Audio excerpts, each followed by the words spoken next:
Alright, welcome everybody, welcome to the stream. Today is D-Day, literally, figuratively, everything. As you can see, we've got the red ammo up. Maybe you cannot see it, let's zoom in for the compression. We've got the red ammo up, we're ferrying in a full belt of iron for the yellow ammo, and then a full belt of copper and one belt of iron into steel for the red ammo, which should give us 180 or 360 red magazines a minute, I already forgot. 180 a minute. We've been producing 180 magazines a minute for an hour and a half at this point, and we haven't spent a single one just yet, and today is the day that we're going to make a dent in that. As you might see, the evolution factor has gone up to 83% already. We are 7% evolution away from hitting behemoth biters, and after behemoth biters,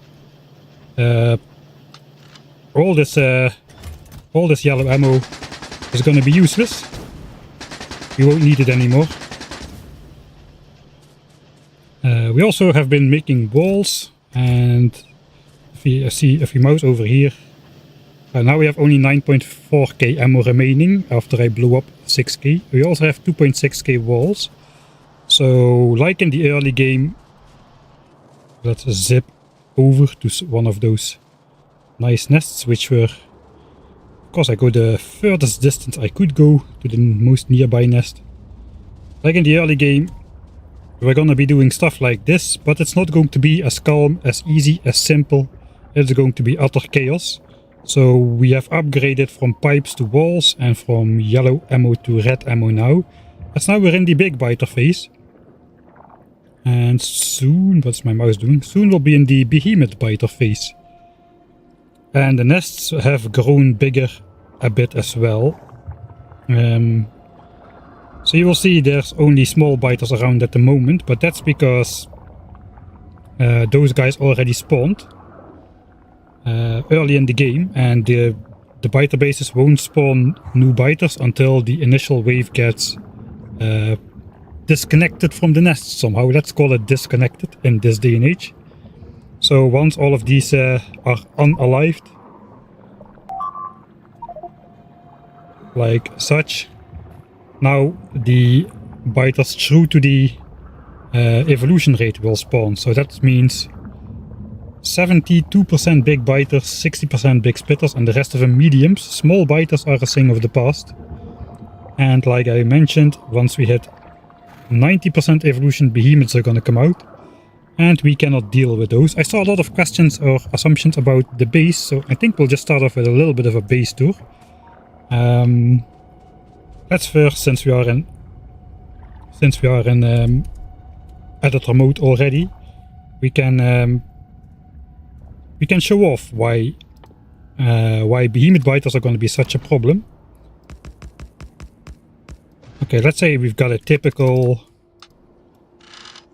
column of 8 magazines, and we're going to be shooting at a big biter. We did research 2 damage upgrades, which is important. That will push the damage on the gun turrets from 8 flat to 11.5. It's extremely important because big biters, if we look at their stats, they have 8 armor plus 10%. So without the upgraded damage on the bullets, we would be doing 8 damage flat, which is negated by the 8 armor, and we would be doing less than half a point of damage per bullet. Now we're gonna be doing like 3.5 or so, about 7 or 8 times as much thanks to those 2 damage upgrades. So if one of these guys now spawns and time would be running, he doesn't get insta-killed, but it is quite manageable. Of course, there's going to be many of those guys spawning. They're going to be replaced. So it's not going to be easy. Of course, against a single big biter without worms, without spitters.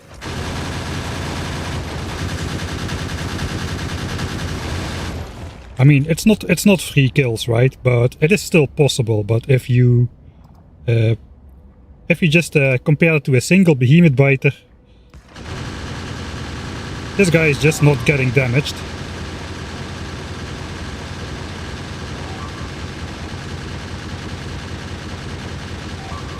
He's taking like fractional damage. We've done like 1/10 of his hit points by this point. And of course, once we hit the Behemoth Biter era, that guy is not gonna come alone. There's gonna be more of those guys spawning. And that will very quickly become a problem. And then they start attacking my pipes here and setting free all the other nests. So that is not good. Reasoning is because Behemoth Biters have 12 armor and we are doing 11.5 damage, which means we're doing less than half a point of damage per bullet to these 3000 health behemoths. So that is why as soon as we hit Behemoth Biters, it's over. We can no longer do anything to take all the nests. I've been filming a bit. This is the right save.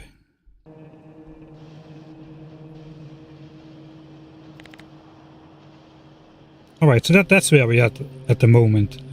Evolution factor is going up just purely by the production of ammo almost at this point. We have stopped science once again after hitting the damage upgrades.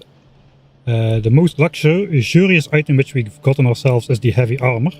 That's not true. We've also gotten ourselves the repair pack, which was kinda unnecessary, but at 25,000 red signs it's like way cheaper than anything else which we could consider at the moment, like solar panel, which is 30 times as expensive, or 33 times as expensive as the repair pack, because it costs 10 times as much science packs and requires the over 2 times more expensive green signs as well. So I've indulged in unlocking the repair pack, making my life easier and management unhappy.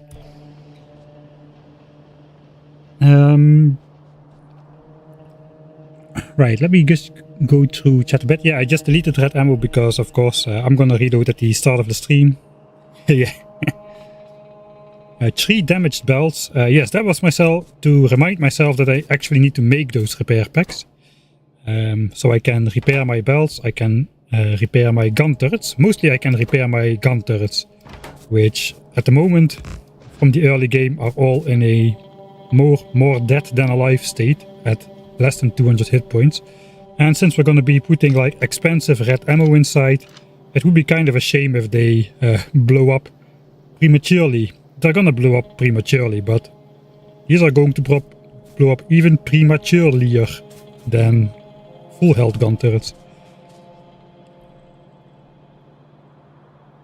Right. So yeah, 8 gear assemblers. What I've got, we've got 2 belts of iron and 1 belt of copper for red signs. And this was originally Mark 1 assemblers. It was designed around Mark 1, which means we need 7.5 gear assembler to turn a full belt of iron into half a belt of gear. So we built 8. Now in the blue era we just need 5, but we just kept the design. It's not really using more power except the extra 2.5 kilowatts of idle consumption. For the rest, it's gonna be working. Yeah, it's like 15 kilowatts of power by rebuilding this. I'm not going to bother with that. Not for a long time at least. Oh yeah, we also indulged in lights because it's a stream and we want to be able to see something. Finally we've got them after 60 hours. This is just only red signs.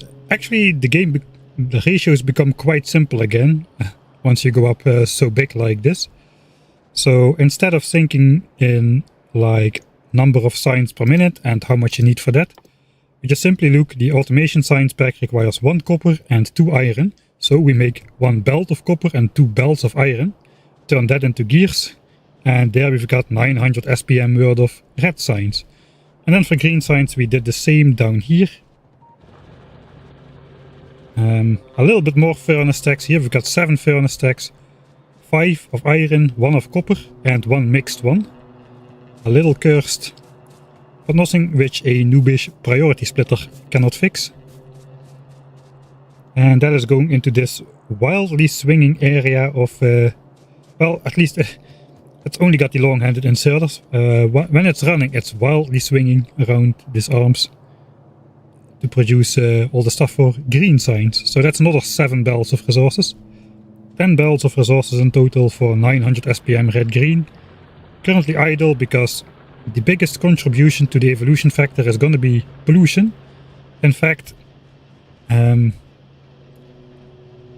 if we look at the evolution factor, at the moment it's 82% pollution, whereas in the very early game we were like over 60% time, if I remember correctly.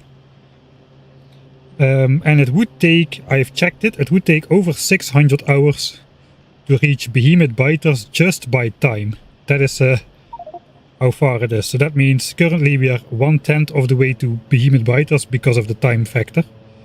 And the rest is all pollution, and pollution is just outspeeding time at a high factor at this moment.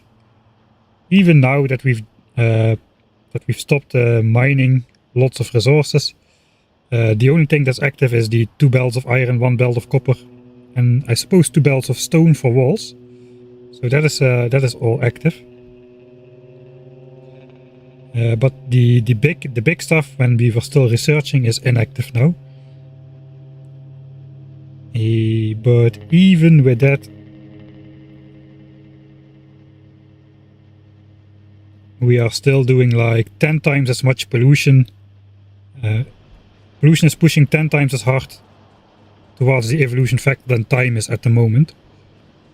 Roughly. So when we are researching, that's even much worse. But yeah, we cannot afford to keep researching at full speed, because we would be enabling not the 5 belts that we currently have, but a full 15 belts, which means we are closing the gap to behemoth biters too fast. Planned for today. This map looks very weird if you haven't seen this before. We're doing some strange biter expansion manipulation stuff, which hopefully works. It's not confirmed just yet, but we have good hopes. Basically, the outer line here is the area which we currently control. Well, my mouse is doing weird stuff. Is the area we currently control. And this inner area here is our build area. And that coincides with the absence of these enemy expansion chunks. As you can see, currently the enemy is trying to expand towards this chunk, but they cannot. Because the nearest biter base with active biters is more than 8 chunks away. These have active biters which could make expansions. But all the ones which are piped up, they don't spawn biters, so they cannot make expansions. So what we've done is we formed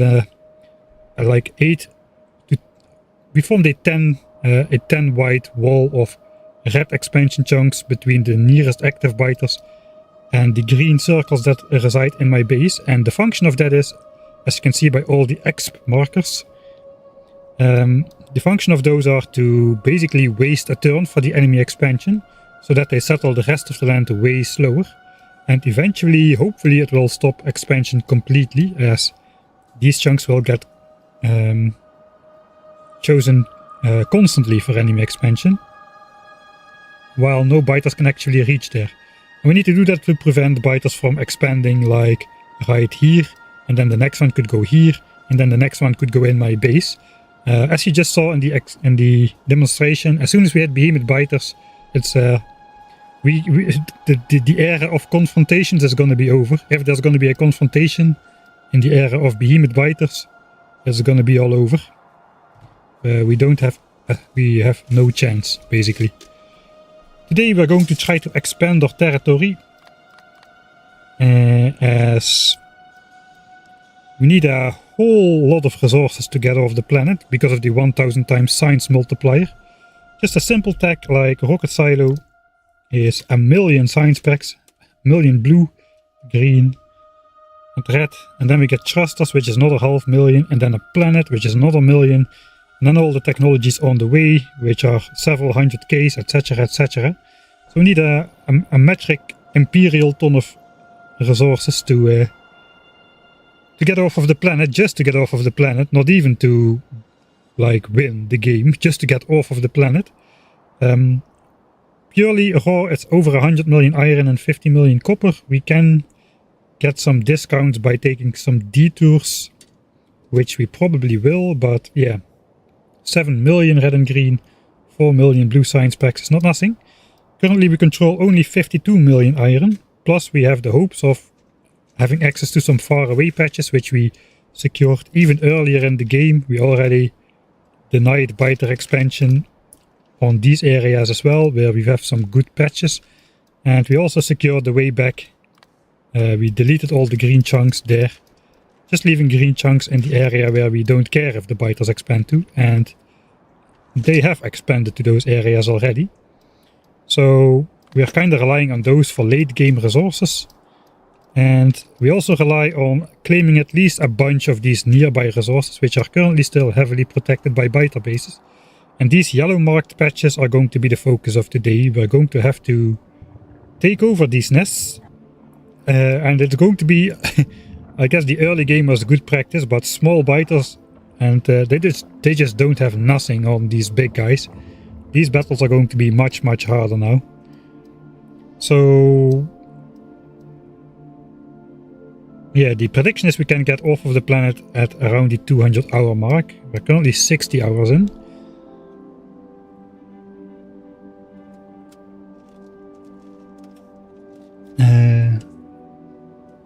Yeah, so we need more resources. Basically, I want to be able to mine all of these patches. There's another 18 million iron sitting just waiting for me right here. So usually I would like to just build out my starter area, just tack away, but the only time when we can do it is now. We spent our maximum pollution points unlocking the second damage upgrade so we can have a chance at these battles. And we have done a dead stop to research again to give ourselves time to claim these nests. It's now or never. That's also why I cannot just keep researching at the moment, which is annoying, but well, it's a sacrifice we have to make. Yeah, good luck. Good luck. Let's get started, I guess. Nervous left. All right.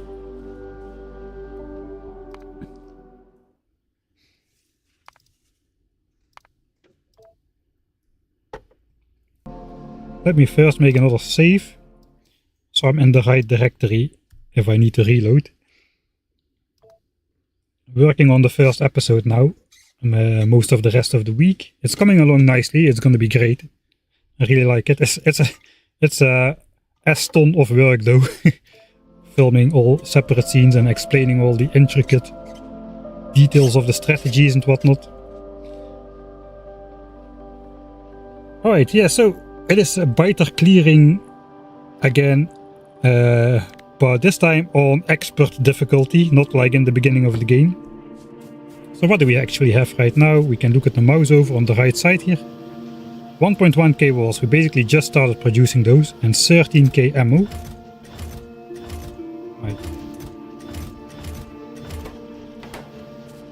Right. In the meantime, I have an entire cluttered up inventory. Pistols, light armors, gun turrets, everything is in there. Burner miners. Alright, just give me a sec to throw it out. I could have done that off cam, like a real professional, but oh well. 240 red science packs, I suppose we'll just shove them in a chest here as well. The old gun turrets, I think I'm not gonna spend the time to fix them, it's gonna take forever. We're gonna make a bunch of new ones. Anything else? I think that's kinda it. Right.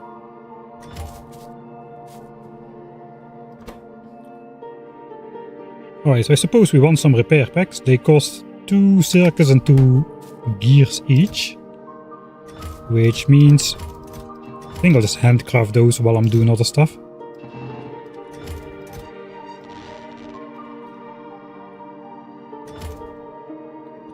You know what, let's make gun turrets first. How many gun turrets would I want? Maybe like 500 or so?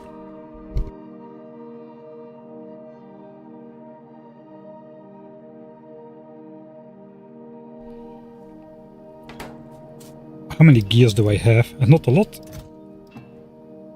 Alright, we're gonna be making some more gears and stuff. Suppose I'll just finish all the resources I have here first.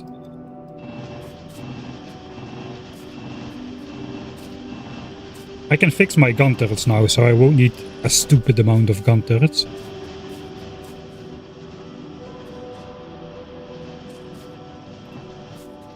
We'll make some more.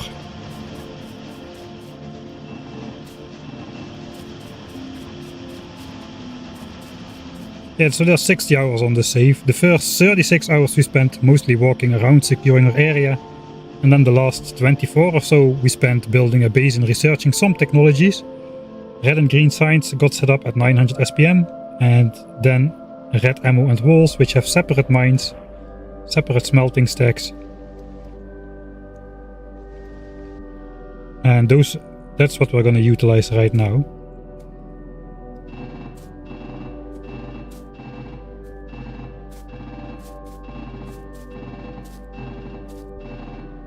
Alright, that's 4k gears, 5k gears, that's going to be 500 gun turrets.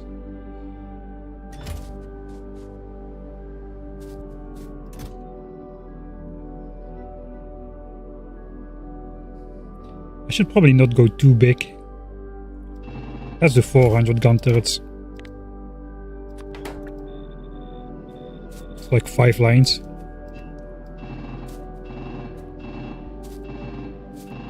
There's also 4k of copper.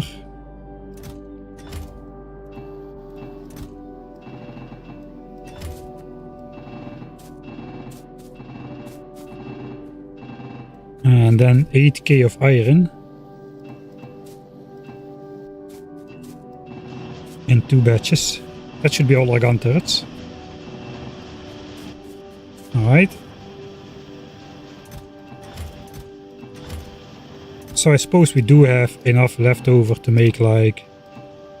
Let's just start with 1000 repair packs. I think I should start with 1000 repair packs.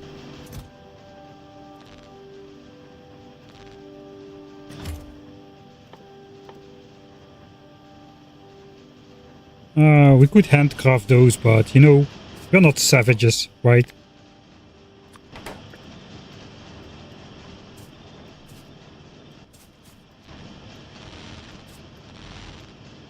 I would never handcraft stuff if I had another option. I'm not that kind of player. We are classy players. We are hand feeding instead of building a normal mall. At some point I'm gonna build a normal mall. Probably on Vulcanus or something.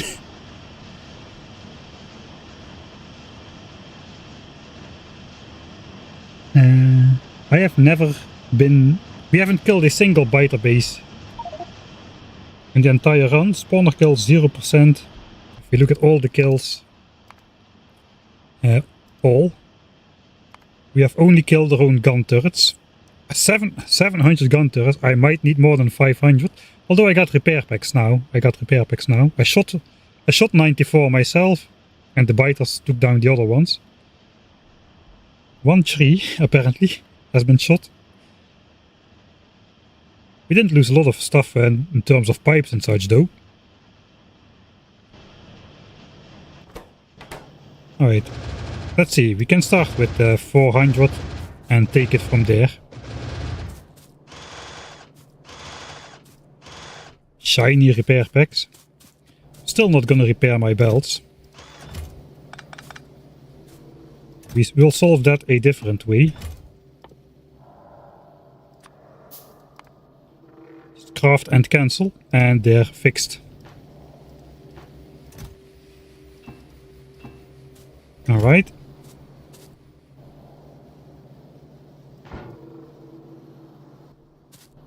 So we don't actually need anything of all this stuff. I think we're just going to drop most of that stuff back into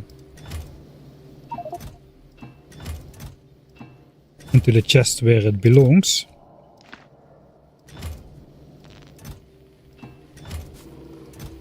Assemblers. Yeah, I think I'll just resort it, because the thing is, every build is so big that you just cannot carry around an inventory like normal. You every time need like 800 inserters and 500 miners, and your inventory just gets filled up really quick. So I think I'll just keep it sorted. Power lines. pipes. I suppose these are all like scraps. We could...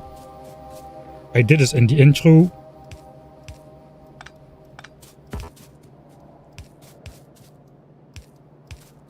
But not in the actual save. Let's plop down a couple lights before I forget. Because once we're on a roll, we won't be doing that anymore. I think I also placed a couple here.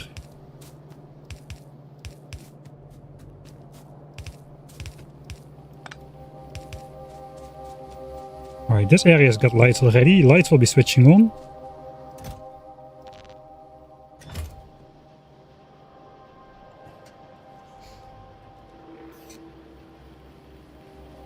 Odds that he completes the science but doesn't have the resources to build a silo, since basically the everything you build is 1,000 times cheaper than science to unlock it. That is going to be a very slim chance, I suppose.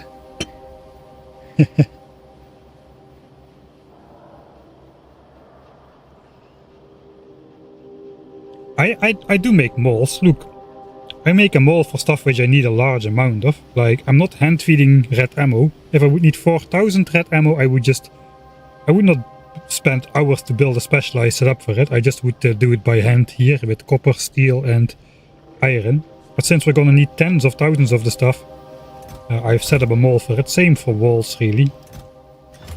We're gonna fill that up. And actually this amount which we set up is gonna be the exact amount we need to... almost the exact amount we need to later research flamethrower.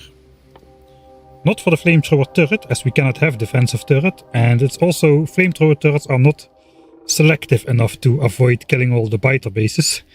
So we're not gonna go for those. I need the handheld flamethrower, which gives me a chance to defeat like an enemy expansion group formed of behemoths, just in a hand-to-hand battle. Still, it's not good for offensive combat, but I can take out a biter expansion isolated from any big nests or something. So that's basically another safeguard next to the weird expansion chunks denying that we do if we notice biters coming into our base, which we will because they need to break through a pipe barrier to get here. We have a chance of killing off the expansion before they actually make a nest, so that's going to be kind of a failsafe. That failsafe will have to wait though, because if we research flamethrower now, we already will be into behemoth biters because of the pollution that generates. So at the moment we don't have a safeguard. Our safeguard is going to be pushing the biters even further back and probably installing a new border. Oh, I didn't think ahead far enough. I did not think ahead far enough. If I'm going to be walling up these nests as well, my border needs to shift outward. I don't need a second border, but this needs to shift outward. Oh, that is bad. Because then these two pipelines can be behind these nests, and we could theoretically have more green chunks in here instead of red chunks. These chunks will turn green again if I delete every single pipe in this area.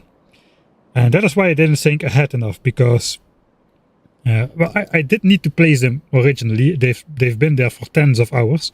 They definitely were necessary in the early game.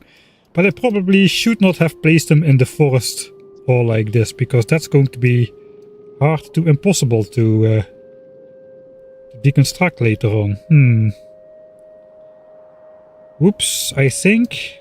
let's first see how it goes with combat in general. Perhaps I'm underestimating how difficult it's going to be. I know it's going to be difficult, but perhaps it's going to be impossibly difficult, so that would not be great. Alright, so I don't need anything. I'm not even going to take raiders, because I think I'm just going to keep this raider network, the area which will clear up. I won't raider up. We will know what's there by walking there. Nothing will settle there because of all the anti-expansion measures we already did. It's already completely red because of all the pipes and stuff we placed there. For those of you who don't know, we have placed 72,000 pipes in this playthrough and only 46,000 bells, despite setting up 900 signs per minute of red and green signs. And fun fact, red and green signs do not require fluids. All of these pipes have been placed elsewhere on the map. So that's the kind of extent we are going through here. No more postponing, I suppose. What do I need? I just need my gun turrets. I don't know how many to take. Let's take all of them. Let's take like half the repair packs, maybe. Maybe I'm taking too much. That's this. I do want my chests. Yeah, I'm taking too much. I'm going to have to take way more walls and red ammo. That's basically it. Walls, red ammo, some chests so I can do some inventory management and leave some stuff behind. And some repair packs and gun turrets. I'm going to plop these all in here. One extra stack for the damaged ones I'll pick up. And then the rest can be filled up with ammo and walls.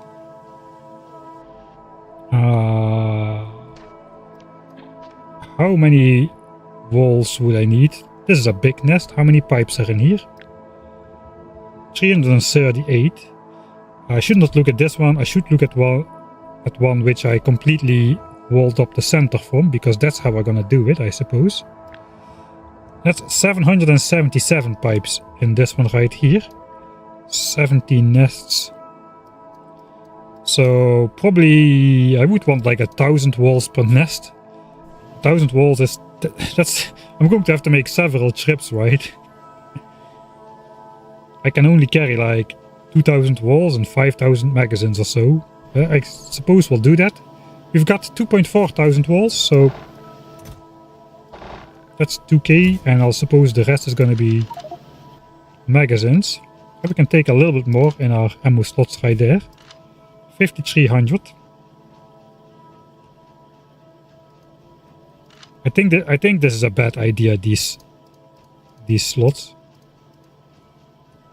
Because I'm gonna have to make resupply trips. I just want to be able to use everything. It's a little bit less organized, but I suppose that's fine. Hopefully this will do at least to take down 2 nests, so I think we're ready then.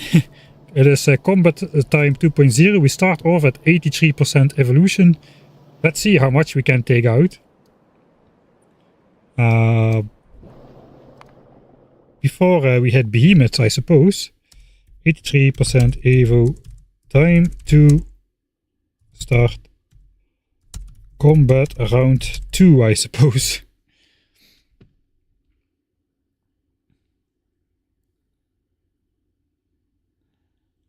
Honestly, I would love to see Mike actually design a proper mall for once. I have plenty of playthroughs with proper malls. Indeed, like the 10k SPM one was there. I also have the Ultimate Dead World Challenge from over 2 years ago. That was probably the last YouTube series which had an actual mall, I suppose. The thing is, Factorio is just too forgiving, man.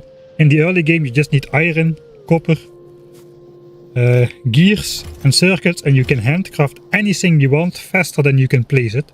So of course you can spend 2 hours making a mall, but I can usually get by just handcrafting everything from these elements. Later I will add belts, because belts and inserters are green signs anyway, so I'll add those to the mall as well. And from that you can handcraft everything you need fast enough, or faster than you actually can place it. So by the time I have bots, I just set up a bot mall, because it is a lot easier to set up a bot mall than to set up a well-balanced early game mall, which everything receives enough iron and gears, and so usually end up like with a chest full of underground belts but no normal belts, because all the belts get consumed, or all the iron gets consumed, something like that, right? Or you end up with all belts, no inserters, or you have inserters and you have belts but science is not working, etc, etc. I just rather keep it easy, just have science going full speed, make gears, make circuits, and just handcraft my way out of there. And if I need a lot, I'll use something like this to very quickly, like this can like process like somewhere between 10 and 20 belts of resources. 10 and 20 belts of resources can be processed simultaneously in this area, so we are fast enough for that. Alright, I'll reload to the last one. I do want to make some sort of a quick combat plan. I kind of want to start here because there's a lot of good resources here. We've got like 3 iron patches, we've got good oil, we've got this copper. I suppose we've got this copper as well. I think this copper we can... according to... yeah, like just a little bit. We can mine a little bit of copper off of this without fighting any of these nests. So I should just ignore that. Maybe I cannot, but... this is not enough copper to warrant taking out like these giant nests, if I can at all. I still, my combat abilities are not infinite. I still am restricted to the smaller nests with only medium worms. I don't think I can fend off like... I suppose we'll try anyway, just to find out. Like, I would like to get rid of this nest as it is close to my base in terms of pollution absorption. But this is a quite sizable nest. I'm not sure I can take on this amount of... I can out DPS this amount of spawns from all the enemy nests. So we'll have to find out what we can and what we cannot do and how much time we have. Because every nest we take out is gonna be like produced ammo, wasted ammo. Not wasted, but ammo which will have contributed to the evolution factor by the pollution it creates by creating the ammo. So... I don't know how much time we have. I also would like to claim these 2 irons, which kind of hinges on me taking on this behemoth of a nest. Without behemoths so far, but... and then we've got a very good copper over here, 13 million. And we don't have enough copper in our base already. We've got 15 million. There's 41 million out there to claim in the red ammo stage, which we are working on now. And since we need at least...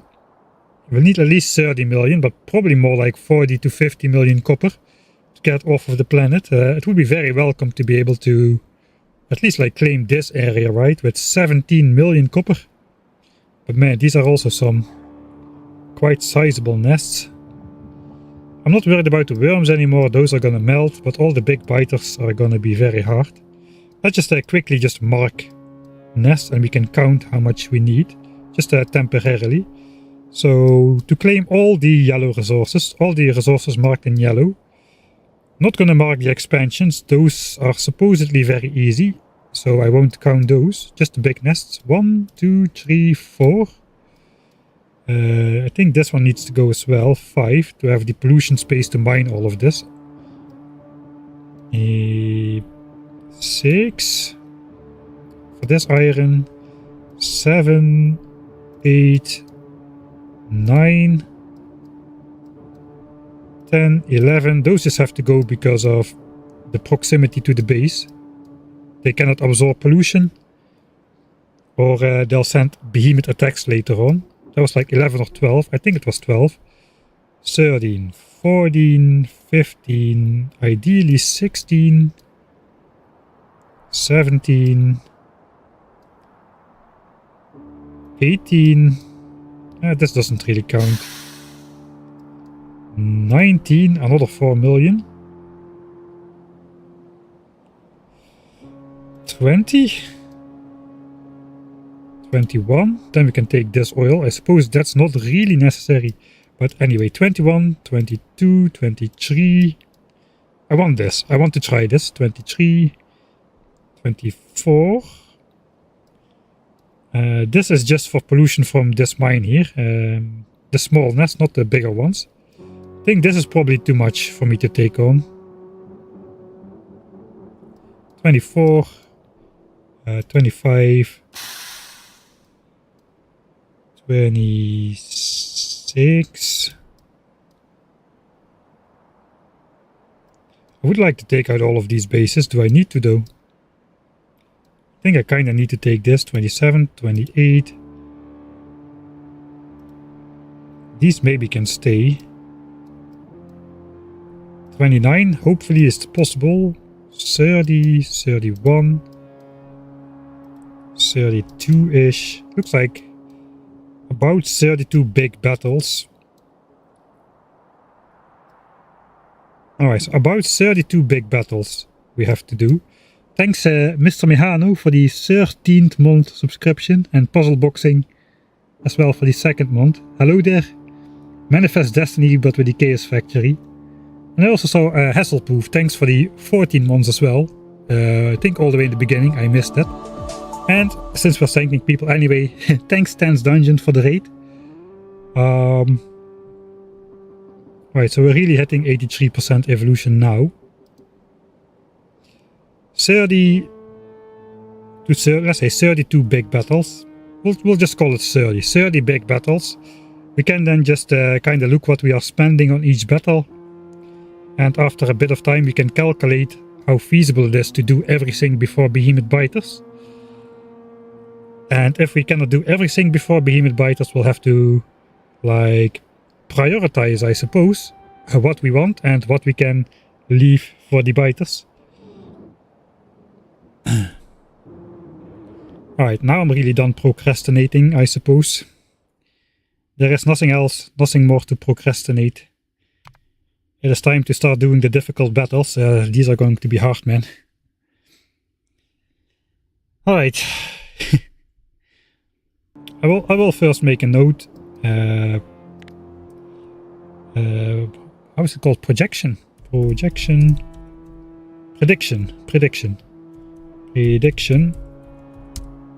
30 to 35 big battles in the red ammo phase.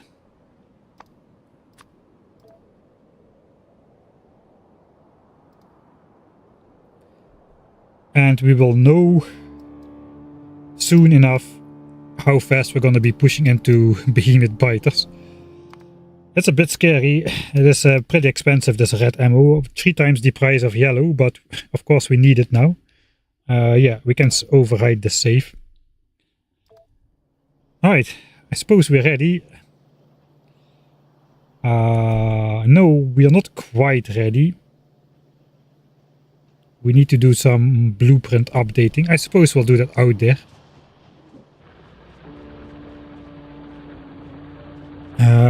For me, there is a way to take on behemoths, but that would go... I would need to go into like military science damage upgrades, which is like...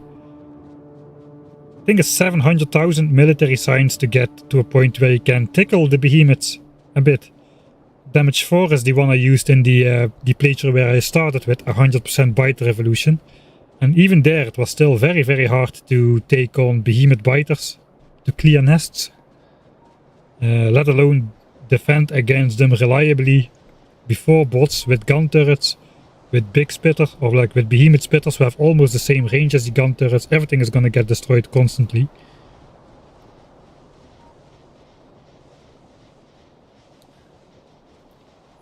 So the best I can do is a personal flamethrower, and that allows me to take on some behemoth biters expansion groups, which is basically a backup. If an expansion group happens in an unfavorable location, I might still be able to stop them from settling with my personal flamethrower later on. Because we still need to survive like 140 more hours or so. And as evolution goes towards 100%, expansions are going to be happening up to 15 times per hour instead of just once per hour at the start of the game. So we literally need to survive thousands of expansion attempts. Hey, hi, and you say, finally caught you. Car has a lot of inventory slots. Car also requires a lot of science. If I would research the car, fun fact, if I would research the car, we would definitely be into behemoth biter territory already, just by unlocking the car. I'm pretty sure of that. What do we need for the car? We need engine, 100k, logistics 2, 200k, and then the car. That's 400,000 red and green signs, which is 4 million pollution. 4 million pollution from 400,000 red and green signs. And we probably need only 9 million pollution to go from 0% evolution to behemoth biters. So that's like half of the pollution required to go towards behemoth biters just to unlock the car, basically. So I could unlock the car, I would be able to move around easier, but I would no longer have a reason to move around. Because there would be behemoth biters already. Yeah, we need a lot of technologies anyway. Oh, achievement tracking is missing. That is correct. Clean. We gotta know if we invalidated at some moment.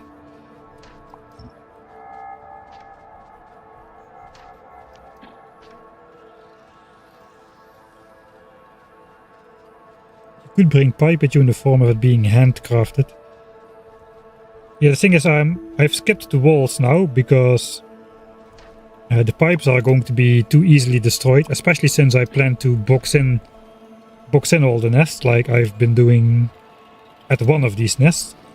If I do this, I can potentially wall off the biters all around, and then they'll start attacking the walls. And walls are just way sturdier than pipes in that regard, so it will be easier to block off the nests. We don't care that much anymore about pollution. We still care about it, but not as hard as in the early game, when everything contributed a lot harder to individual pollution progress than before. Alright. So I do not want to trigger these biters before we are ready. These nests are actually quite close by each other. So this nest is not too big. I think I put markers here. 11 medium worms, 12 nests. In the beginning I was interested in how many medium worms there were, because those took 100 magazines each in the yellow ammo era. But now the medium worms are not that interesting anymore. Especially against upgraded red ammo, they're gonna melt away quite fast. But there's a big one. Looks like maybe the amount of units owned per nest goes up, because that guy just spawned, I think. There's a big spitter in there as well. Alright, so it's mostly about the nests and mostly about the biter bases, because those spawn the very armored biters. The spitters don't have armor at all, so we don't really care about those. It's mostly the biters which are gonna drain our ammo and distract the gun turrets while everything else destroys them. 15 nests, 7 nests, I know, 7 medium worms, 13 nests, 8 nests.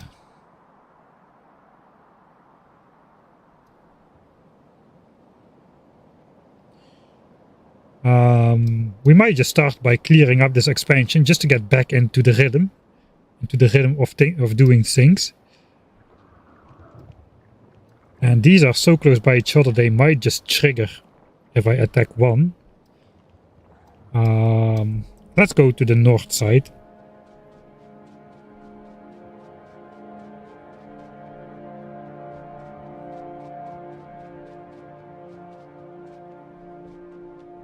Of course there's a big cliff in my way, because why wouldn't there be? Hey Fantanizer, what's up? Finally able to grab a live stream, just watched the previous one at double speed. Alright. And skipped a lot. Yeah, good on you. This is a very skippable live stream, I suppose. Or like if you watch the VODs, you can really skip ahead a lot. Especially in the early game where a lot of the stuff is very repetitive.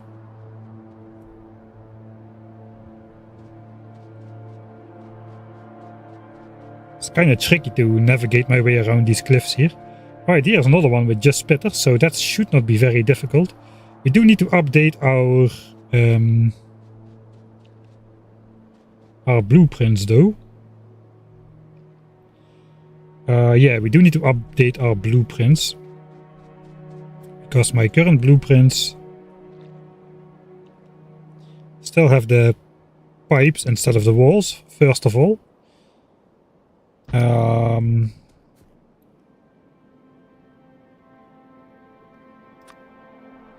So I have two variants. I suppose you cannot upgrade. Pipes to walls, right? No, pipes are not even in the list here. Thanks, Grobber, for the 3rd month subscription as well.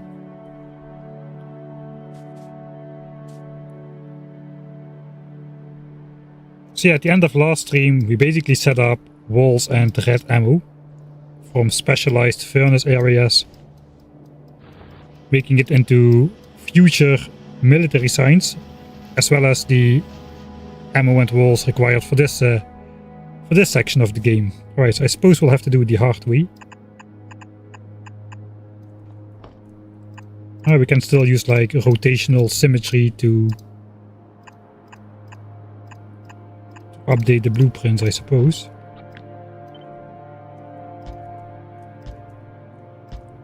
Alright, so that's one.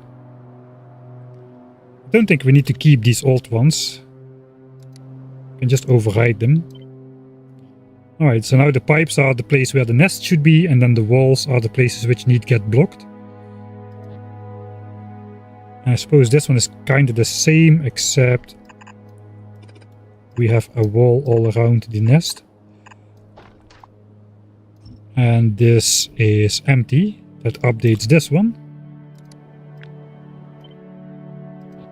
Alright.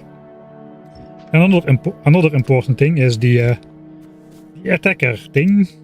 These were made without big biters even in mind. So we're going to have to redo these priorities. We do need to set everything that the turret can shoot, because we need to flick on the ignore unlisted targets, so the nests don't get destroyed. A single nest destroyed will invalidate the achievement, which we are going for. And that's goodbye 60.5 hours of progress. Man, 83% evolution. I need to get a move on. I'm starting to be stressed already. I need to do 30 giant battles, which will cost who knows how much ammo. Alright, so I got two like priorities here. One does biters first and one does like worms first. I might want to make some more specialized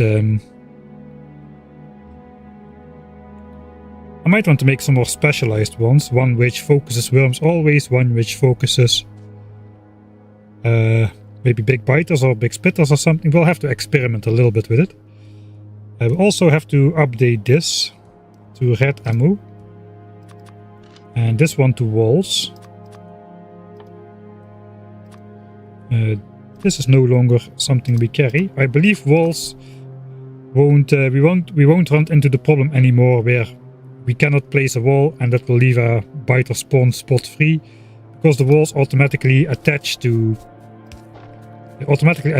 anything that is on the side. So if there's a cliff, it will just attach to the cliff. I think the hitbox will be bigger as well.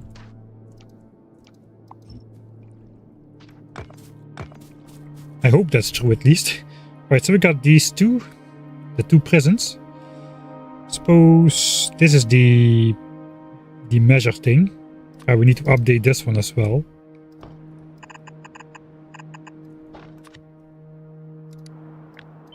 This is just a random one to fill in stuff.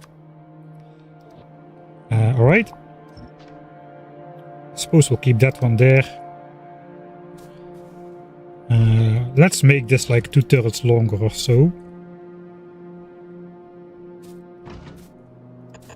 I think I'll just start from scratch really. We'll do worms first. I'll put the big worm on there as well.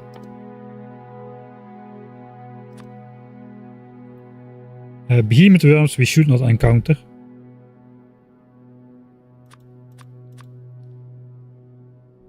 They only will spawn after 90% evolution, which is when we cannot continue anyway, so... Alright. So I suppose we'll want one which focuses worms, which is going to be this one. But we'll make a copy. Let's make a copy. We have a blueprint book here.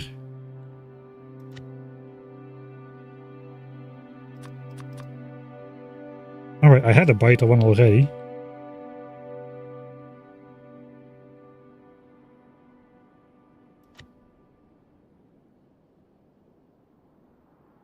I think I might have made that not in this playthrough, so we'll do everything in the playthrough, including making the blueprints.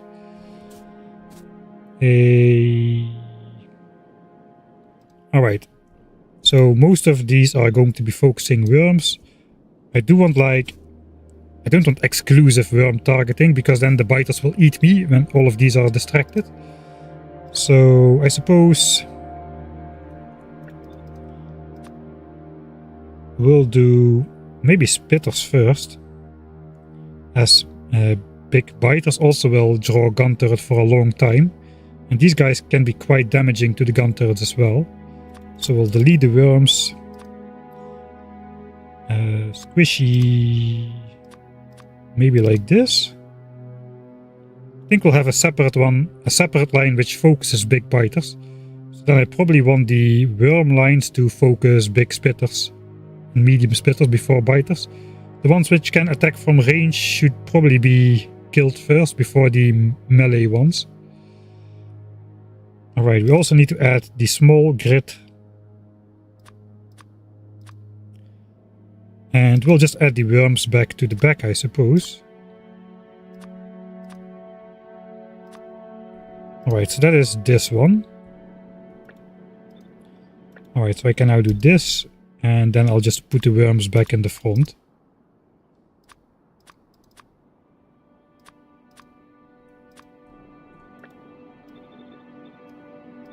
Alright, and that is going to be one of the blueprints then. This is the worm focused one. And 9 turrets.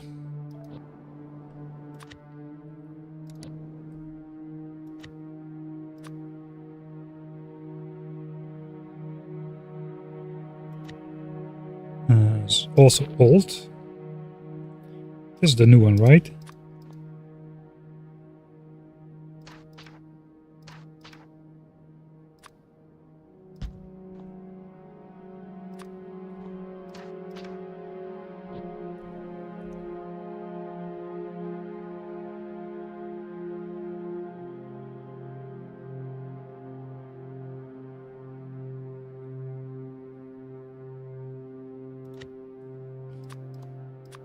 Okay, this is my book. Alright, this is my book.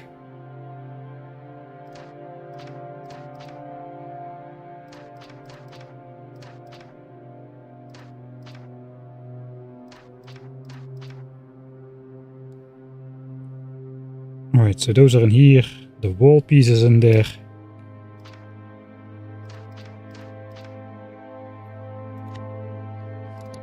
Copy. This one's gonna focus on biters, I suppose.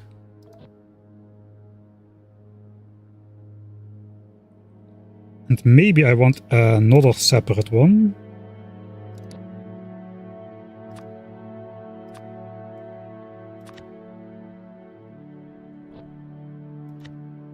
Which is gonna focus on the small biters. The initial wave, which I need to draw out. I think I could use a specialized one for that as well. Alright. So we got the worm one done.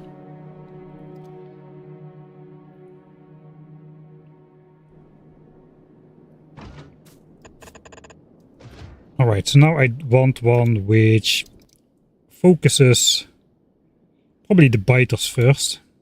Just a lot of firepower on the biters.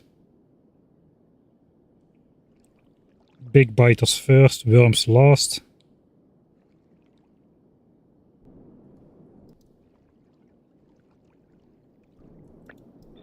Alright.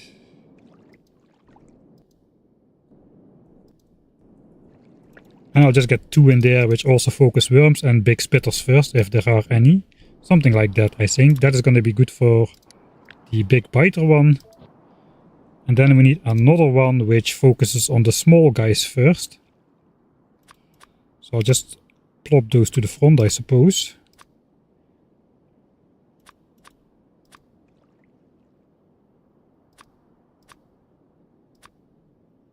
Something like so. That is just going to be the initial row. Alright, so that's going to be the row we place far out to draw the initial ones, because those are still remnants from the small biter and small spitter era, mostly. And then what we place close by, we're gonna then come in with some of those, not for this nest, but for the bigger ones. We're gonna come in with the heavy hitting biter focusing ones, and then once we get close up to the nests, we can place the worm focusing ones to take down the worms. Alright, I think we are ready, so I'm gonna save here.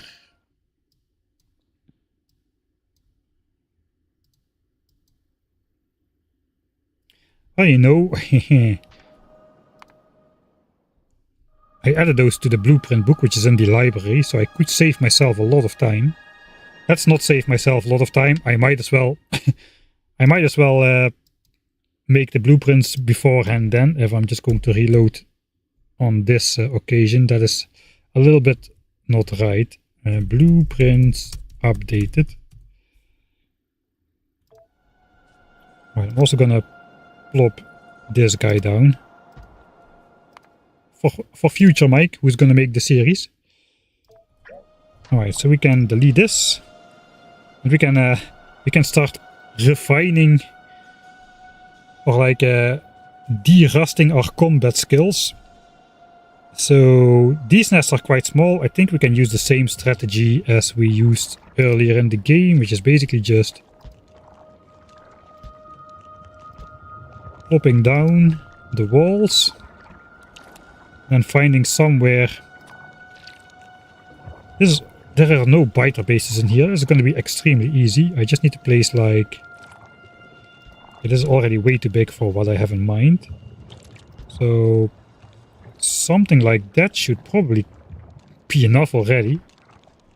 We'll do a double line.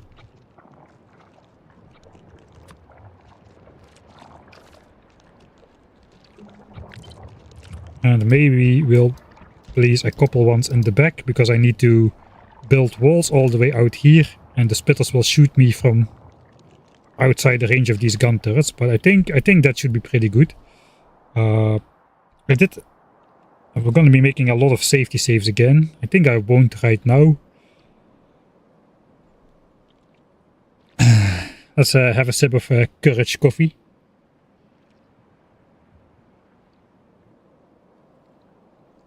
Skip ahead and miss all the banter. I banter way too much sometimes. Sometimes I just need to get on with it. It's not my strong suit. Okay, let's try the small biter line from far away at least. I'm a little bit close by. I suppose we just go. Alright. Yeah, these are all squishy. It should not be a problem whatsoever. I do need to be careful. Yeah, even the big ones, they melt. I do need to be careful for that, because those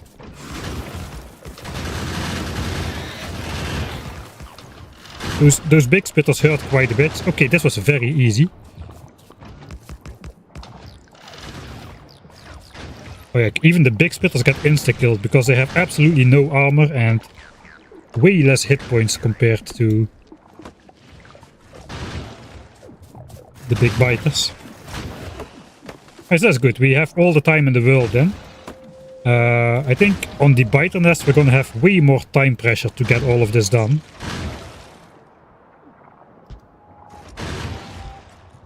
Place in the missing walls, which were originally behind the worms.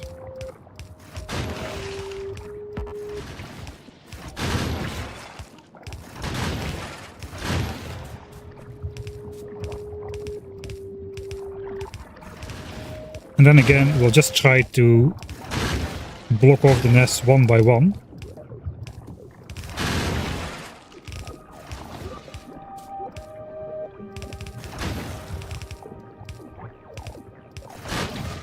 Okay, this nest should be completely blocked off already. We still have a couple more trees.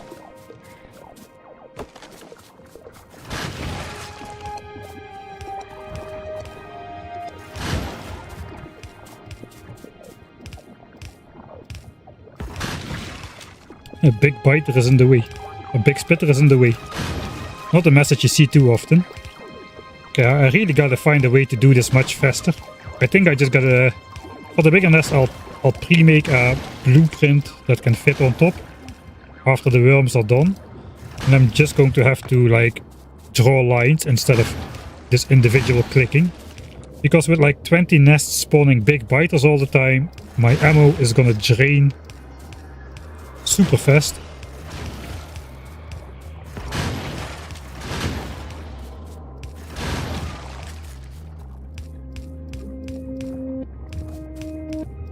Oh, we're back at this stage of the game, are we not? Oh boy. Alright. Silence? Well, that was easy. I think we also almost didn't spend anything here. Yeah, we spent like 90 magazines here. Still producing 180k. That is like over 1% of our total allowance and evolution point progress. We went from 83, like below 83 to over 83.1 at this point. Yeah, for the bigger ones, I am definitely just gonna fill in the entire area with walls. Hey, I forgot to put something on my hotbar.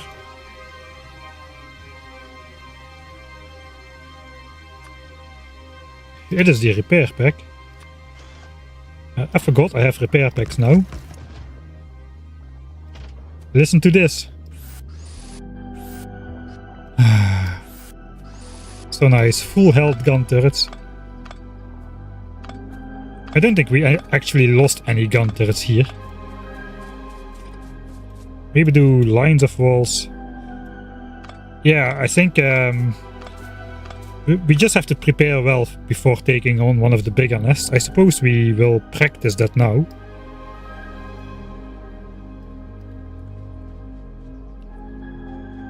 "13 nests. It's not too big just yet. It's less than half the size of what I eventually plan to take on. This one has 28 nests. Probably one of the larger ones I want to try to take on, if I can. And this is way more than 28 still. I'm not even sure that's going to be possible. Alright, let's not trigger those guys just yet. I should switch on the grid again. I can see when I can see stuff. Alright, so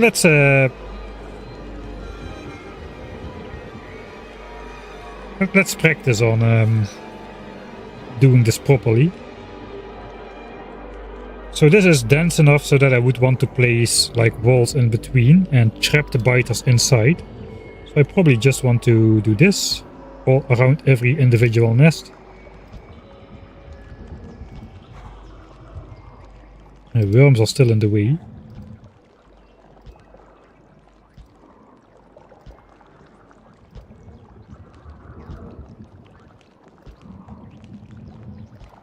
Alright.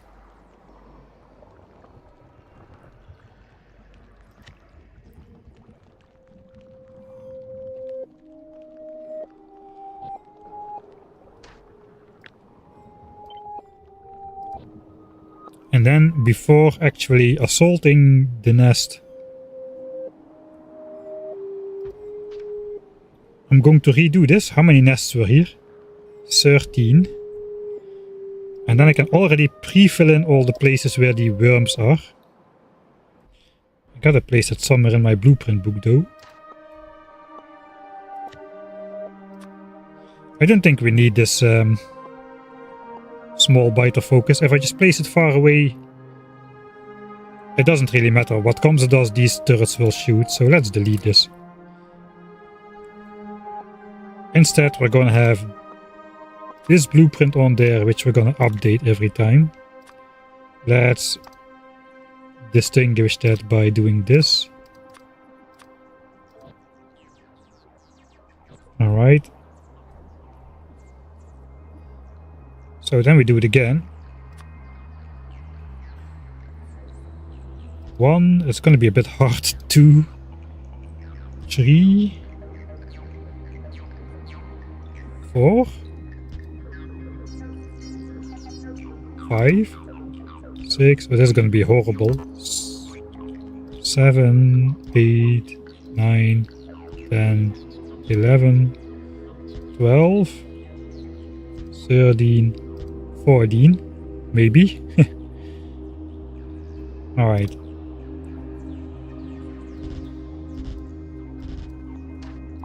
That is one for sure. This is one for sure.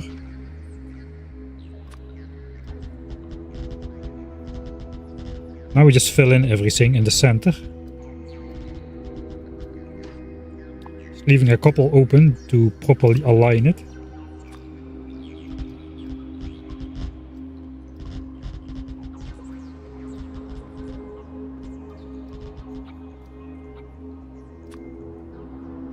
Alright.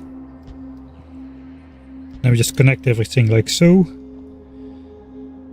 And we can even already prepare the lines we would be drawing later on. So all the individual pieces can stay individual. But if there's like one gap, I might as well just do this. So I don't get OCD'd into placing only exactly the wall pieces that are needed.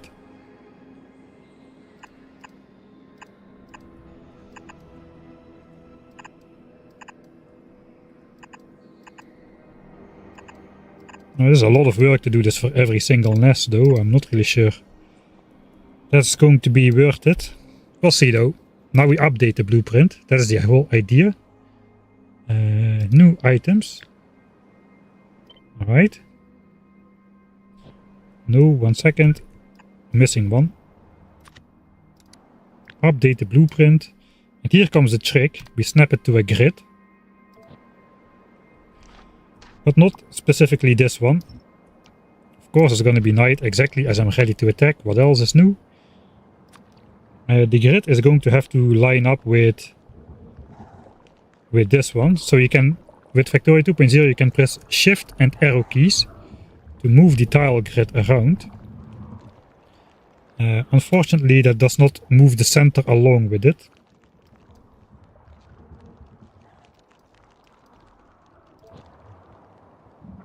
I do want it roughly in the center. Okay, that's good enough. The rest I can do with the arrow keys. So that is exactly where it should be, and now I can only place it here.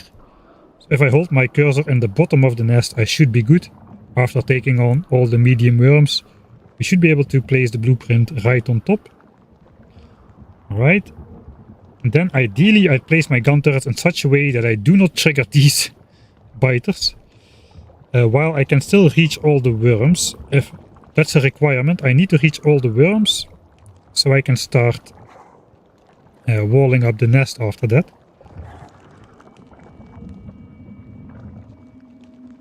I could already just like plop this in place right now, just to see where I would be placing walls later on. Yeah, I think that's the way to do it. And then I can just place, I can place my turrets right in here. So I do want like worm focused ones here and here. Probably going to be coming in from this angle since I want to stay away from these guys. It's maybe from the north here or from the side. It's a little bit difficult to see. I gotta be able to take down that worm. Can I do it with a gun turret from over here? Looks like I can. Okay, so we need a couple more worm focused ones like in here. That also will do for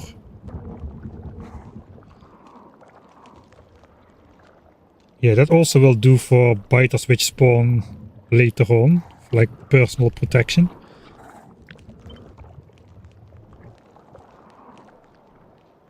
I gotta keep away from those guys. Okay, so this worm is covered. Now, I think only this worm is not covered. So I suppose I'll plop some in here, and I have the wrong type. Oh, great soundtrack! Oh god, not ominous at all.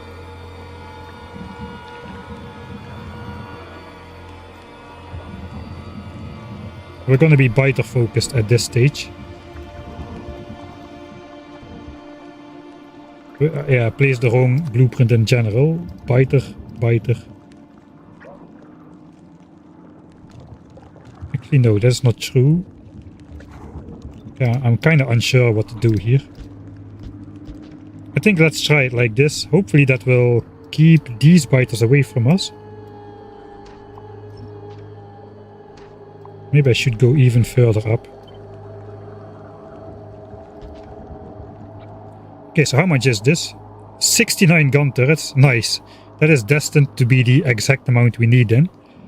And 617 walls. And then we still gotta have the triggering ones. Ideally out of the range of this worm.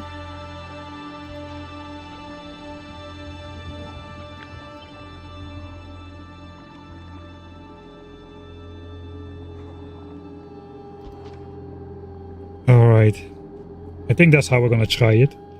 Now it's definitely time for a chicken save. This is way too much work to redo every time I die. I'm gonna die a lot, I think. Probably gonna die a lot. So we're gonna have plenty of... Somebody said this is a vegan playthrough, so... As I'm not eating fish to heal. So we're gonna have some tofu saves in there. Same thing but with control. Instead moves the center of the grid. Okay, I want to try that out. Ah, that is excellent. Alright, I'm gonna use that. Yeah, that's better, because then I can also put the center of the grid like right where I want it. Oh. And I also have my music keys to control shift arrow keys set, so...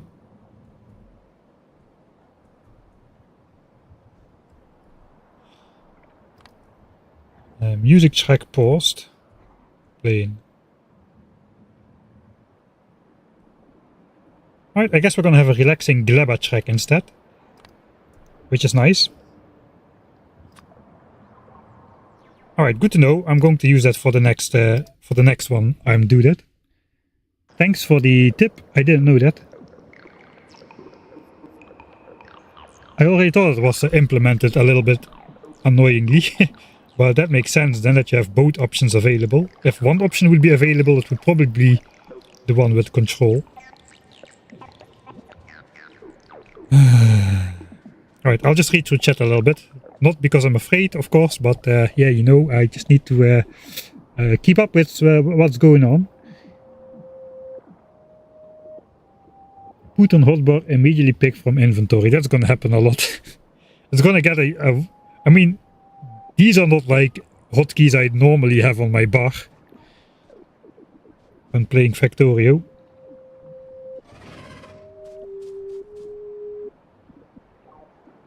Alright, I'm gonna reload again because it's gonna be night too early. I'm already reloading my tofu saves before I even died. Okay, let's see. We start with 4,900 magazines. Plus 300 in here. That's like 5.2k magazines. Let's see how many we spend and how many we lose. If we are successful.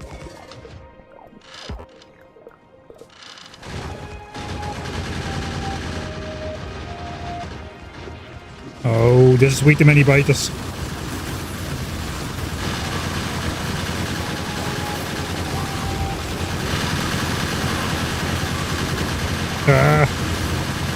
Oh, I'm so rusty, man.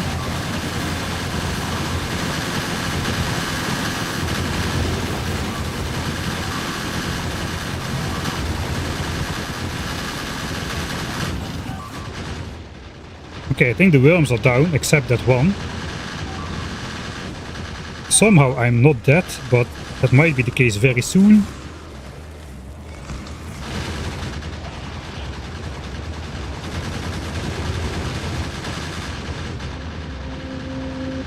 Okay, well that did not go very good. I just want to observe a little bit what's happening. I'm going to redo this part, but I just want to see how sturdy... How many biter spawners are in here anyway? 1, 2, 3, 4, 5, 6. Oh, there's a... I'm not sure these turrets can hold out very long.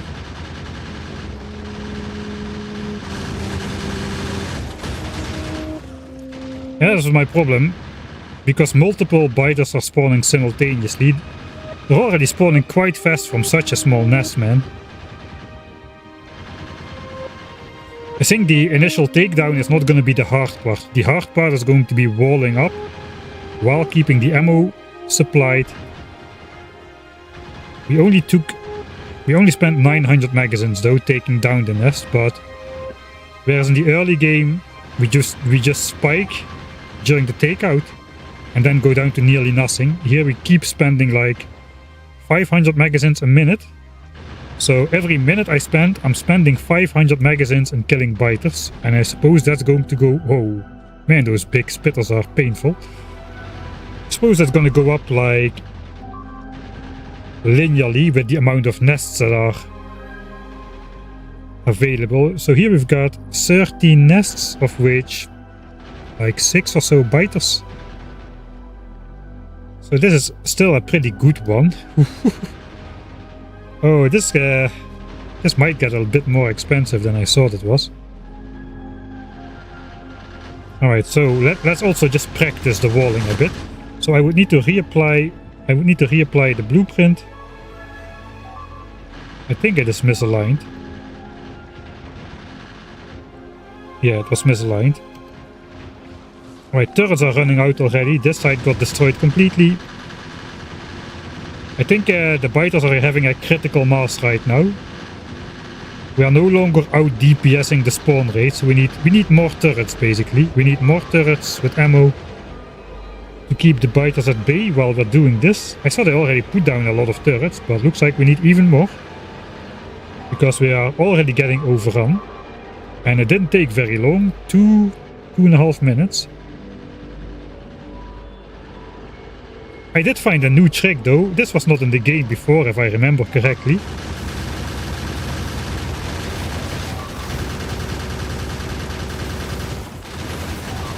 I can like repair turrets. Okay, now I'm dead. But we can repair we can repair turrets by just placing new ones on top of them. So that's quite interesting. Alright, so good to know. So I need to protect everything much better.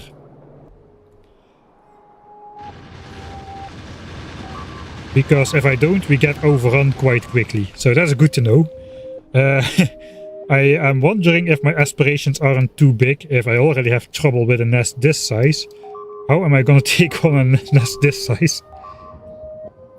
1, 2, 3, 4, 6 biter spawners, 7, 8, 9, 10, 11, 20. There's like 30 or more than 30 spawners in here. That's like twice the amount we're dealing with right now.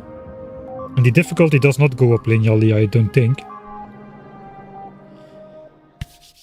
Oh man, they're fighting back. Is the blueprint okay after the reload? Yeah, probably not. I think that is, we just witnessed that. So let's reload the tofu safe.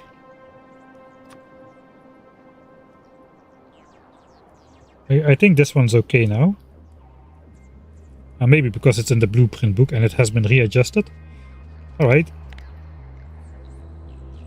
Let's go again. I think I just need another intermediate, like right here. I also need to... Do I need to 25 or 50 magazines in every turret? Maybe I just need to put 25 during the takeout and then reset up the turrets with 50 magazines before walling off the nests or something like that. We'll see. It does take more time to put only 25, but then again, I lose a lot less ammo if only 25 magazines go in each turret. Let's go. Stop talking.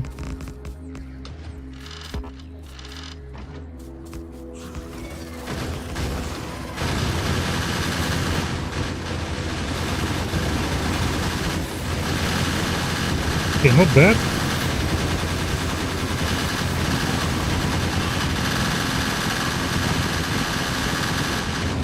There's a lot of firepower there.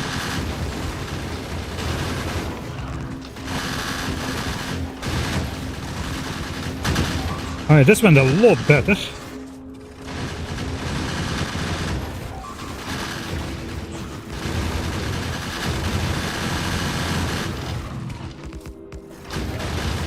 Okay, there's the last worm. Okay, let's try replacing these.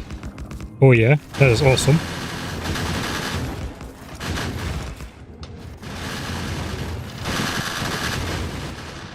Alright, I'm gonna assume that is good.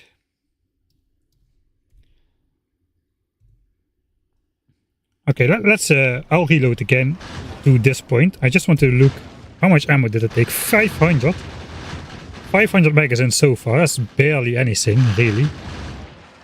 Of course, we're going to be spending another 500 a minute until we block off all the nests. I just need to make sure these turrets are well supplied. But I think this time they are. I put like 50 magazines in every turret down here. 25 only in the top ones, which I'm not relying on. Those were just to get in. Those were just to get close by without getting eaten up. And we haven't triggered these biters just yet, which is good. That means if I can keep from triggering those, I will have an easy start to the next battle as well. Rather than having them like this, I suppose.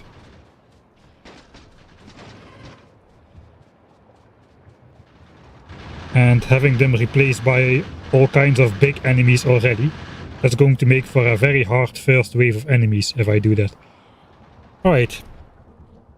So this first nest is gonna go quite slow, as you probably can tell, but this is just to learn the tricks, you know, to learn the ropes, develop the strategy, our approach, how are we gonna do it.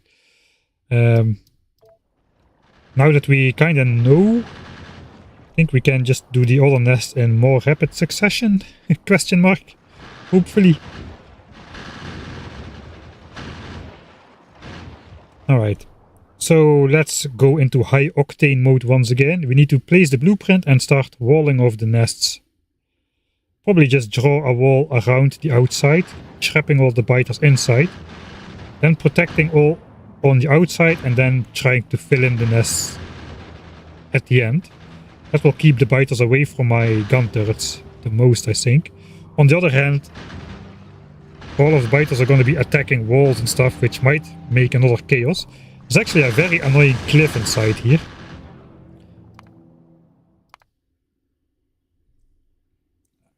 You know, I think there's a separate setting for like... there's a separate setting for like military sounds or something, right? Weapons volume.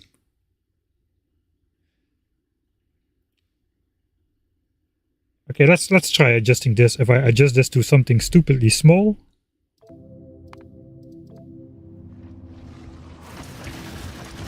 Ah yeah, okay, that's that one. Alright, so we won't have to listen to gun turret sound for the entire stream if I just set that one to be like half of regular.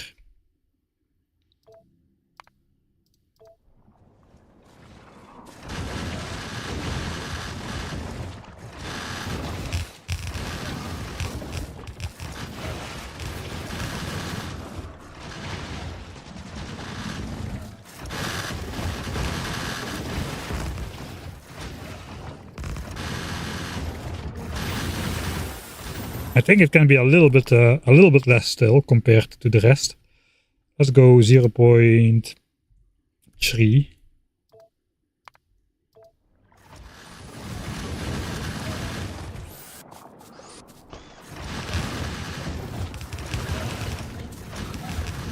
Okay, it should still be audible. I think this is a good balance. All right.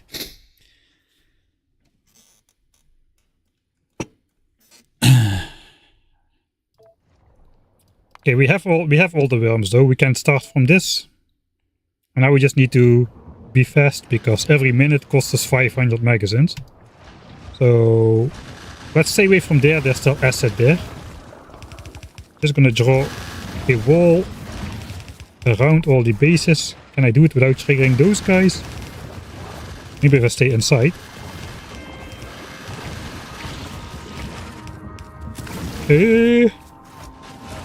No, don't kill me. Come inside. Range already. Okay, it's gonna be a bit hard with those spitters. The walls are... The walls are very resistant against spitters, much more than I am. Okay, I'm way too slow with this. I need to speed this up. Be less precise. Right, so there's a wall around. So the biters can no longer get out. And then I can just start filling in everything. Hopefully without getting eaten up too much. And I should not be deconstructing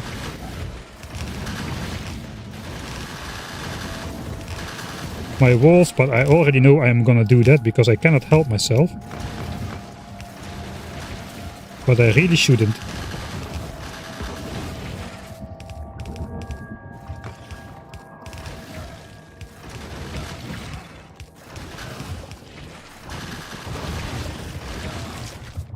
Yeah, I gotta stay out of range of the biters below, and I gotta also...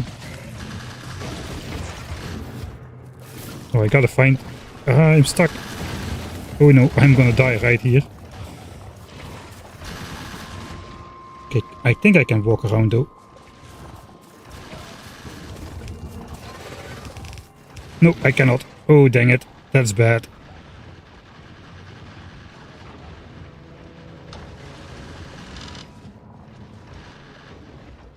Alright, so what am I doing wrong then?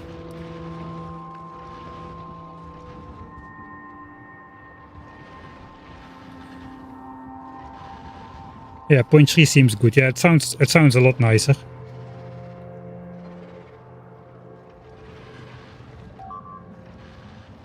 Maybe I should just start the... maybe I should not do the loop thing right here. The loop thing is good for isolated nests. This one is not too big though. Maybe I can just start from the top and work my way down or something like that. Instead of doing the enclose the nest thing. Probably first block the right side. I could try to put gun turrets a bit more close by, so I'm more protected when I'm walking around in this area here. So now we also got all those big boys waiting for us over there. Okay, let's try the other way. So plop this on top, and we'll just start from here. Just filling in everything.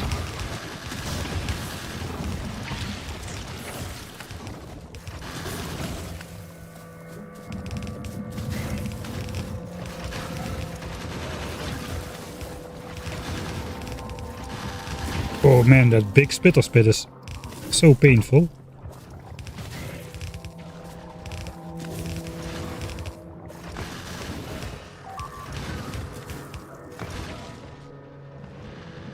I think it's okay. Okay, now that spitter is stuck trying to attack a wall in the middle, which is not great. But then again, it's a wall, not a turret. So perhaps I'm happy. I don't know. Am I happy? Do I sound happy?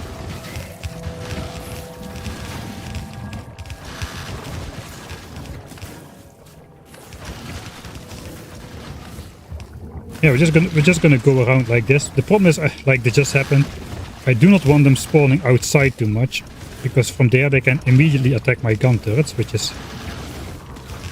not great. Now we'll see too if the walls block the cliff completely or not. I'm pretty sure they do though. I think that was a wall. Yeah, walls are getting destroyed in the bottom, so we'll have to fill those in again.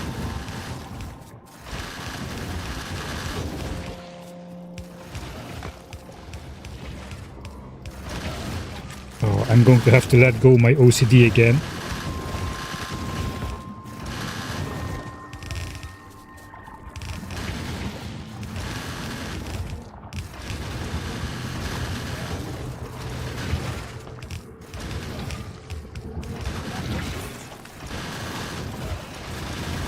Yeah, I'm way too slow with this, man.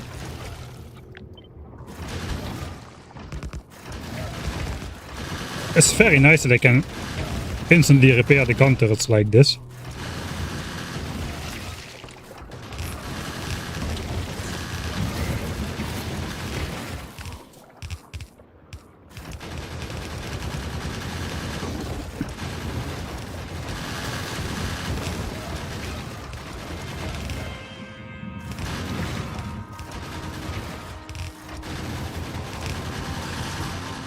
So many spawns.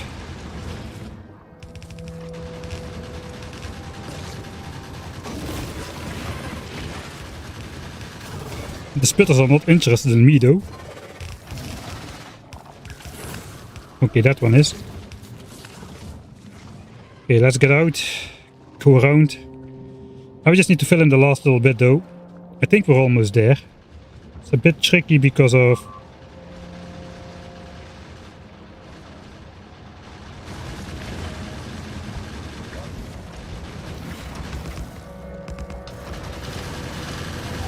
I'm almost out of ammo as well.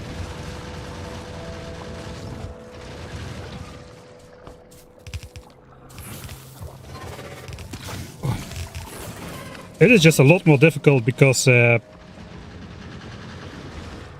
don't want to place turrets there, I think.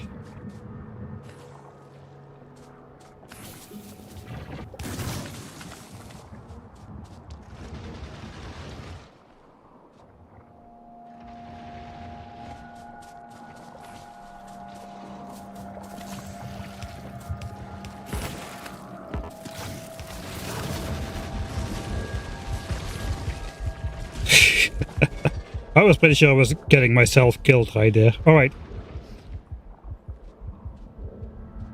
Okay, I'm gonna try once more coming in from the top.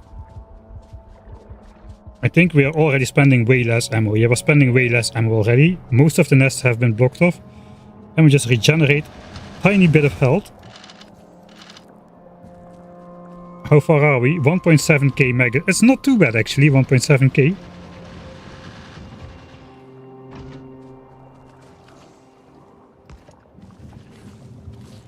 Okay, just attack those. Nope. Oh god, I've triggered them anyway. Alright. This is a futile exercise. I'm just going to have to place gun turrets close by, I suppose. You know what? Maybe I don't. Okay, I do. I'm stuck. I couldn't walk around the corner. I was stuck in the corner. Okay, that was dumb. That was a dumb way to die. Not as dumb as my very first death on this run, but that was a dumb way to die. So the hitbox is kinda... You can sometimes walk between this and sometimes not, just depending on something like subpixels or whatever. Sometimes you just cannot walk down back between the nests like you could walk up. That's what happened here. I got stuck right here and I basically got spittered to death. Yeah, we're not in hardcore mode for this one. I would have already restarted on the very first fight. Those of you who don't know, I died on my very first battle. I cannot move the map screen. Oh, we respawn on the belt under the spaceship. That is nice. I died in my very first battle against these guys. 2 single nests and 2 worms, and I tried using myself as bait and that didn't work out very well. So this death is already less shameful, slightly, than the last one. Alright, no more funny business. Let's get this done. More gun turrets.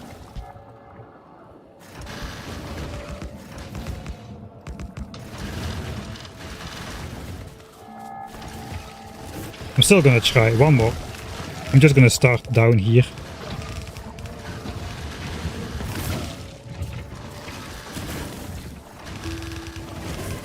Oh no. Alright. Then we'll just place full gun turrets around as I normally should do, and just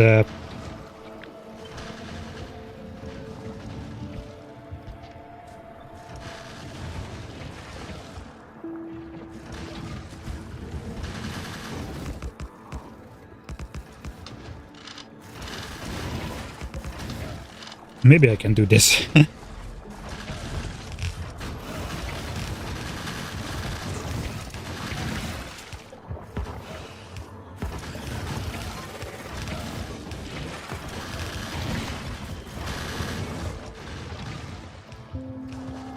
Okay, I think it's working.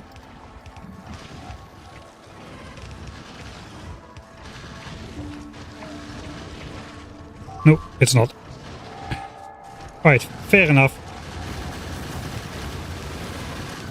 This'll do though.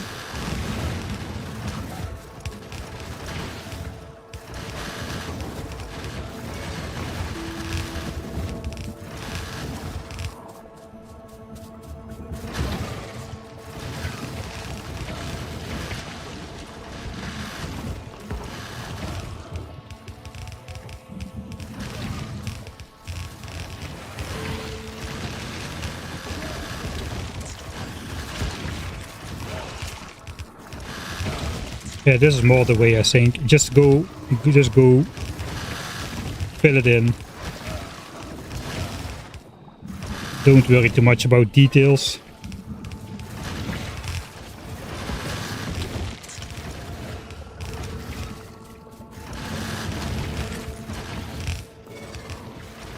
Okay, I'm not deconstructing that.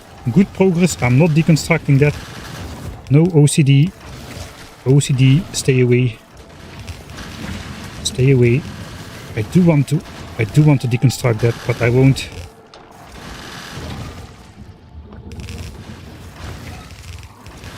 Don't you deconstruct, just keep placing. Don't walk in that asset.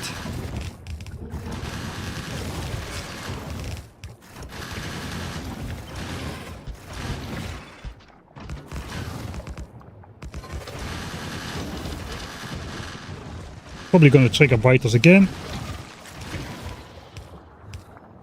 Maybe not.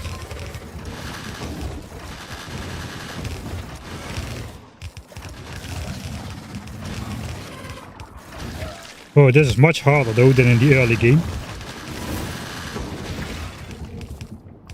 Although the early game also had quite a bit of hard fights with tons of medium worms, which forever distracted the turrets.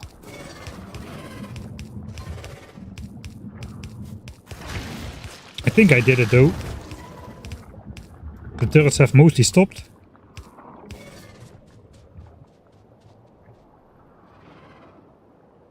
Yeah. Holy moly, first nest down. Well, that was not easy. And this was only a small nest, man. Dumb Ways to Die song suddenly starts playing. That is teleport. Yeah, that's true. You can use like if you need to get to the other side of, like, if you're out here and you need to get out there, the quickest way is just dying. Dead warping back to spawn. Alright. Actually, Kiwi Boy, I don't know if you already know this, but I just figured it out. You can place full health gun turrets over damaged ones to instantly repair them.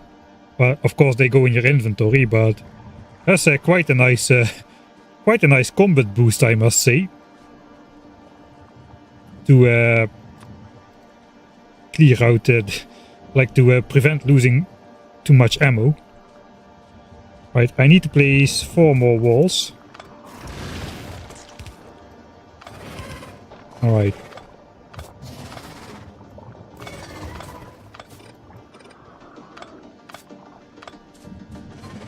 Now comes the real OCD stuff.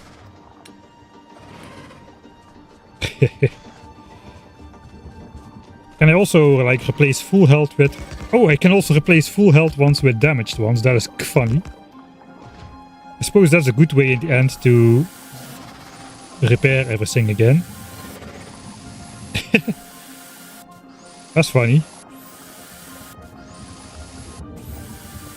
Oh yeah, I think the larger ones... Well, you know, this is our first battle.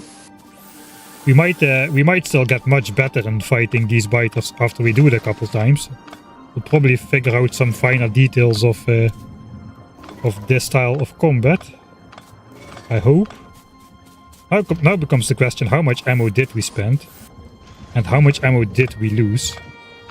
And what is the ratio between ammo spent and ammo lost? And why is evolution already at 83.25%? While we have only neutralized 1 nest?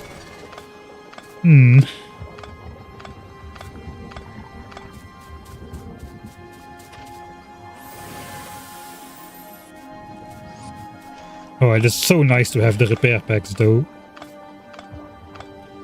Like earlier on, I would just have to throw away all the turrets with damage, because the average damage on the turrets was just becoming too high.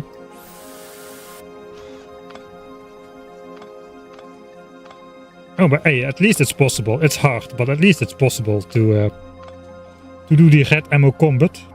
I'm really thankful I did decide to do 2 damage upgrades on the ammo though. despite the second one being almost unjustifiably expensive. That's 200,000 red and green signs.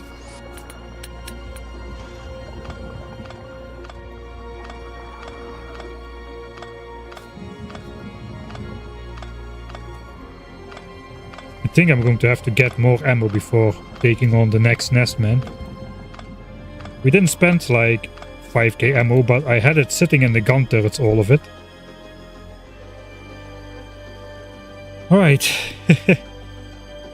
How many walls? 666. It's an omen. There's gotta be. Alright. Let's check the stats then. Ammo spent 1800. 1800 ammo spent. 1792. That's like 10 minutes of production.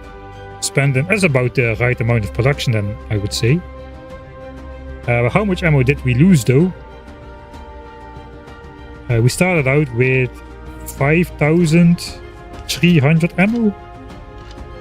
And we've got like exactly 3,200 left. That's 2,100 less. So we lost 300 only.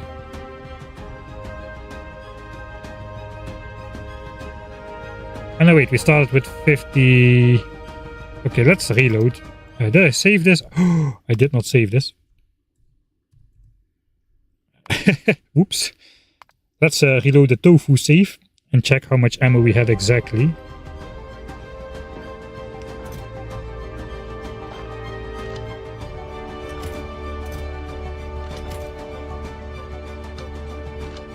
Uh, 5294. Let's say 5300.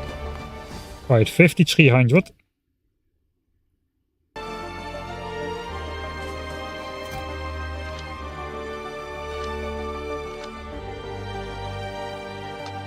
And now we have 3286, so 3300. That's 2000 ammo.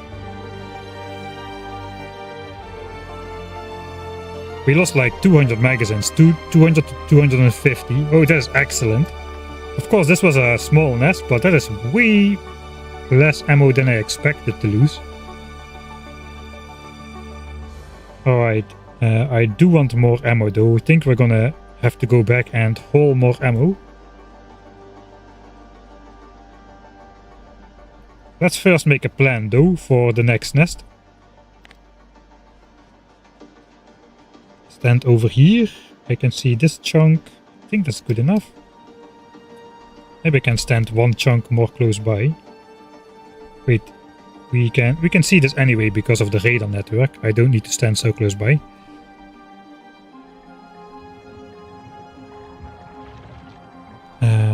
Yeah, so that is a rinse and repeat. Plop the rings around the nests. 1, 2, 3, 4, 5, 6, 7, 8, 9, 10, 11. You know what I didn't think about? I should make some grenades. Just to blow up the forest.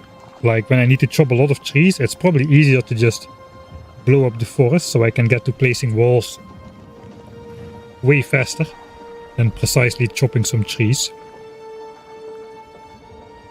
Alright, so we don't need this one anymore, so we just do new contents without the grid.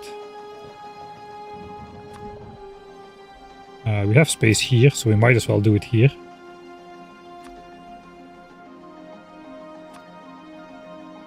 One, 2, 3, 4, 5, 6, 7, 8, 11. Okay, now we do snap it to the grid. Ah, wait, we're not ready yet. This is one of those mystery questions.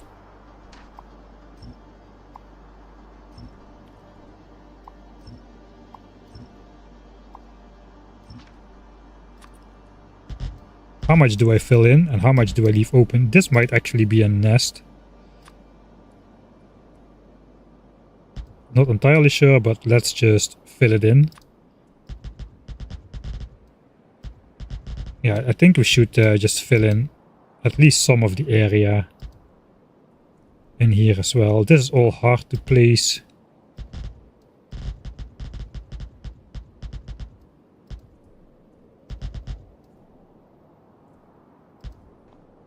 Alright, and then again we can do the...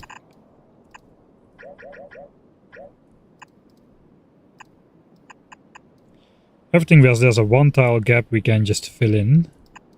It's not a lot here. This nest is not big enough to do this strategy on, really.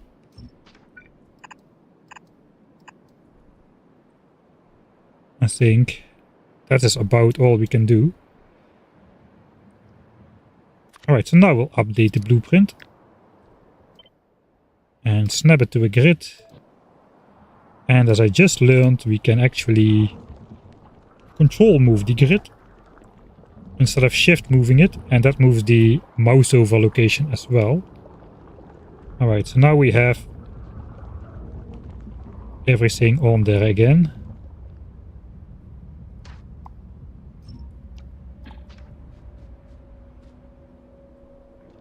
So now we need a plan how to take on all of these.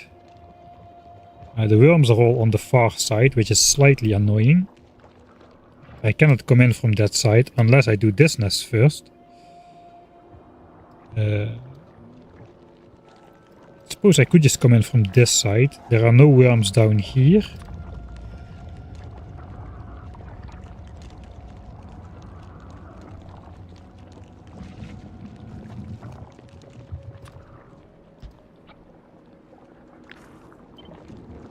So if I just sneakily place some gun turrets in here at the end, that should take down those last worms fairly quickly, and I can then take out the ammo and let them die again or something. So that takes care of the faraway worms. Nearby ones, yeah, we can put everything in these slots here. Let's again do this. That's what we eventually want to wall. And then we can just easily slot those things in here. Let's also undeconstruct all of the trees so we can see where the trees are in the way for placing my gun turrets, which indeed might be more of a factor than I think it is.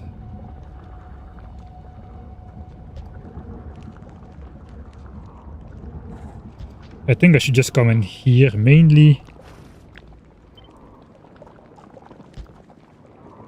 Just go like that. I should put some stuff down here as well.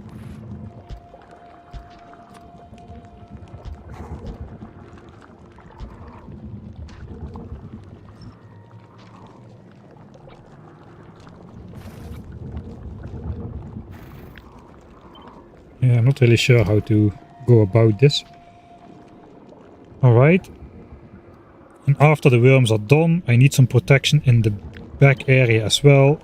Mostly close to the center as well. The closer to the center, the better. I think I should just sacrifice some of the immediately placeable walls. I think actually I can go in the back here. Yeah, we can go in the back here once it's all said and done. Focus on the... I think we should focus on the spitters really, not on the biters.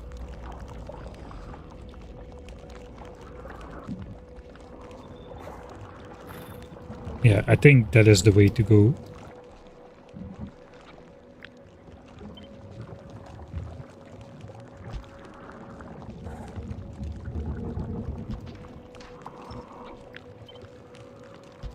Okay. That reaches the middle from everywhere. That's important that we reach the center. That's going to put a limit on how big of a nest I can take out actually. If I cannot reach the center with my turrets from the outside, it's going to be pretty hard to wall in the center with spawns and damage and stuff. We will see about that once we get there. This is a lot of turrets again. I'm gonna come in from this side. A small worm. Medium worm is here. Means I can place my initial turrets here and the worms cannot shoot them. I think I'll go with a double line to draw out. 93 turrets. That's already like ideally 50 half stacks, and I don't have those. So I'm gonna go back to the base to resupply first.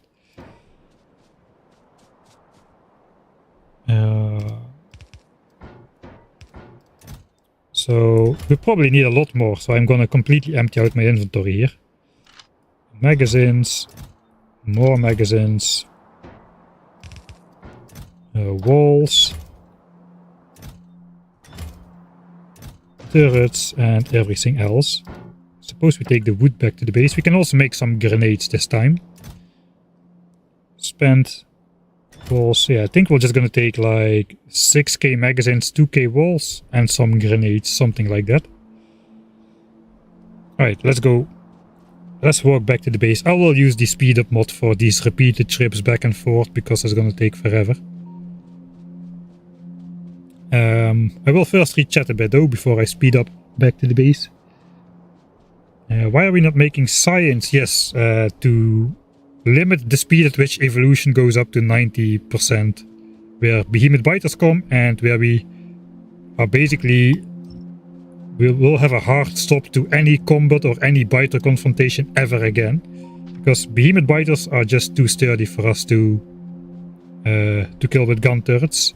Unless we go into like super expensive military science deviations, which we are not going to. And even then it's still questionable to be able to take them on. Hit points with nest grow with evolution, that is true. We are currently already at 2384. I think the maximum is like 3500 eventually or something. But we don't care about that because we are just simply forbidden from taking down any biter base. Because we want to get this achievement.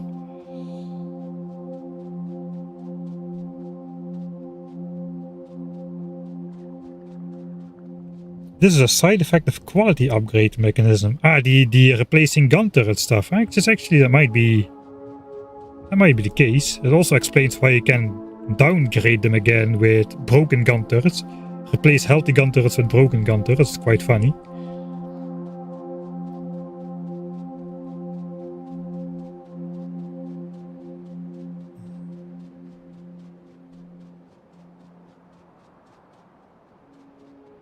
Alright, I think I caught up. Look at these forests. These forests are fully dead. These have absorbed, like, these have been damaged the maximum amount by pollution already. Not surprising, it's right next to my my three belts of coal absorbing power plant right here. Why is this built in such a weird shape? I went over that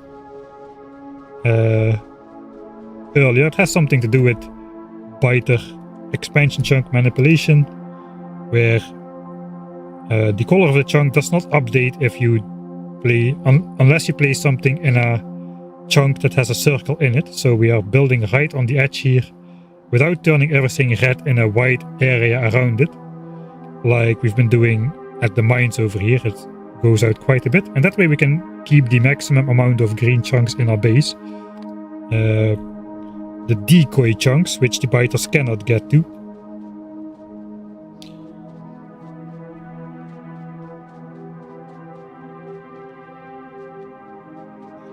Time is a factor towards getting towards behemoth biters, but it's almost a non-factor. It's going to be like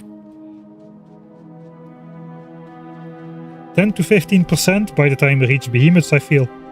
I know that it's like 600 and something hours, 650 hours or so. We can calculate how much it is exactly. Let's do that as a side quest. Resupply. Resupply. Alright.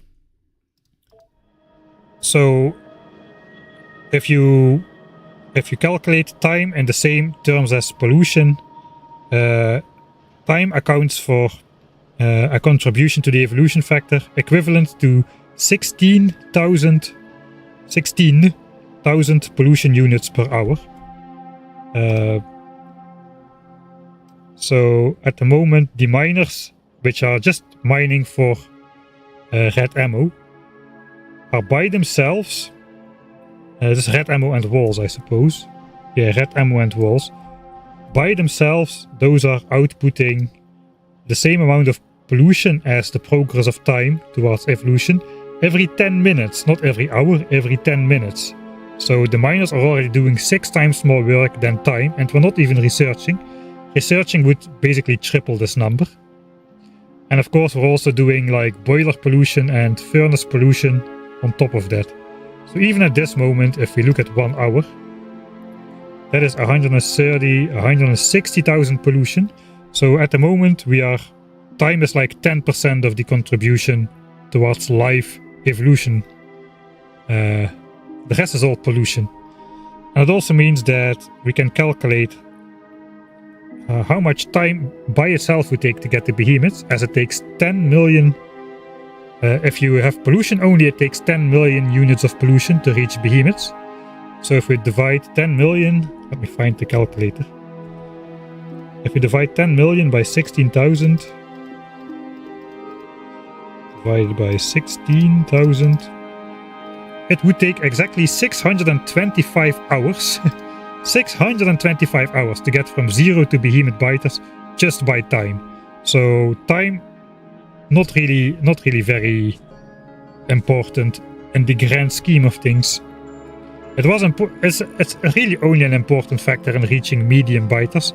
Already for big biters it was mostly a non-factor. It was mostly decided by pollution and what tax we decide to research and how much pollution we generate by researching those technologies. As of course every single technology we research contributes 1000 times more to the pollution factor compared to regular. So yeah, time not really important. Alright, let's load, so I don't waste too much time. We're gonna make like 200 grenades or so and see how far that takes us. Maybe 400. 10 grenades a pop, 50 iron and a lot of coal. I do not have coal chests, actually I do have some.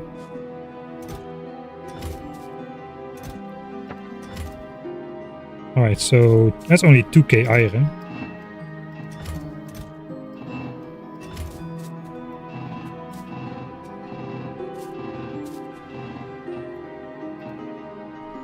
And then just 4,000 coal. That's all from coal rocks and whatnot. Not all from coal rocks, but a lot of that is from coal rocks. Suppose that's 4,000 coal right there.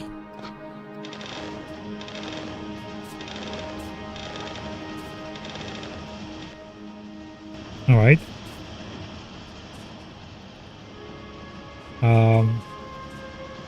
So yeah, it's just very simple. Just grenades, walls, and ammo. We've got 5.7k walls. Okay, so we're outproducing walls way faster than we place them. And magazines, we have 21k. We're gonna store those in there as well. Now we just have to wait for grenades. There we go. So I basically gotta reserve 2 slots for grenades and the rest we can fill up with ammo.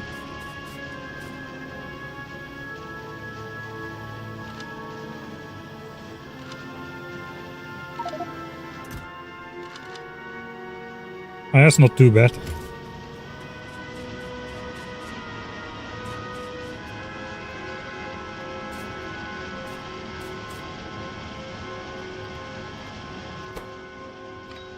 Alright, for now we take 100 grenades. We can take the other ones once we're back. As it's not really important to carry all of them, then I could take 100 more ammo. That's probably something we need before that.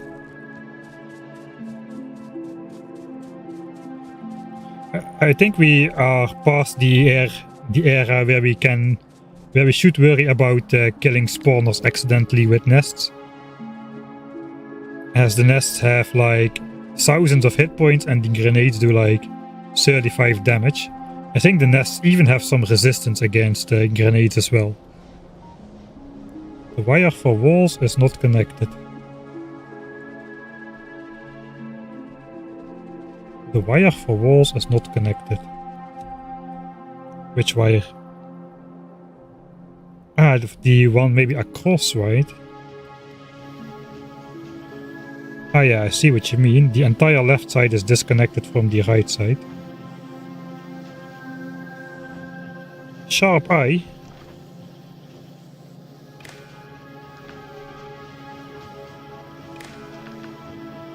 Alright, we have 11k walls. Nice.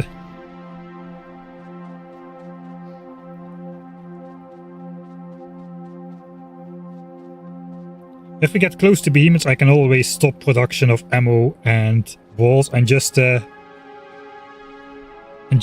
spend what I have first before producing new. Instead of having like 25,000 red magazines and 50,000 walls just in stock. All of that will have produced pollution which did not need to get produced. Speaking of that, maybe I should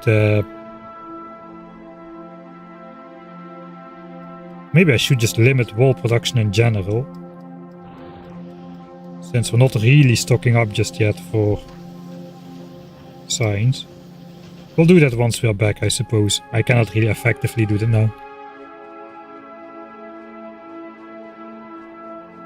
Yeah, there is almost no change anymore though between 83% evolution and 89.999% evolution. The changes in biter composition are very, very minor. I think we have like... Is that so though? I will verify that once we arrive. But when we started, it was like 72% big biters. There is one more change which could be important. Let's first restock the stuff. Maybe I put those chests a little bit close by, the biters over there. Right, magazines, magazines, magazines, magazines. That's like almost 10k magazines. A chest of walls, we've got some grenades. Repair packs.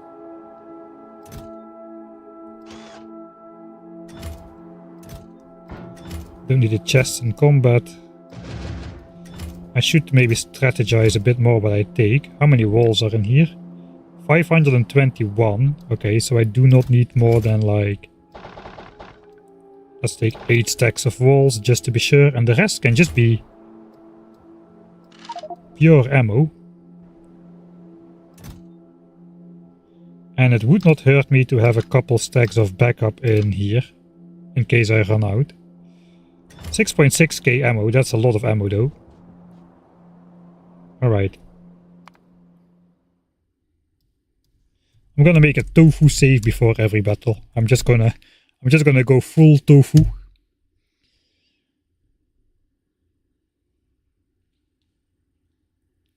Alright, so let's check the difference between now and the closest point before behemoth biters. Currently the spawn chance for big biters, we can see it in the mouse over on the right. 72% of the biters are big biters. I suppose 61% are big spitters. Do we really care about that difference? Not really sure. Now we set evolution to 0.8999.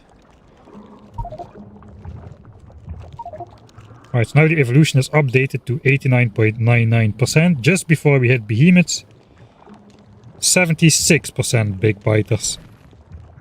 So, of every 100 biters we encounter, 4 extra of them will be big.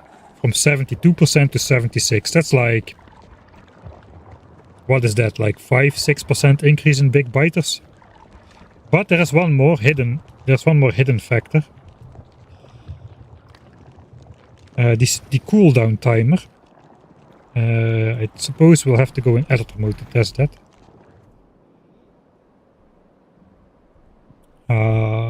Right. So let's plop down a biter base.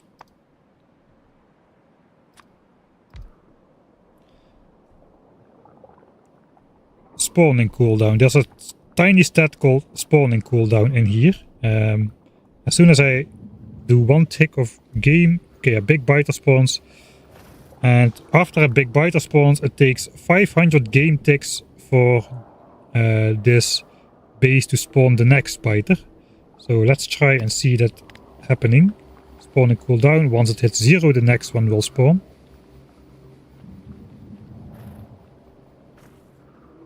Alright, another big one. So that's every 513 ticks. What if the evolution was 83% as it just was?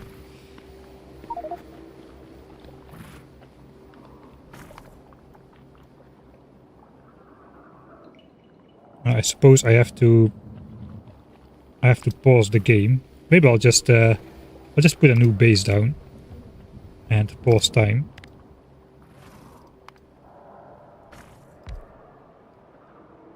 Alright, and then one tick. Okay, it's a big biter.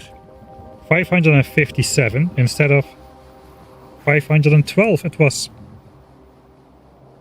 So the spawning cooldown becomes lower and lower the higher the evolution goes. It also depends on the type of biter that spawns. So after a medium biter, we would see a new spawn quite quickly.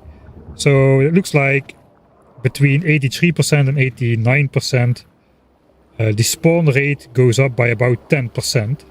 So combined, that is probably like 15% more HP spawning out of the nests.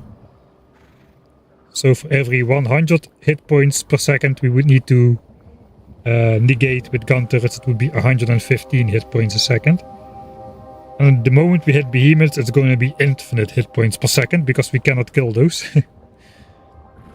Practically infinite. Alright, let's see if we can get a medium biter to spawn from one of these. Okay, so 4 of them, why not? The spawning cooldown after a medium biter is 186 ticks, 185 apparently. So yeah, 557 after a big biter, 185 after a medium biter, so that's 3 seconds. This is almost 10 seconds, like 9 seconds or so. It's gonna go down to 8.5 after we hit 89% evolution. So yeah, not too much is gonna be changing after in the last 7% pollution we can progress through. How do pipes affect the spawn cooldown timer? They don't. They just prevent spawning altogether. So the spawning cooldown goes down to 0 or -2 in this case. It looks like some special state, but there is no area for the biter to spawn, so the biter just doesn't spawn. And once you deconstruct something, sometimes a biter spawns instantly, but sometimes it takes a little bit of time. There we go. Sometimes it happens instantly though. So yeah, I'm not really sure how that is decided, but what I do know is that as soon as the biters can no longer spawn enemies, they won't anymore. Alright, let's stop procrastinating and start neutralizing more nests. Oh god, how many times am I gonna die on this one? Let's not die at all. How about that? I should place...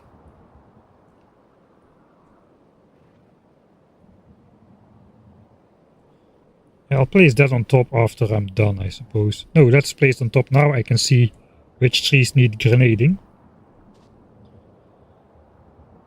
Yeah. Alright, let's go.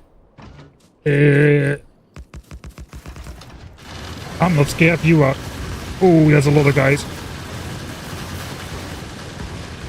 I was not planning to come in from this angle, but looks like we are.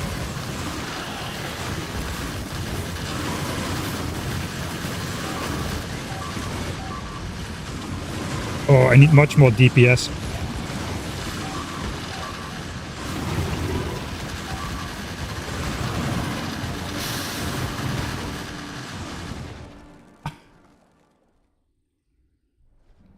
One second.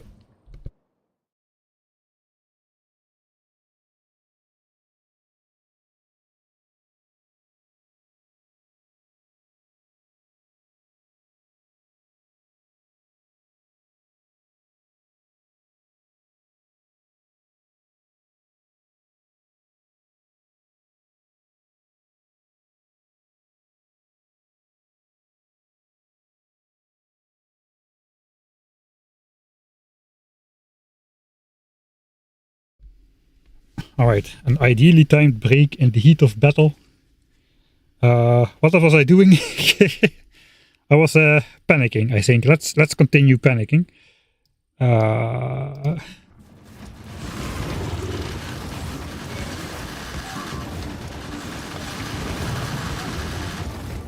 need to be way faster with this placing of the turrets.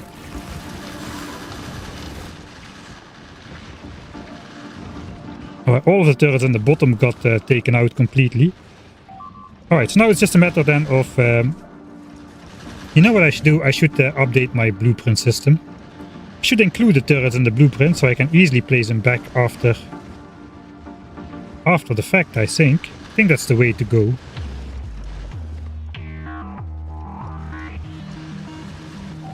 It still doesn't look too hard of a nest though. I think this one is quite small. There's only 11 nests, right? This is smaller than that one. 12 nests instead of 13. I don't know, it might be 11. 1, 2, 3, 4, 5, 6, 7, 8, 9, 10, 11. I'm a liar. It's 11 nests. Maybe it's 12 worms. I don't know. Okay, let's try this again without the interruption.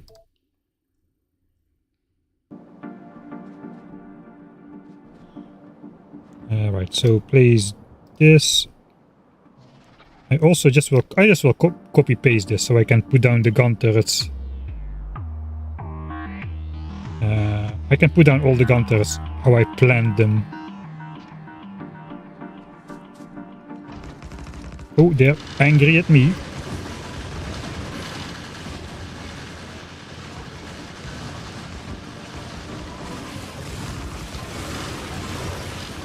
Okay, this is a bad situation. Okay, that's another reload, I suppose. 2 fails already.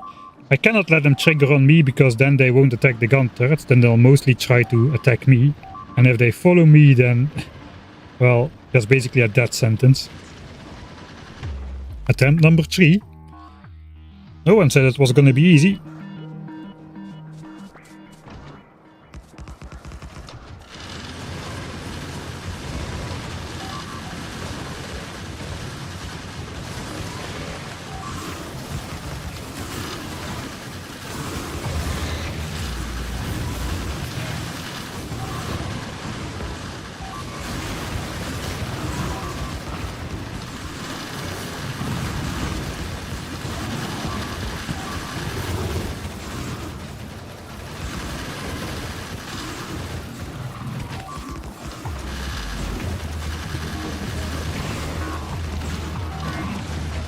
Alright. That does it for the worms. I think I'll just go back and resupply myself with ammo before doing anything else. Not walls though, dang it.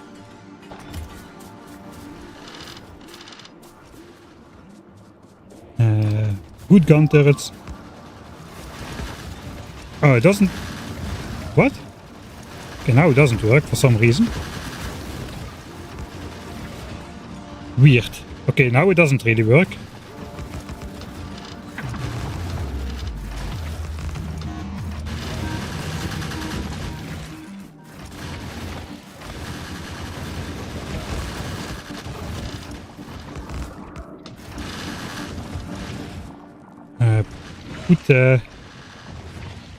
Where's my... I didn't copy paste the gun turrets.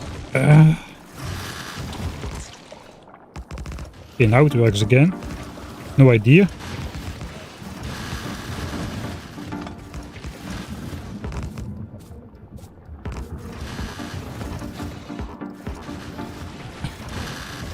Yeah, I have no idea how it works exactly, but...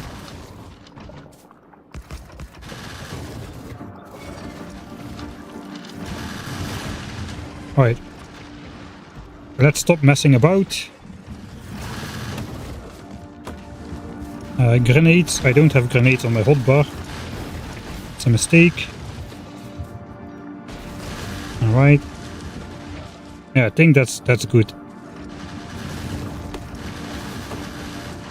Okay, I'm panicking. Never go full tofu.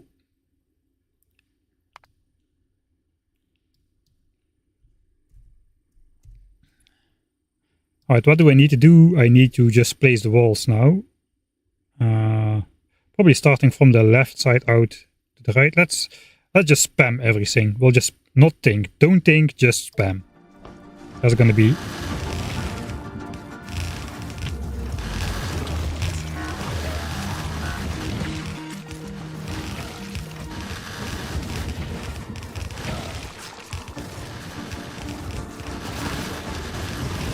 Alright, not too bad.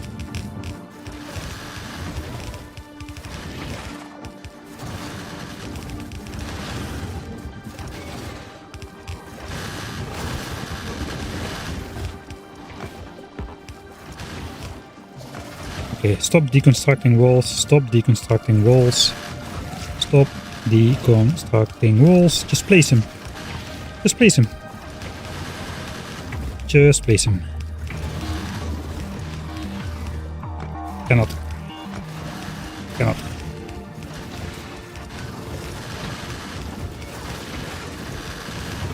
Okay, gotta protect this gun turret. Why can I replace some of them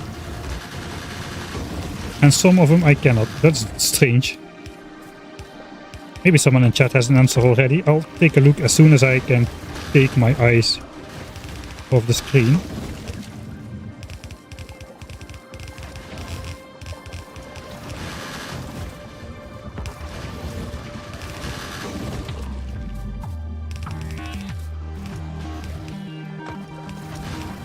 And seconds between biter spawns is pretty good though. It still means that once we have like 20 biter bases, we're still gonna get like 2 big biter spawning every single second. But you know, it could be a lot worse. 10 seconds per nest is pretty acceptable, I would say.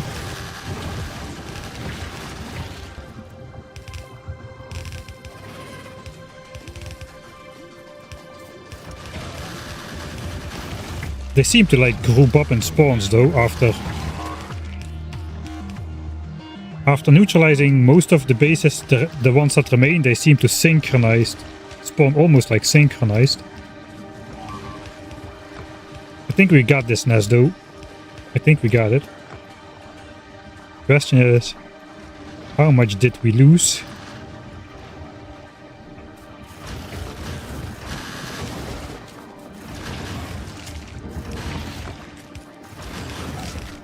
My mouse.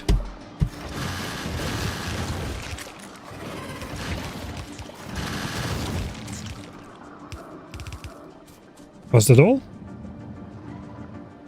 So much was spawning, and now nothing is. In one time, that is good, I suppose.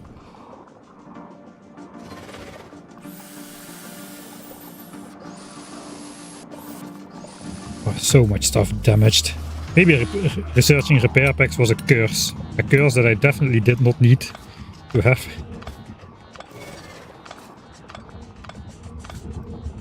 I'm quite curious though, how much ammo did we spend this time?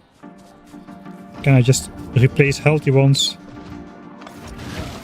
There we had an instant spawn. Can I replace healthy ones with these? So I can repair them.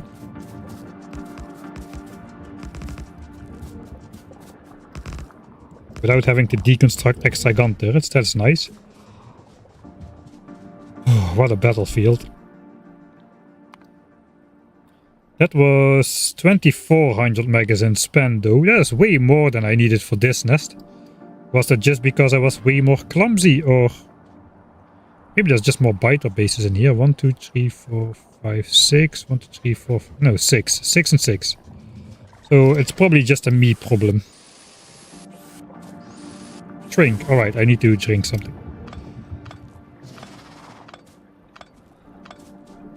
Alright, I'll go on the text screen then. Thanks for the hydrate though.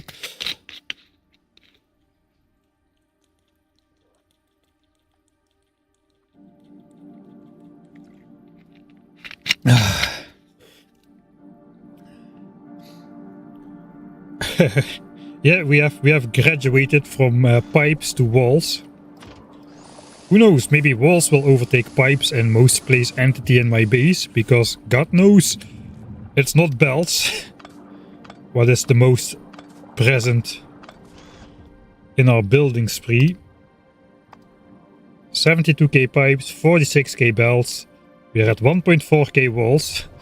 I really hope I really hope walls is not going to overtake pipes. I also hope walls is not going to overtake belts. But then again, I don't really know. It's going pretty well here. We've got a bunch of same-sized bases to deal with those, so we're not really figuring out any like big differences between nests at the moment.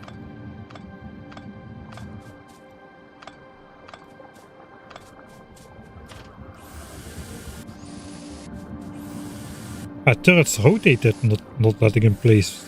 I don't know, turrets normally, and they can be rotated. Ah, strange.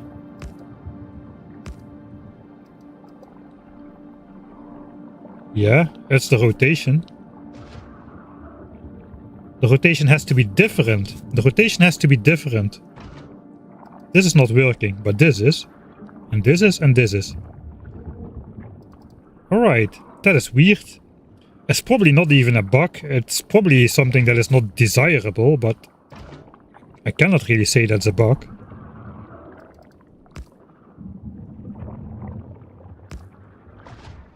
Huh. Alright, good to know. That means we can fix it. We just simply need to press the rotate button and we can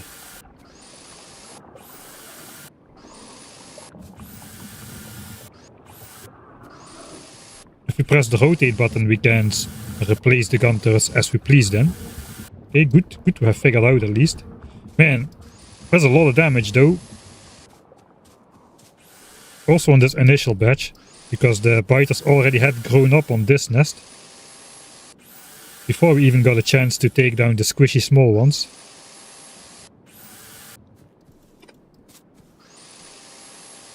Can you show the tech tree what you researched so far?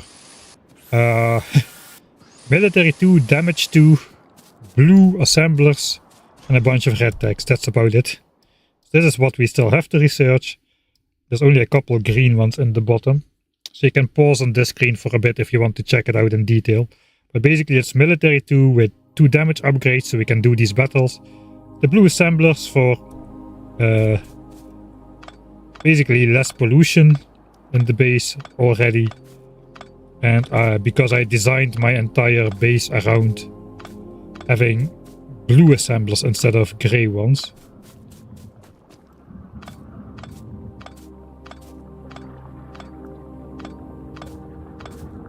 What's next? Good question. Probably either landfill or solar panels. Or efficiency modules. We kind of have to do the math a little bit on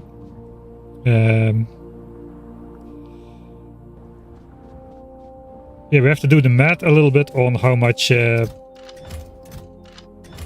what the effects are of each technology. So we got solar panels, which basically negates most of the pollution from the boilers and drastically lowers coal consumption. That is coal which we could then dedicate to making grenades, for example. Or maybe plastics later on. To get the military science done. We've got landfill, which lets us make extra expansion chunks on the water. We've got steel furnaces, which is mostly a convenience thing, building half-sized furnace stacks because we have to build everything by hand for the foreseeable future. It does save a little bit of coal and a little bit of pollution, but nowhere near the amount that solar panels or efficiency modules do. Problem with efficiency module is like almost 1 million signs away, so we might want to get something with less effect, but which is cheaper to get before going straight into efficiency module. Efficiency modules are a requirement though for us to mine the faraway resources, because there are biter bases which we cannot take out. Alright, how long did this take? More than 10 minutes already. We've had like half an hour between the two battles. Of course, that's with a resupply in between. We lost 21 gun turrets and 1 wall. Okay, that is not bad. 300 big biters were killed.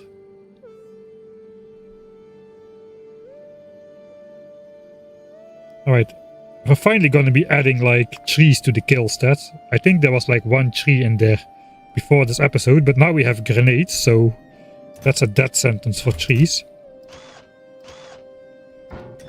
Alright, so what do I take for the next nest? I suppose 1,000 walls and then all the ammo I can carry. Which is almost all of it.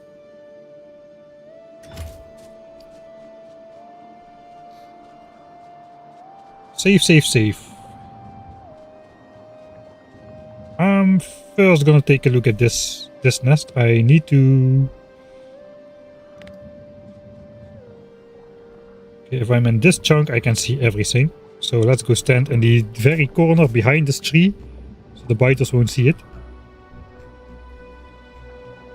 And then we'll make a plan for this one. This one is the biggest one so far. 15 worms, 15 nests. It's also annoyingly located on the water, which means I cannot walk around as easily. And the turrets cannot surround the nest as easily. We're gonna make the plan, as we always do. Maybe I should do like chunk by chunk, just to make sure I have all of them. So this chunk. 1, 2, 3, 4, 5 in here.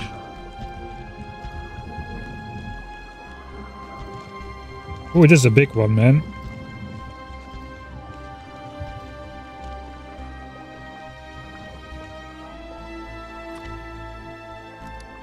Update the blueprint. And I will have to fill in that boy again as well.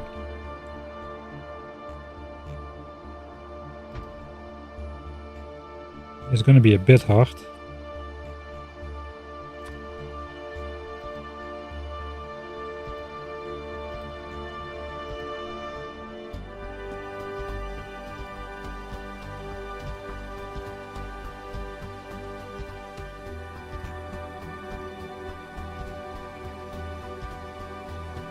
I think that's all of them.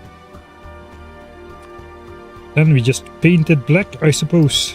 Or blue in this case.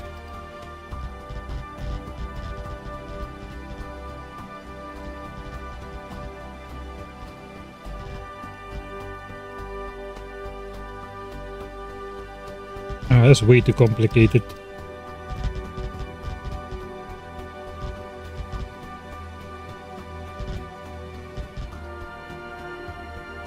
Yeah, I kinda might want to leave this as it is, so I can walk between that.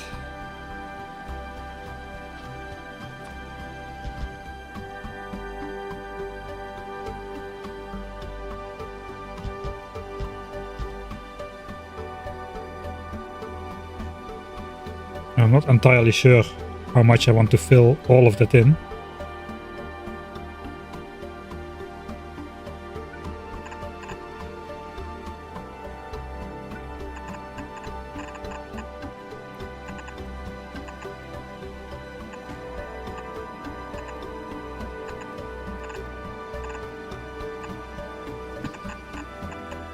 Just for clarity, this one is like, these are like markers.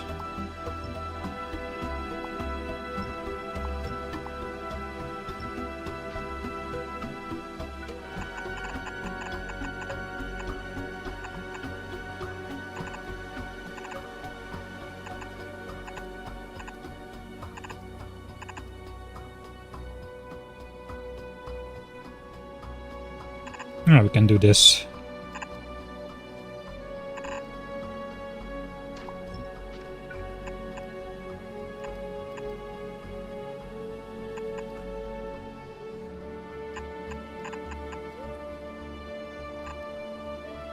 I will leave this open, I suppose. It's a bit of a weird one, this nest. Not really sure where to draw the lines.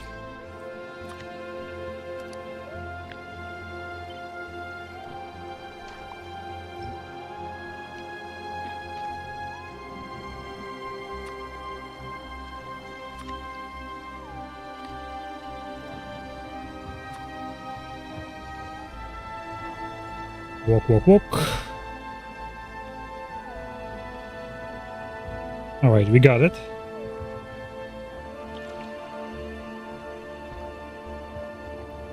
Okay, unmark the trees for deconstruction. Oh, this is going to be very annoying here next to the water. I'm not even sure from which side we should come in. I suppose we should come in from the top side over here. Just work our way around. And hope for the best. So...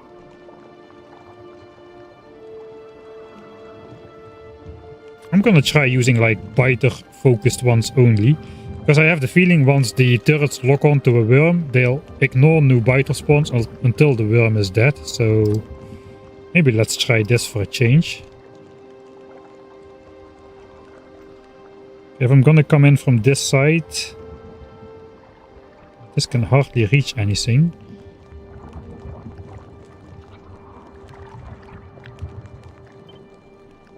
I think I'm just gonna have to sacrifice some ease of wall placement in order to get some of these turrets in.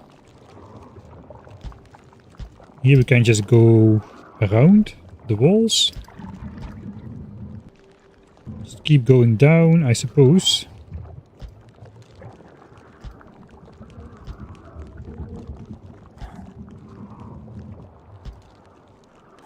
It might be a bit hard to put ammo inside, but I suppose that's fine. And then ideally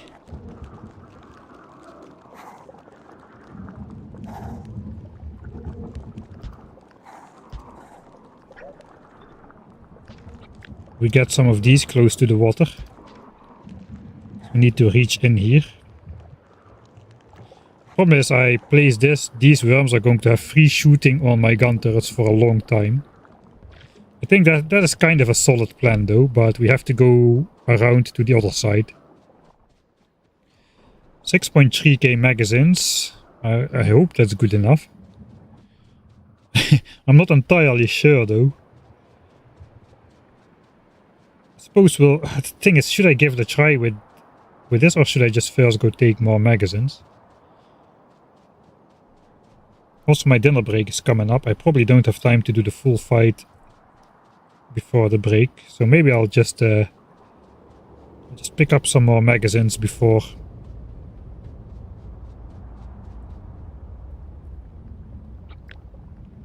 Got 100 gun turrets there. That's 50 stacks of magazines, which need to be inserted. Because I'm doing like half stacks now. I'm no longer bothering taking out. It just takes too much time to take it out. If I take out to 25 magazines, way more of them are gonna get destroyed. And also with all the big biters, 25 is just not enough for me to place all the walls. So I suppose I'm accepting a greater loss of ammo. Yeah, 50, and then we need some replacement. I think we're gonna need more. Anyway, we need more magazines to clear out the rest of the area up here. So we might as well just go take another inventory, I suppose. Let's leave that up here.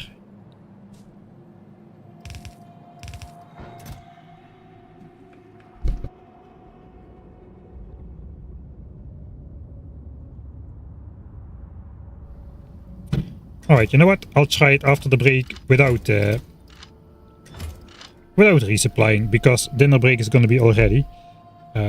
Let's save here. Another tofu save, I suppose. And I will quickly, I think I'll just set up the expansion experiment again. Let's reveal everything. I think it does not really matter. It won't really help me to know what's in the black area, as I will never go there, likely. This way we can get all the possible green chunks on here. I'm gonna set evolution to 1. Right. Also gonna just switch off the... I suppose this will fill up pretty soon. We're gonna just the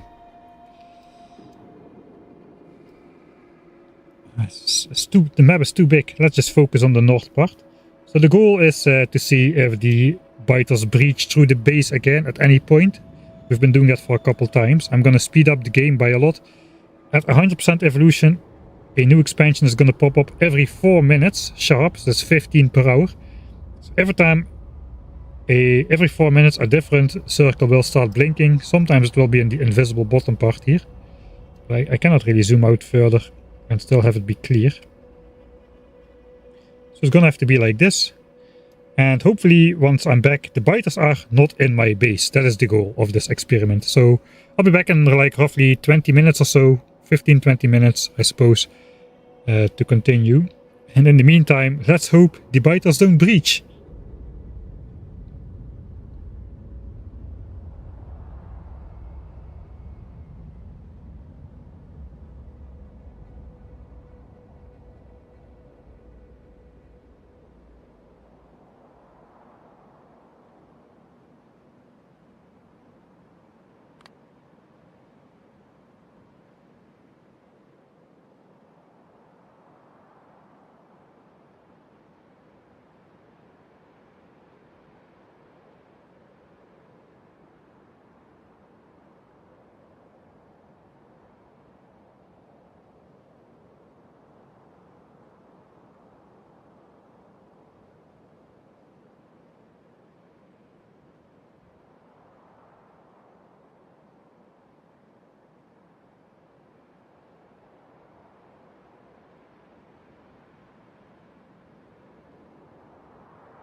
Alright. From the looks of it, we did not have any breaches this time, which is good. How much time did we simulate? Approximately like 5 hours or so. So it's only a drop in the grand scheme of the up to 200 hours that this system has to work, but every single stream we do one of these tests improves the confidence in this strategy. There's still plenty of green chunks outside as well,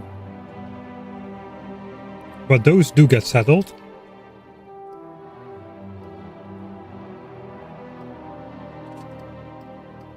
I'm not going to look for it this time. Yeah, that's good news then. Yeah, I was having dinner. You really think it's necessary to use walls instead of pipes? I'm still standing here. Oh wait, it's now Behemoth's time. I forgot about that, yeah. I think so. Even the walls got attacked a lot. I've been repairing a lot of walls. Even one wall got destroyed. I think with pipes that problem would be way worse. Especially since walls are like almost immune to spitters. And pipes are definitely not.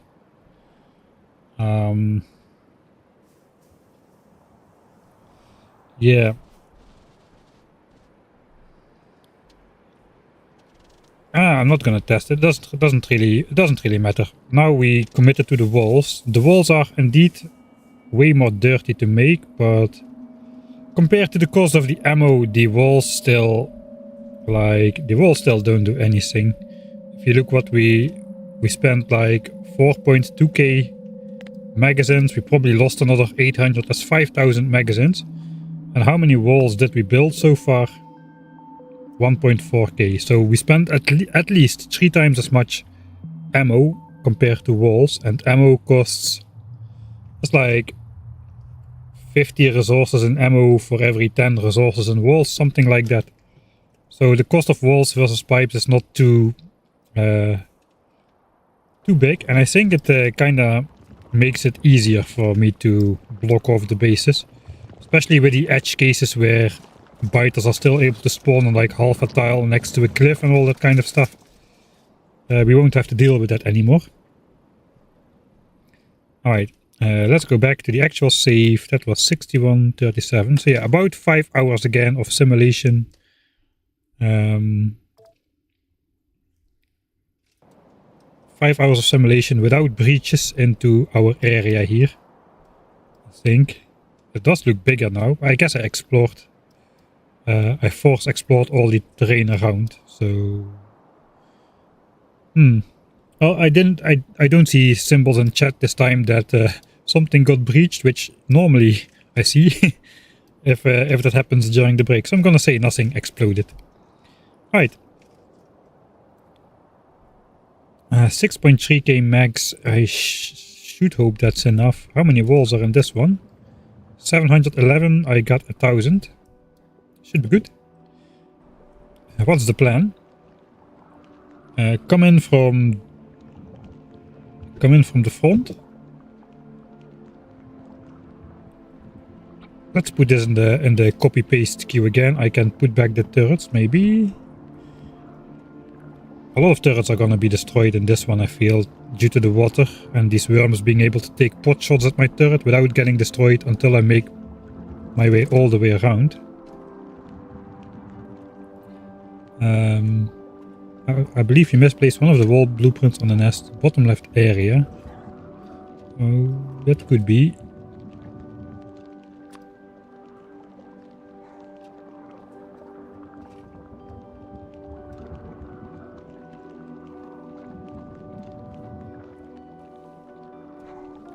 Well, we'll find out then. Doesn't matter too much. We can always, if there's one spawner which is still spawning stuff, we can just search around at the very end.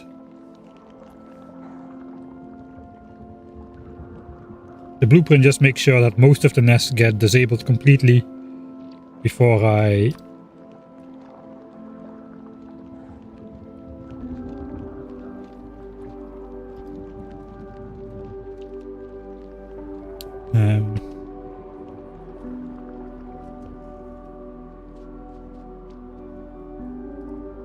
Before anything goes wrong too much, I suppose.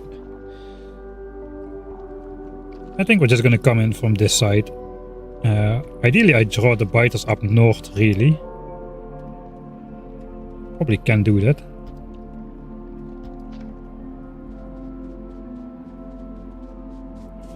Right, here it goes.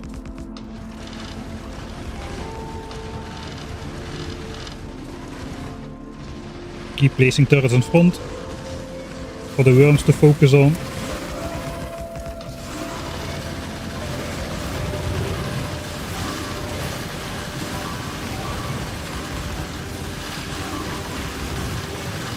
And this is so chaotic.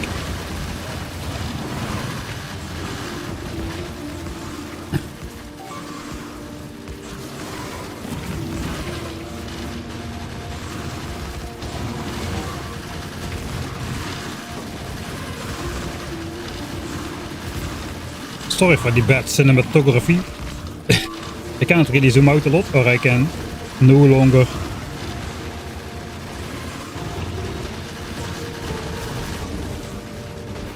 accurately place my turrets.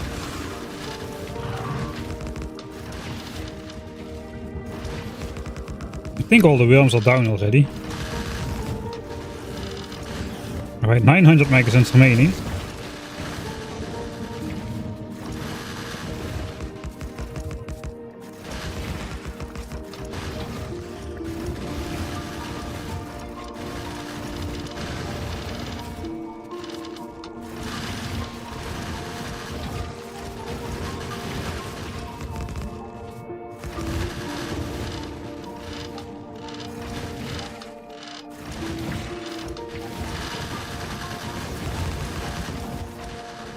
Alright, I'm gonna assume the rest is still good enough. Maybe not.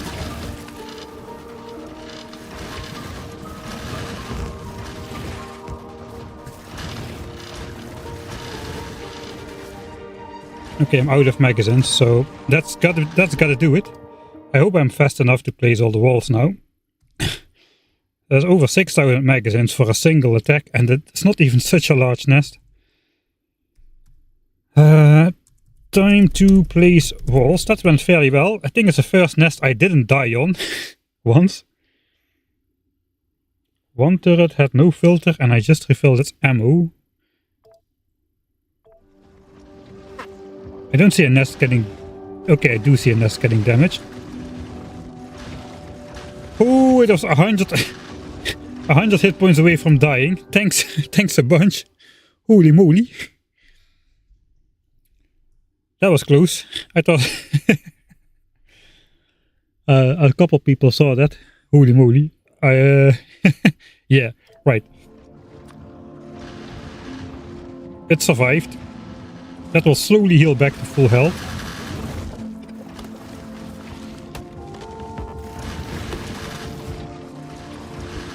Alright, I think I just have to get started.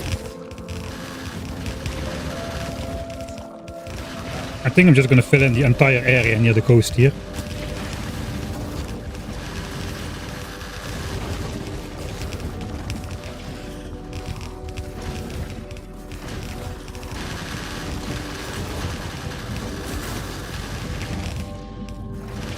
Alright, that was the area where I wanted to walk through still. Such a nice, relaxing, Glabber soundtrack in the background while all of the onslaught goes on.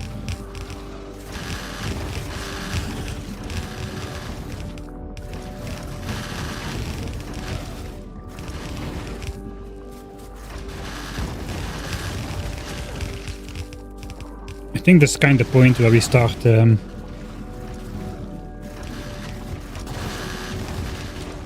neutralizing individual biter bases.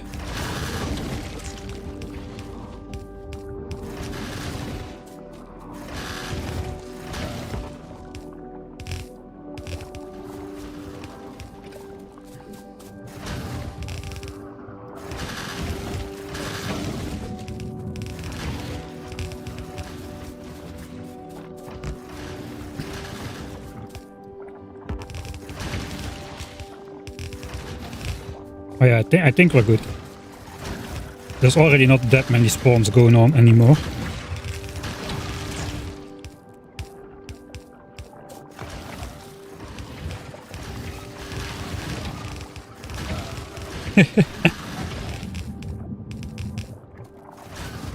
That base just really barely survived, man.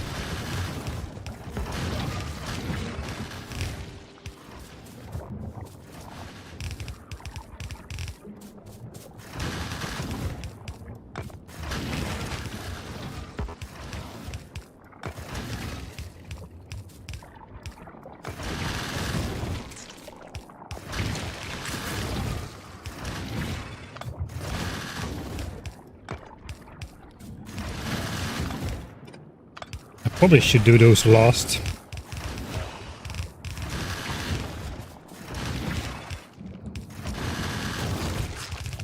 The gun turrets, which should be placed under the walls.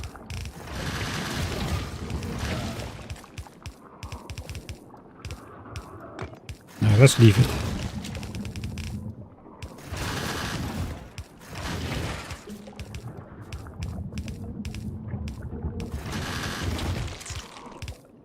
Okay, I think we're there.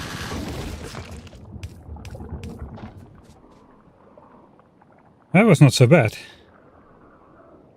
That was not so bad. Maybe we're getting better at it, but this was the biggest nest so far, and it cost me the least amount of effort. And we didn't die. That's always a good point. How much ammo is that though? That was a lot of ammo. That was a lot of ammo. 2.7k spent. And probably even more lost. How much turrets did we lose here? 11. And that's not too bad. That's maximum. Cannot be more than 450 ammo lost, because I only put 50 inside. So probably it's going to be less than 400 magazines lost. On 2.7k.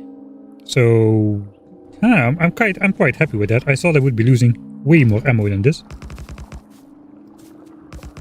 Let's try to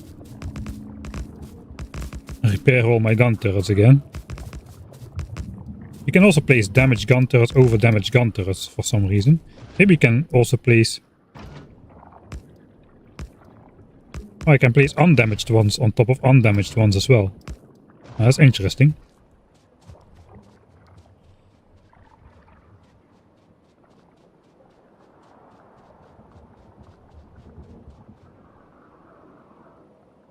Why not just build a huge block? It's also going to be difficult to run between it if it's a huge block. I do the middle as a huge block, but the outside, I mean... I think it would be way more difficult, especially with the gun turrets also needing some space. I think this is a good balance of finicky pipes on the outside and just a full blob of pipes on the inside.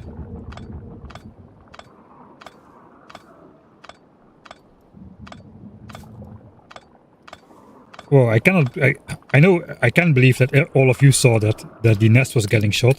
What I cannot believe is that I saw your messages in time to actually act upon it. So I guess I gotta say thank you, Factorio devs, for increasing the biter hit points, or the biter base hit points with evolution these days. Because that kind of saved me. If it were squishy 350 hit point nests, I would have lost this achievement.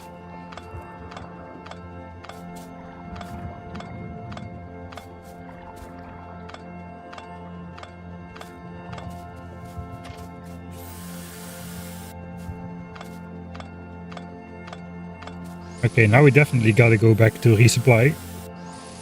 We might be able to do some expansion still though. For actually having to go back.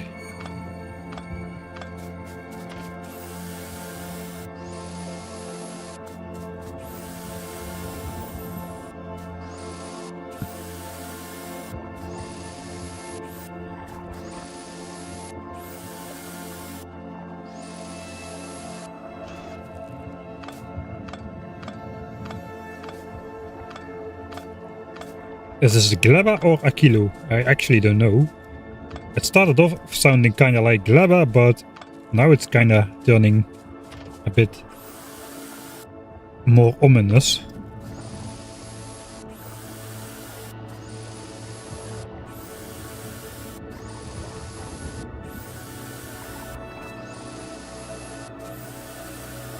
Yeah, I think I'm going to use speed up mod for future repairs and gun turret deconstructs, because that sure takes a while. I think it's still faster to repair the gun turrets than to outright replace them though.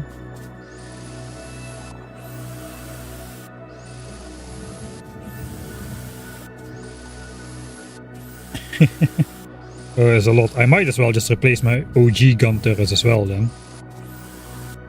If we're gonna go like this. All of these like, or like many of these have like half health or less.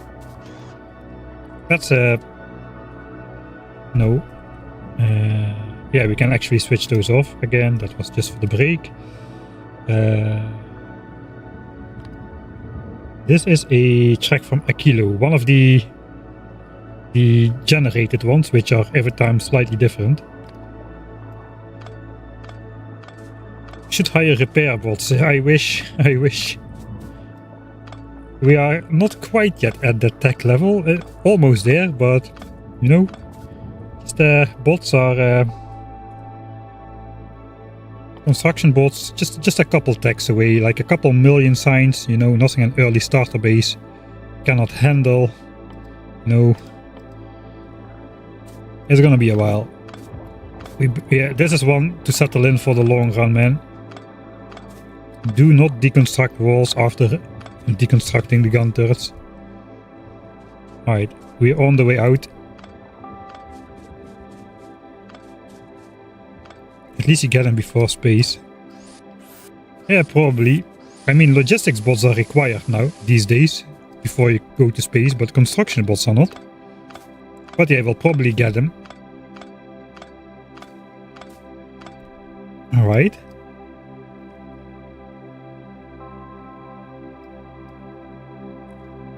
I would say, can we consider this one claimed already? And maybe we should first take down this one. This is a small one as well, just 8 nests. Yeah, I think we have enough owners to do that. Let's just quickly take a small loop around here just to see if there's any more expansions there.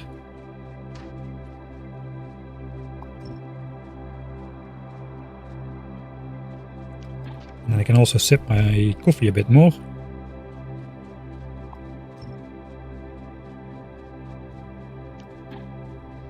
There should not really be anything that I don't see already, actually, since we placed all the pipes here. And after we placed all the pipes here, nothing should have been able to spawn here anymore, or settle here anymore.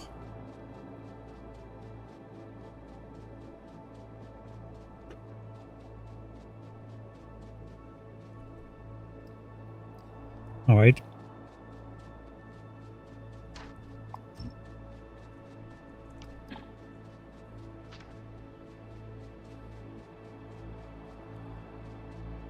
There's an issue with nests near cliff. It's impossible to close them off entirely because some cliffs prevent you from placing entities. Yes, that's true, but not quite true. Not entirely true. Let's make a save here. We already had that problem in the early game. We can test the wall theory while we're at it. That one was not applicable. Maybe here? Not really clear. One with cliffs. Maybe this one. Alright, yeah, so this one is a good example. So this tile... god dang it, I need to go in editor mode and...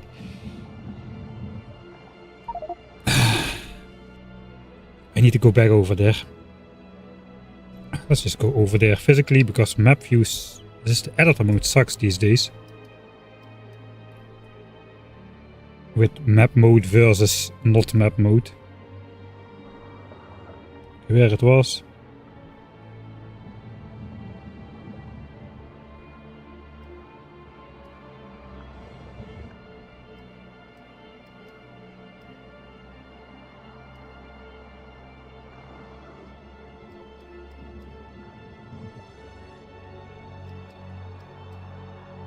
Dang it.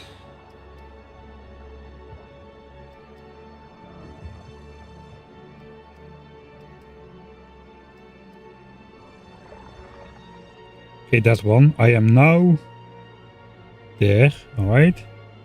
This one. Alright, so if we progress time and I deconstruct this thing. Maybe it was just small biters which could spawn there originally.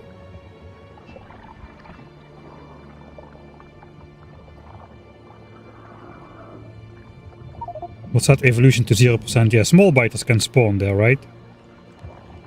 That's the problem. And pipes don't fit here. But not all things have the same hitbox. There are things like power lines, which can fit in spaces where pipes cannot fit into. The hitbox is smaller. And alternatively, we also have furnaces, believe it or not. Those could also fit in that area. But now we don't have to worry about it anymore. Oops. Now we don't have to worry about it anymore.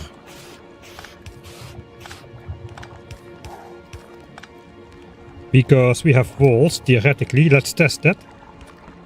So if walls go here, that should automatically connect to there, right? No?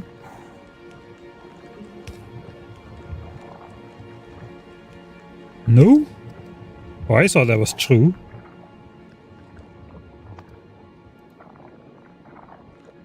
No, it's not true. Oh, alright, so we have a problem then. I already did not take my power lines and furnaces because of me thinking walls just connect. They visually connect to there as well. Alright, so we still need to do the thing where we place like power lines then. Right on top of there.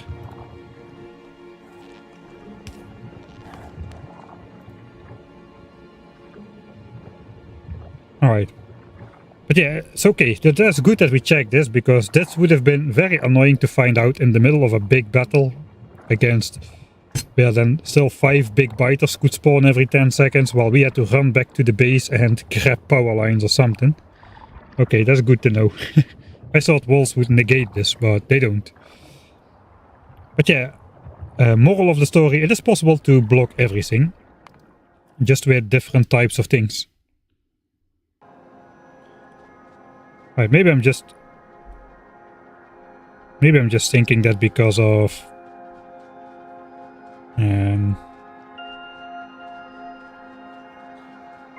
because now it's big biters and they apparently could not spawn in those small pockets.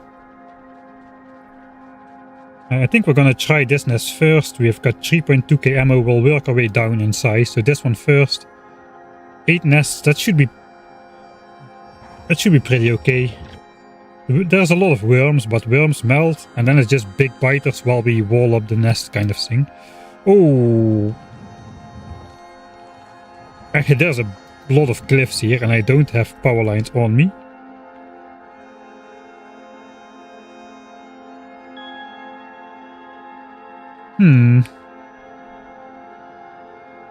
Well, we'll try it anyway. We'll see.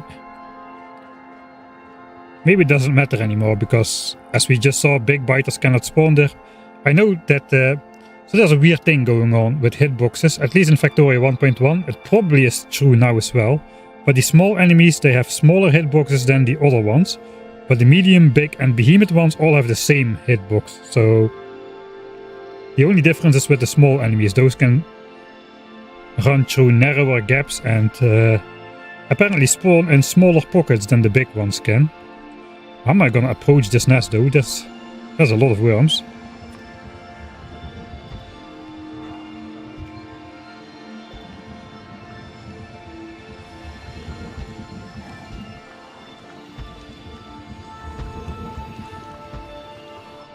Okay, I think we can afford to do this without blueprint. Just it's 8 nests. Base 8 nests. There's only 4 biter bases, so we won't lose that much time. We just need to make a good plan of attack to take out the worms. Where am I gonna come from? There's also this cliff in the way. There's a hole in the cliff through the biter base, which is not ideal. Maybe we just come straight from the top. It worked quite well to have just the biter focused blueprint on there.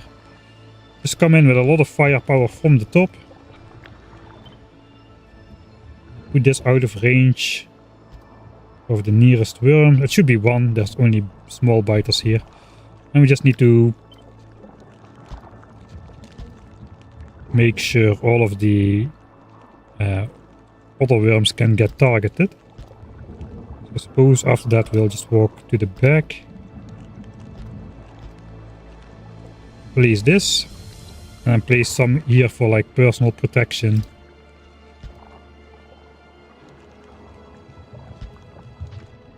Yeah, something like that. How many gun turrets is that? 91. Okay, so I'm going to have to do the quarter technique over here. Just a quarter stack of magazines. And hope that that's enough. Yeah, it's probably better to have way more magazines than this. We'll see.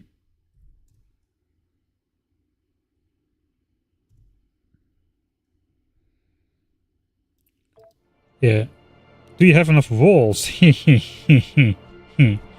I should definitely make a marker on the map to where I leave all my chests of stuff around.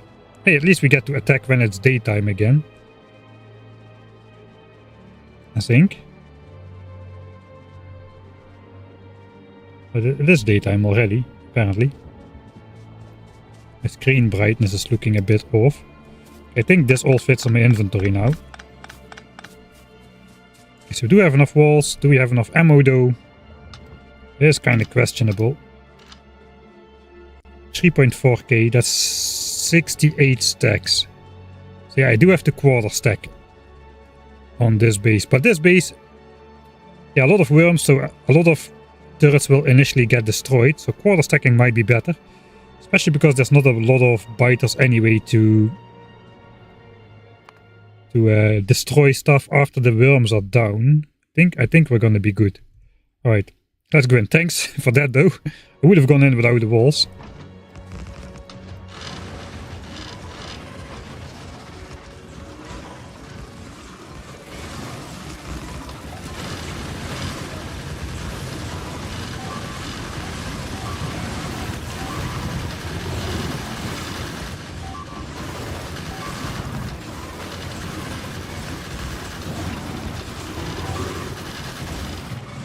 Alright. Try to go around.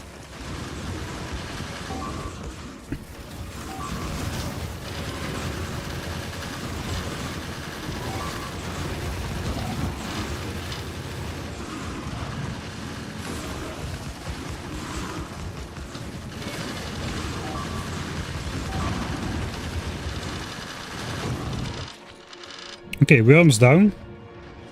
Worms are down.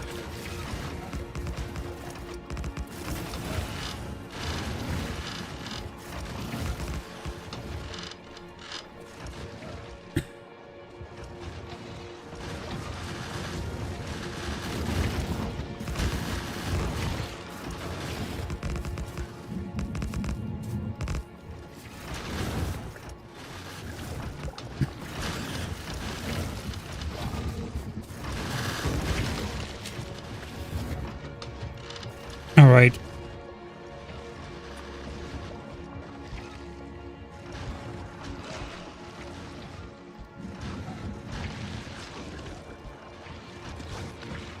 Wait. Man, this stuff is dangerous. It's a lot more dangerous with the big ones around.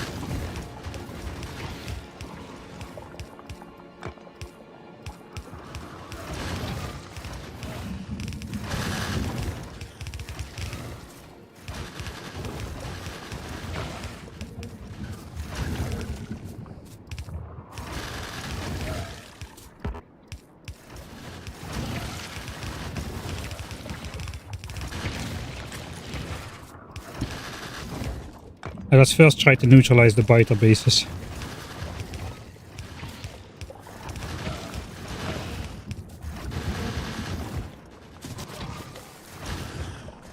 So we go in here.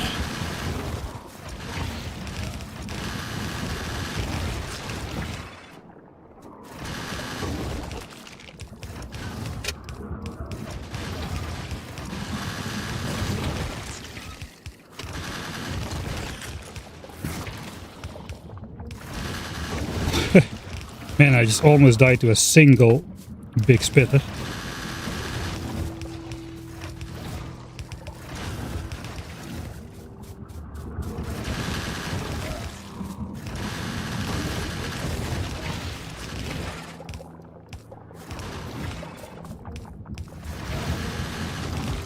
Oh god.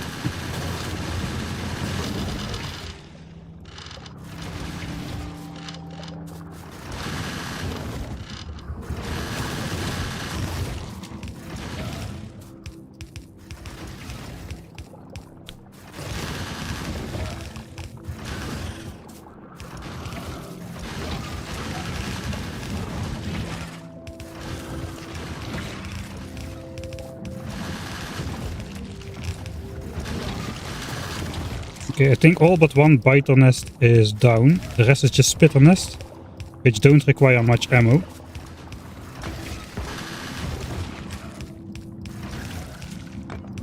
Let's first look if any big biters are still spawning.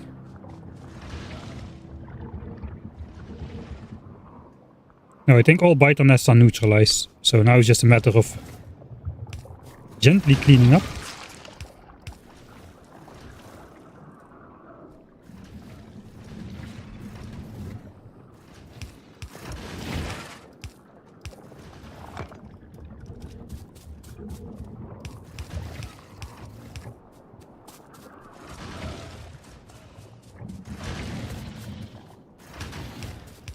And hope the cliffs don't mess us over.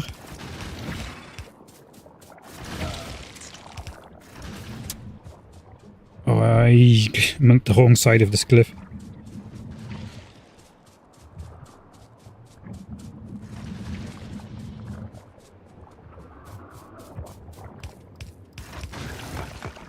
I think we got it though.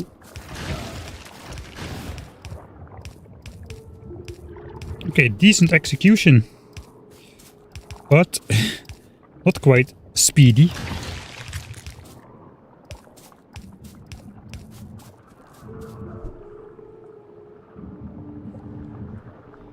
Why walls instead of pipes now?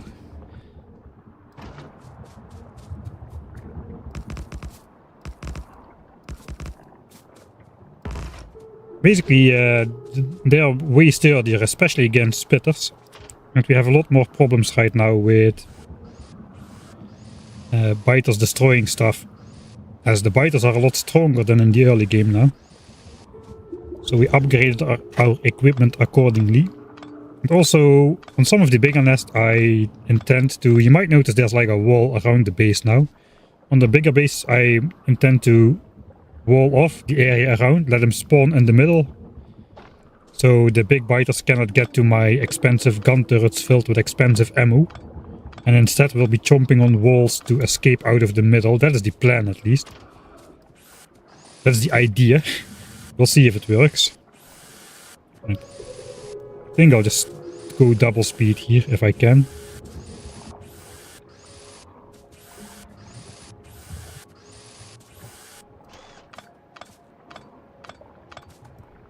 I think my laptop is doing something in the background, because it should have no... We can run at 10 times speed still, but looks like now we can't.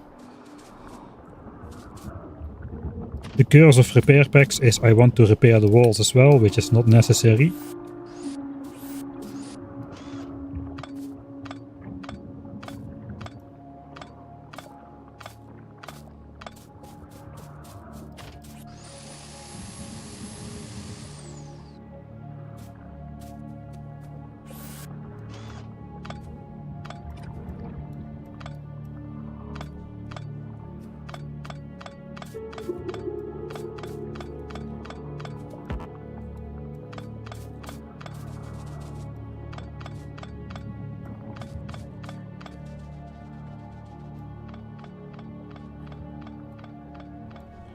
Alright. That's another one down.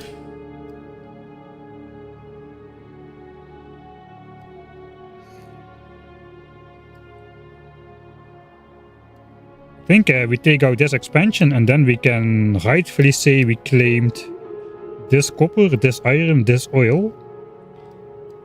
And after we claim this one, this iron as well.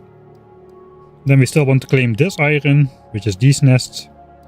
This copper, which is this nest, which is this is a quite big one as well. Again, next to the water. It's gonna be hard to put enough gun turrets around here to reach the center. We don't claim this iron because there's big worms in there. That is a bit too sturdy for us forever.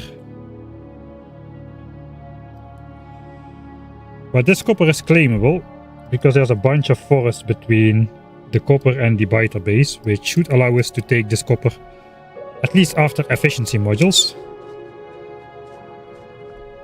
Alright, so we go up then. We have 1.8k ammo left. We spent 1.2k on that nest.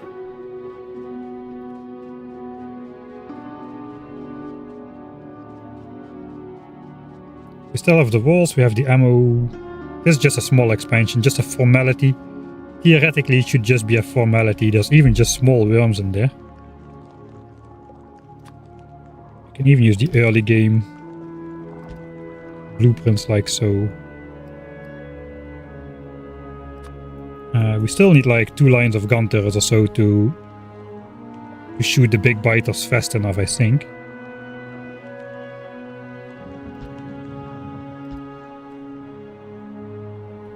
I'm gonna try just to approach this without placing turrets. So I'm gonna make another tofu save. Just trying to prevent big biters from spawning as long as possible. Just trigger them on a turret here.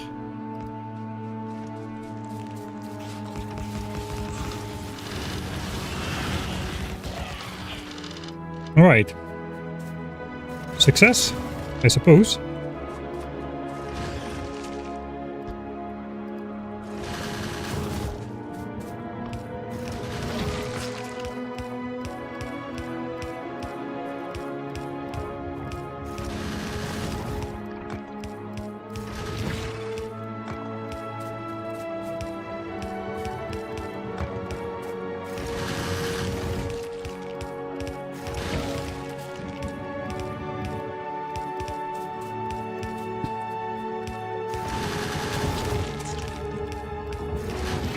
Make the big biter spawn a bit further away behind the base.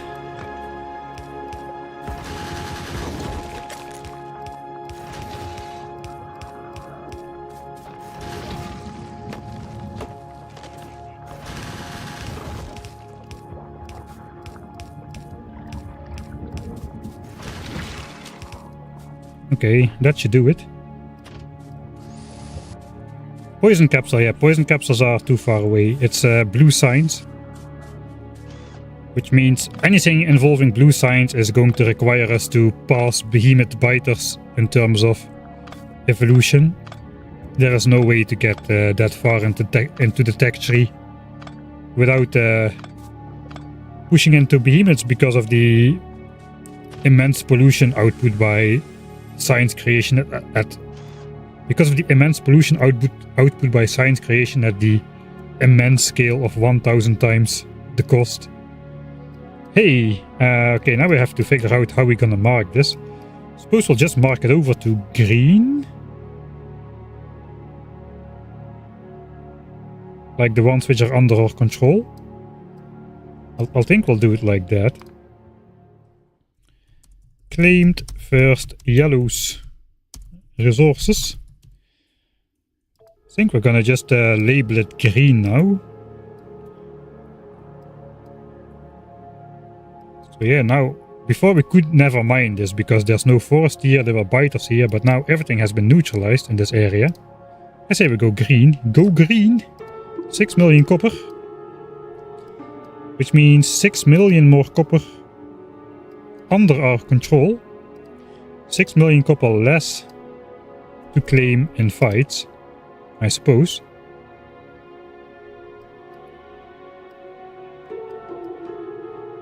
Uh, 6 million iron as well. So that's 58 million. The counter is going up. This is what we're doing it all for. All this tedious battles. 3400% oil is ours.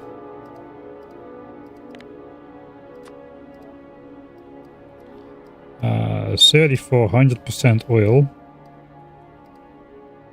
That's ours.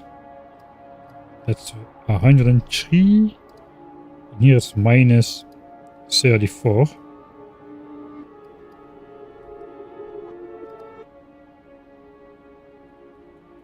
Alright, not bad.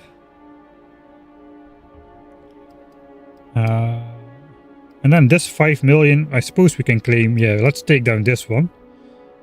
1 nest and 8 worms. I bet we still have enough ammo for that as well.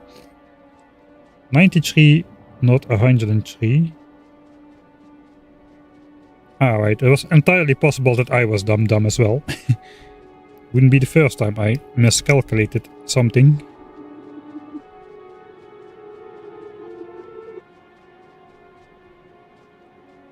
The nests do not consume pollution anymore after they are walled off, unfortunately. They do just a little bit, but once they want to spawn but cannot, they stop absorbing pollution altogether.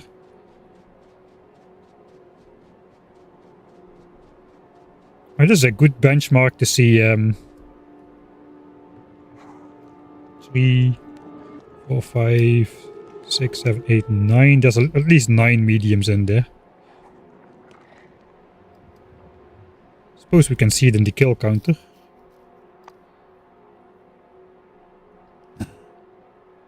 Okay, no medium worms are in here in the last 10 minutes. We can do an ammo check. There's one spitter spawner. And a bunch of worms.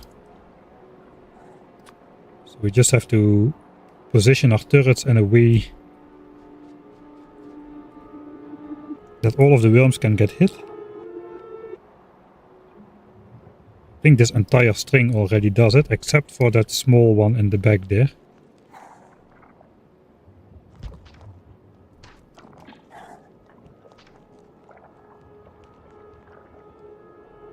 I think this is another one of those rush in and hope for the best type of deals.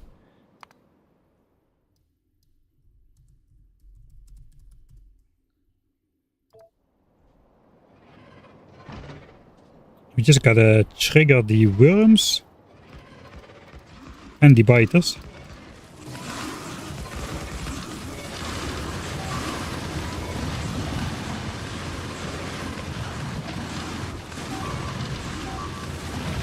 Oh, they are a bit sturdier than I imagined them.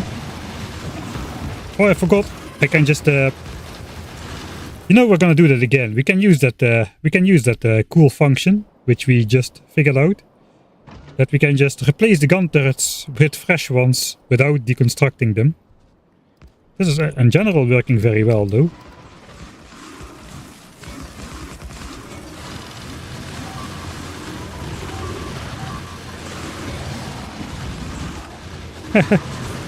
Just keep him repair.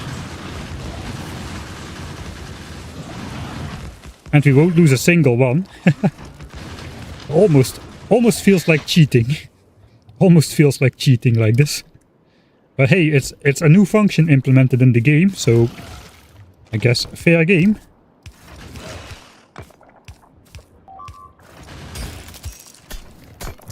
Ah, really? Ah, just some faraway biter which was still doing some stuff.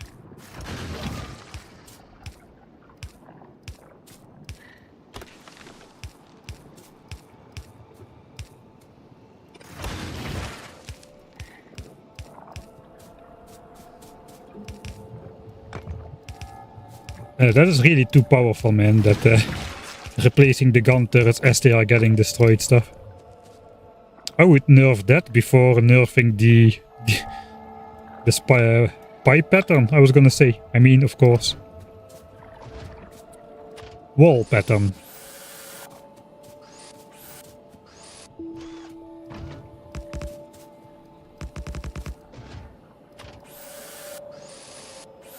Yeah, it's about 100 million iron and 50 million copper. But that can be reduced to, like... We'll check the numbers in a bit again. After we add the 5 million. I've got some nice Excel tables on my lakes. That sounds a bit weird, but... That's how we do it.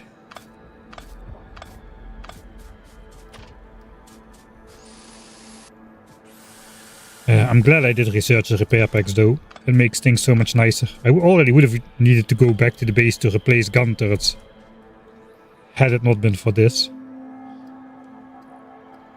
Alright, that's another 5 million iron. Into the green. Which means now we control 63 million. And there's only 20 million left to fight for. Perhaps more. I think I colored this iron red here. I didn't think I would be able to take it. Honestly, I still think I won't be able to take that. I cannot really mine this without polluting these guys because there's absolutely nothing in terms of forest blocking that. So if I can take this nest, that's like 2 good patches and 12 million iron. But yeah, I don't know. Anyway, the raw resource requirements are at least 104 million iron, 50 million copper just for the tax. But the tax are going to be almost everything since those are 1,000 times more expensive, while the base building materials are not. If we do normal things like mining productivity and productivity modules in the labs, we can bring it down to 87 million and 40 million copper. Quality modules put more iron in the ground, but doesn't make it faster to extract it. So we shouldn't really count it like I did. It's not really at 23 million safe. It is just we can mine miners that would have run out will still be going, but that's the only difference. But yeah, quality miners put 50% more resources in the ground. So on the other hand, it does get us there if we wait long enough, if we can wait long enough. And then there's the free iron phase, which we potentially could do just outsourcing all our iron mining into space from the asteroids. That is probably very slow and I don't know how feasible that is, but it would bring down the iron cost in the last stage of the game by quite a lot, as we still need 1.5 million blue science worth of research after we can go to space. So if all of that just is outsourced from space, that's 100% iron savings in the late game. 16 million in total. Copper stays the same at that point. I think we have to aim for like 90 million iron and 40 million copper, something to that degree, which we are doing a good job of. We also got another 6 belts of iron, which is basically one belt of iron is 1 million ore over 20 hours. And since we expect to research for 120-ish hours, that basically means that 1 belt of iron is worth... It's a bit iffy to calculate it as well like this, but 1 belt of iron is worth 6 million, if we can mine it all. I don't know yet. It's all a bit shaky, so we have more than enough resources laid out all together. The question is, can we mine all of this for all of the time? And how fast are we gonna run dry on all the edges and have only the centers left to mine, which slows down stuff tremendously? That's a bit questionable all.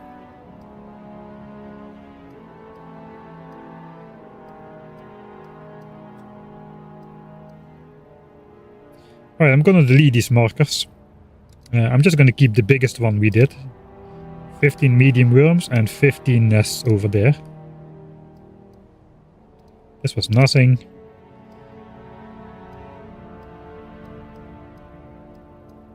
So what's next? We already at 84% evolution though, holy moly. Wait, but...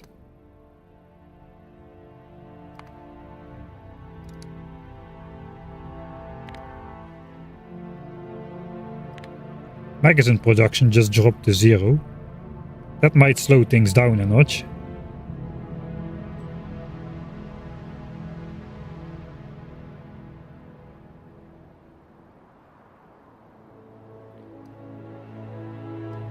Oh man, but still, 2% evolution progress just in this part. It will slow down still. I think I have to lower down on the buffers. Way more than I think I do.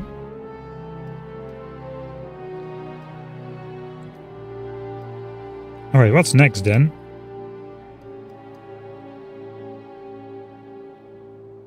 The good copper comes later.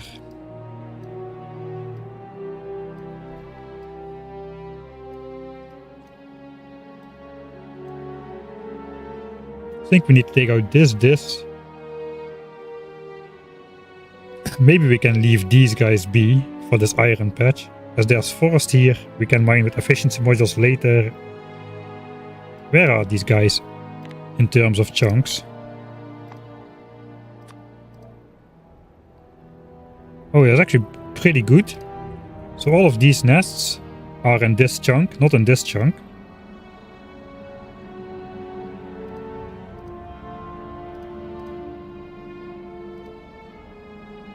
So they are in all 4 of these chunks, but not here.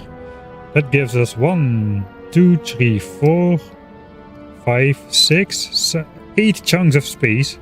Yeah, okay, we do not need to take out these. So if we take out this, and probably this one, we should be good for the iron. These we need to take out just because they're close by. Those are actually the biggest ones so far. 18 nests. The biggest one we did was 15.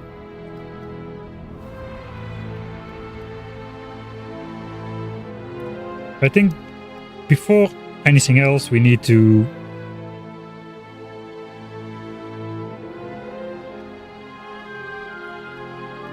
go back to the base and resupply.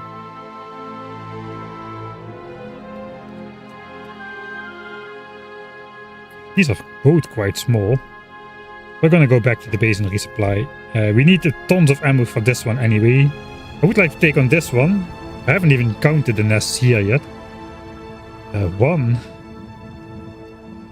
2, 3, 4, 5, 6, 7, 8, 9, 10, 11, 12, 13, 14, 15, 16, 17, 18, 19. A lot of biters though. 2, 3, 4, 5, 6, 7, 8, 9, 10, 11, 12 of those are biters. 7, yeah.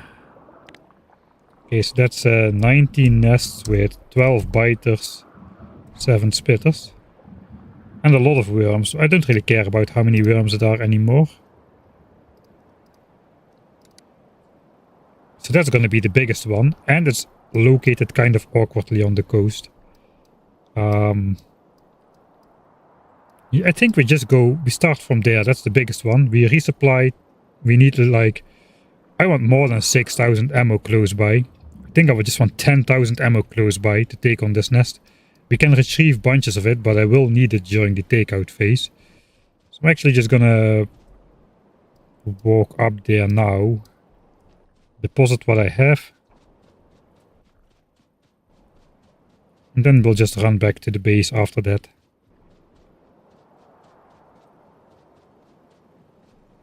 Yeah, Vulcanus music. I got the playlist extender mod installed, which basically lets you play music from all planets.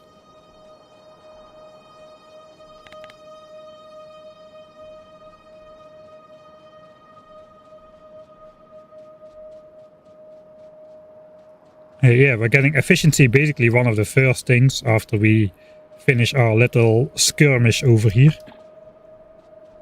Probably a 2-stream skirmish. As soon as we hit behemoth biters, it's all over. We already went up almost 2%. I think we went up 2% flat actually, in terms of biter evolution.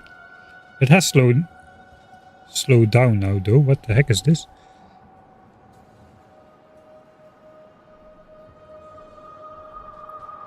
I think there's cable problems.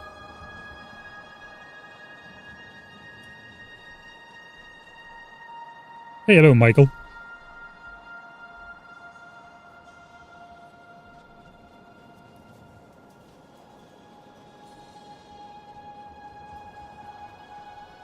There's a big man. There's a big one.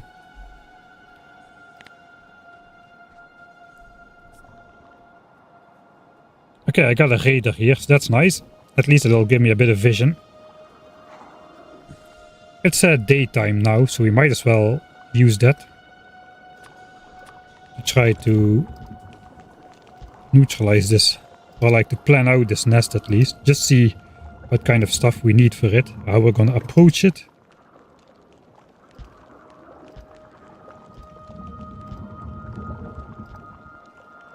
Oh, this is gonna be a hard fight.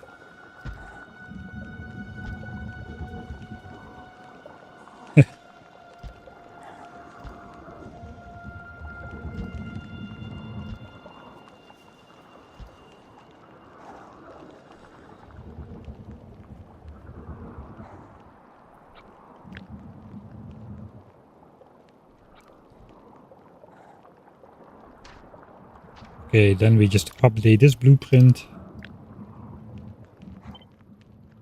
This is going to be hard though to figure that out. You know, actually I do not need to place all the nests, just the ones around the outside, because I'm filling in the insides anyway. Don't snap it to the grid. Yeah, we have learned a lot from the earlier runs. That is definitely the case.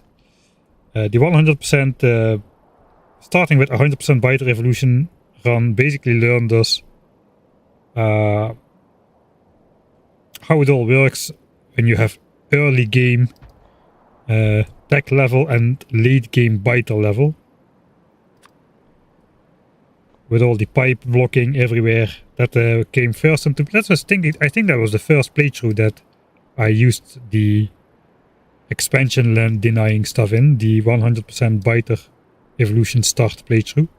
And then this one came from the indestructible biters in a little bit more refined form this time.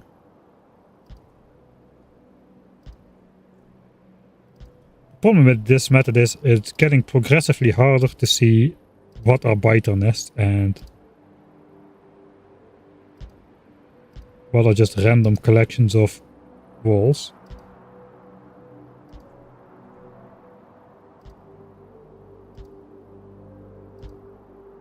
I think that's about it.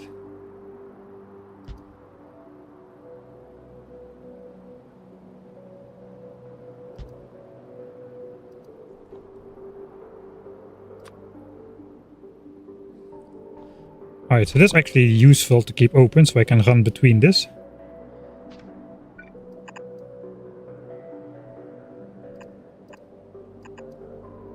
Yeah, this is stuff we're just gonna fill in. This might be the... Is that a biter base? It doesn't look like it. I know, it just looks... this looks a little bit like a biter base over here, but it's not one.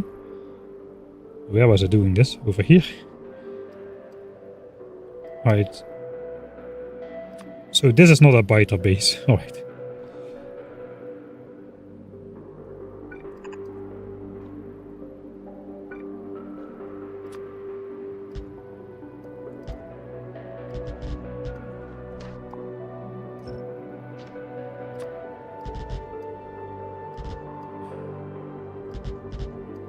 Okay, we just want to make it as easy for ourselves as possible without limiting our abilities too much.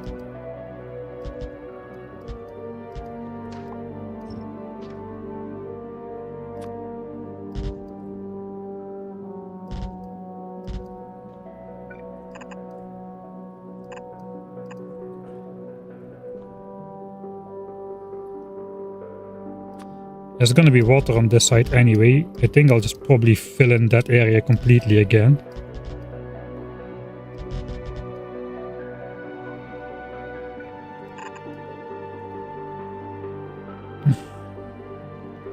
Finicky. I want to prepare as well. This is the hardest battle we've done so far.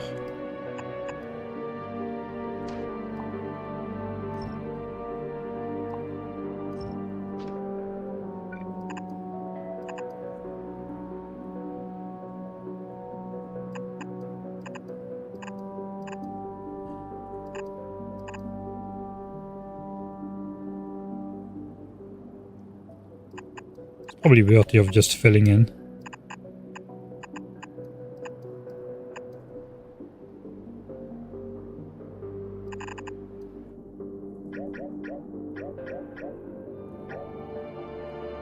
Alright, we'll leave that open then.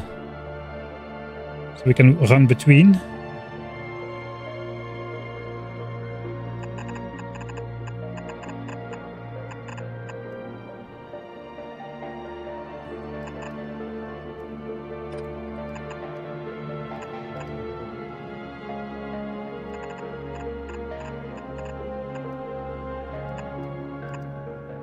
I suppose that's as good as it's gonna get. How many walls is that? It's a lot. 1.2k.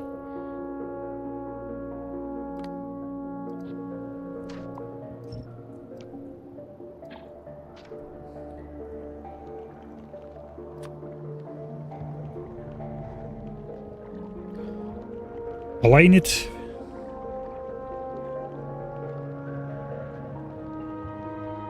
So many useful new hotkeys here. And I think we'll just place it here. So that's what we are planning to build. I got enough walls for this one, I just don't have the ammo right now. Alright, we'll throw stuff in a chest for now. A bunch of them.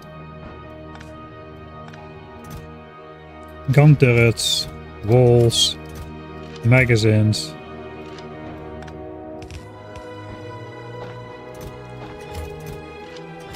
And everything else. Okay, this is going to be the hardest one. Let's go back to the base and bring up... Is one trip enough? That's the question. Biggest one yet. But first we need to resupply.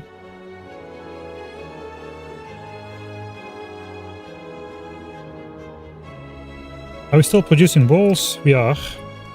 Alright, let me check. I think if we stop producing walls...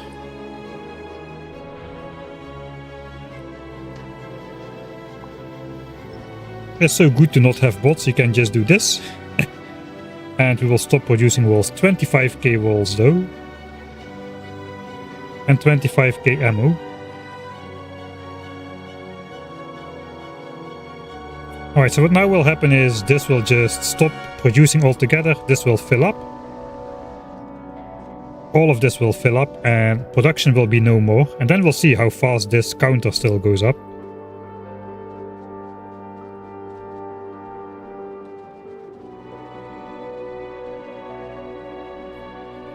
This is going up faster than I anticipated though. I thought it would slow down way more, but then again, maybe I'm just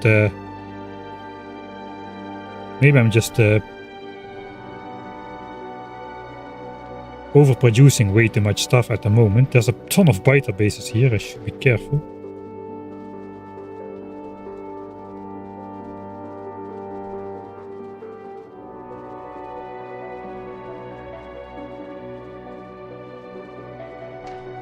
Yes, we are cliffed in again.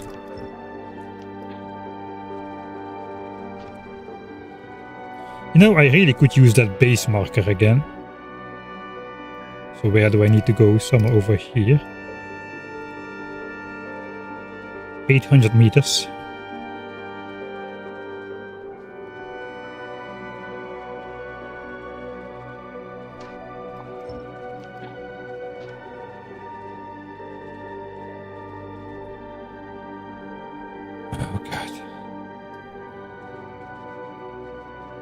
Yeah, our lakeside coal mine. You don't see that every day, right? Belts and power lines through a biter base like this.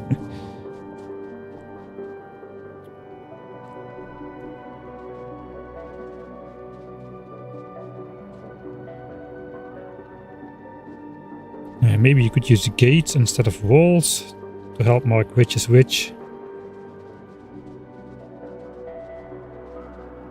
Actually, that would probably be a good idea. The problem is I will force place stuff on top. We'll see. As long as this goes well, I'll just keep it at the walls. If we start to get confused a lot with the bigger nest, I'll probably switch to gates or something. Or something else entirely. Okay, so what do we want to mark around here? Do we still have a nice tree? It's not a tree worthy of being the tree. But then again, we don't have a lot of good trees around in general anymore. Normally one tree kind of survives quite well. Nice and green with a lot of leaves. I suppose this one will have to do. Those trees of worship aren't all that what they used to be anymore. But we've got a tree marker. I suppose. That's something. Right. Is stuff still smelting? We are still producing stuff. This is filling up as well. So I cannot quite simulate what it will be like. We can also mark this though. so that we won't produce more stuff. This already slowed down quite a bit. I'll wait until production finishes completely. Right, so I do have enough walls for my next bit. I think I'll just take the grenades. That's a funny sound. Should be 300. I guess a little bit more than what we need.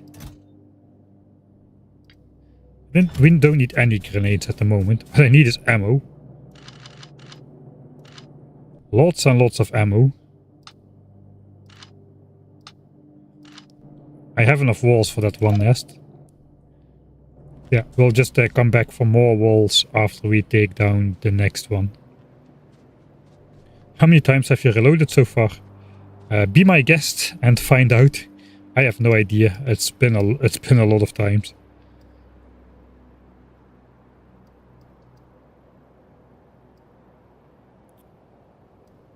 We have to go so far. My stuff is here. 1.4 kilometers.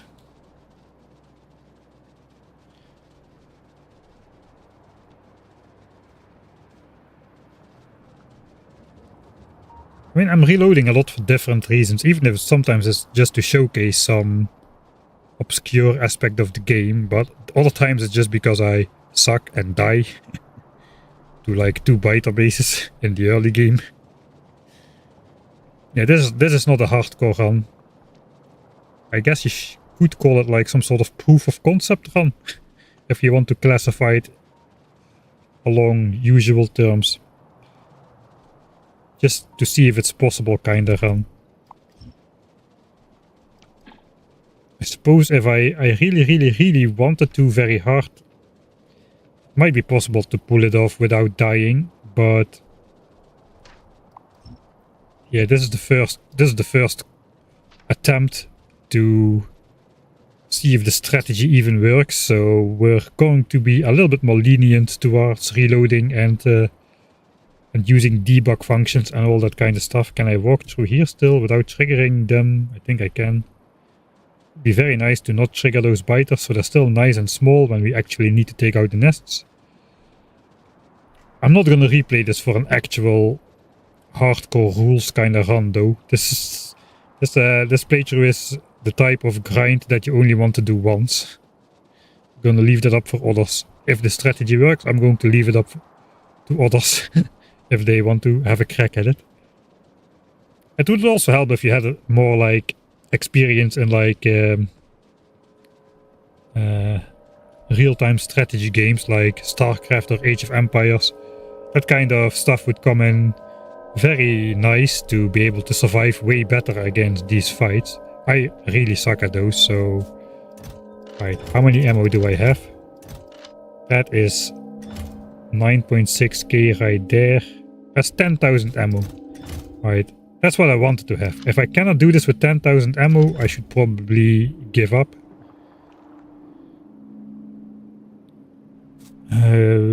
Alright, so... walls. I think I need to be a bit more strategic about this. Oi, I'm a bit too close. Where am I gonna come in from though? Let's first try to determine that.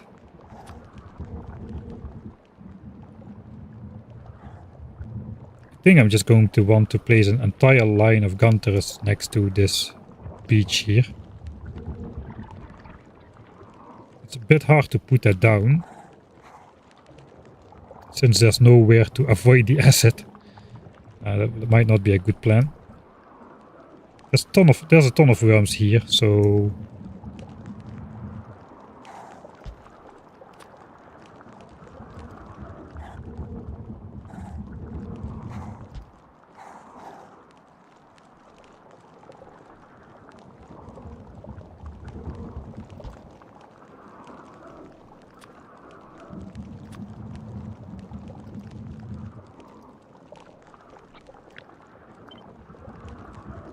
so there's a lot of firepower initially. That takes care of the nearby worms. There's a ton of worms, man. It's just so many worms. I think I'm gonna go worm focused again.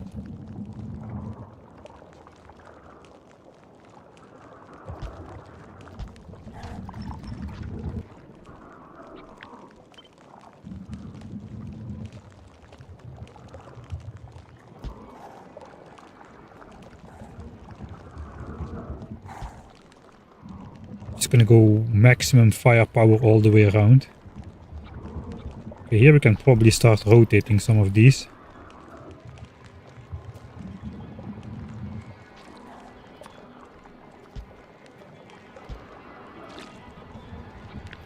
Got the trees in the way.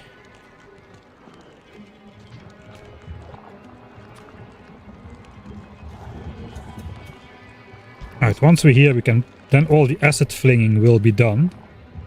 Then we can probably start making our way back around the edge.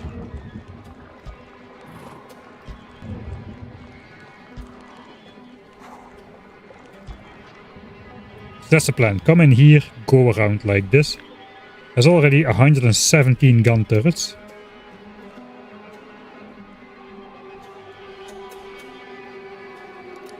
So yeah, unlike usual, I'm not gonna take the walls. I'm gonna take the walls once all the worms are down.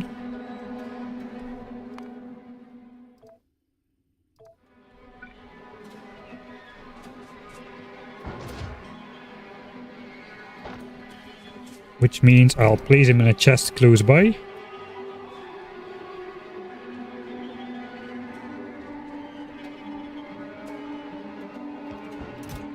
Like there. All my other stuff in a chest close by. We'll keep grenades and gun turrets. And that's about it.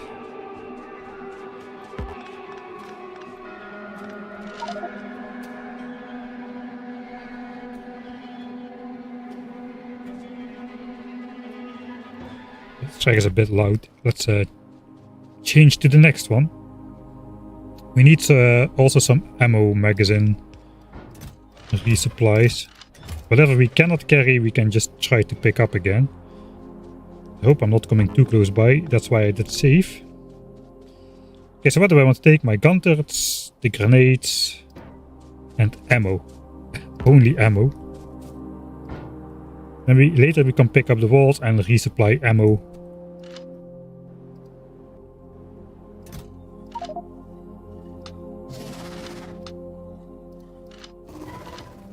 Alright, 7.4k. Should be enough to fill up 150 gun turrets or so. Still have to place a couple more out of reach of the worms.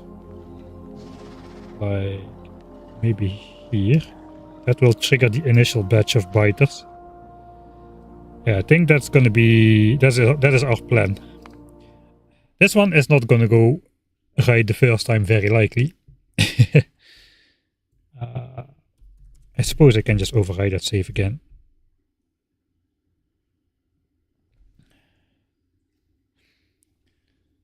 Have you considered marking the walls for biter bases as one blueprint you fill first? And then only the ones for spitter spawners. It's not that the spitters are like harmless, so I'm not really sure I want to go that hard on neutralizing biter first. I think just in general, you know, with a nest this size, it might actually pay off to... There's a ton of nests which don't protrude outside of the filled-in square. So it might pay off to just try to fill in the center first on these ones.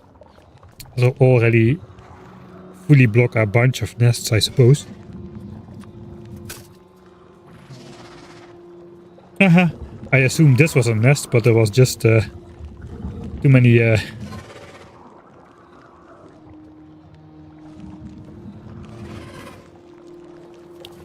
there were too many worms there to... it just made it look like a nest. Alright. I suppose we'll fill it in as well.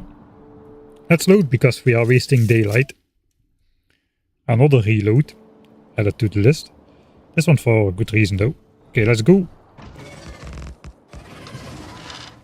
Okay, they're not coming yet. That was a bad start already.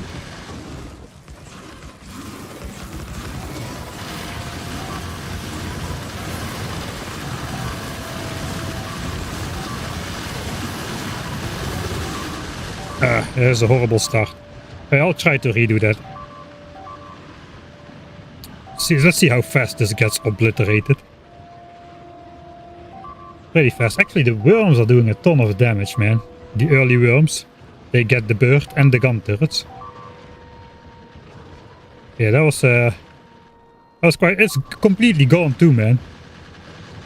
It's completely gone. In a matter of seconds. Ooh, this strategy... The difficulty of the strategy might go up exponentially with the amount of nests and worms there is present, man. Holy moly. Alright. Finger massage.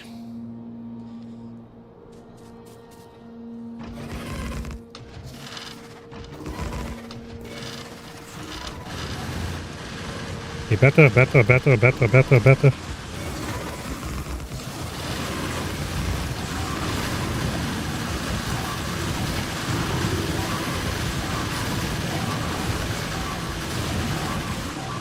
Okay, ignore that, just go out.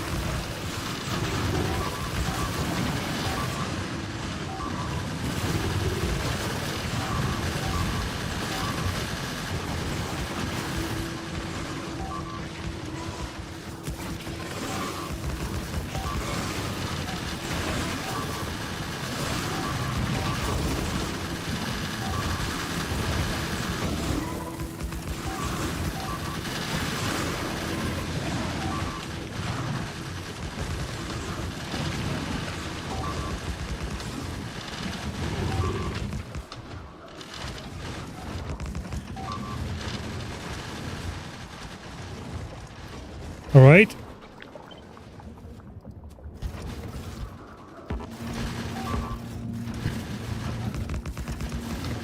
This section got completely obliterated, but I think we've got him down.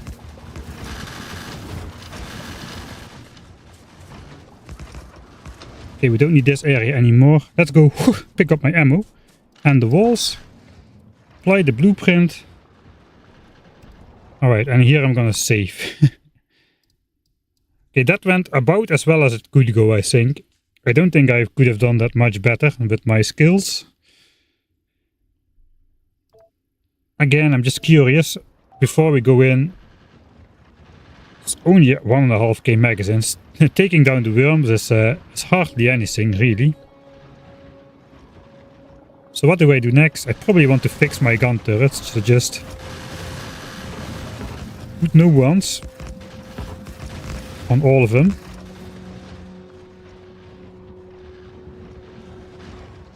I think thanks to the... maybe we should restock these gun turrets. There's like 9 magazines in them still. That means they already shot 40 bullets, at least. 40 magazines. Alright, that confirms I should leave like 50 magazines in there always, basically. So now we just go around and resupply. There should still be a ton of ammo in all of these gun turrets though, because I came in with 10k. Okay, so as long as we don't have the walls placed, spending up to 1,000 magazines a minute here. With 90 nests. 1,000 magazines a minute. That's 12 biters one though. 12 biter bases.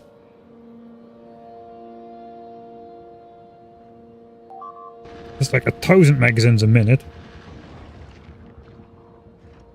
1,000 magazines a minute. That means I have like 10 minutes, including the initial startup wave that diminishes from that, until everything runs out like this.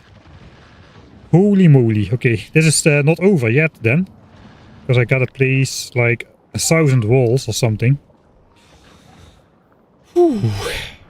Keep attention to the unfiltered turrets. I try. It's just so hard to place them correctly, especially when you like skip one because a biter is in the way. Then those get and those are misaligned with the initial blueprint. Alright, let's go.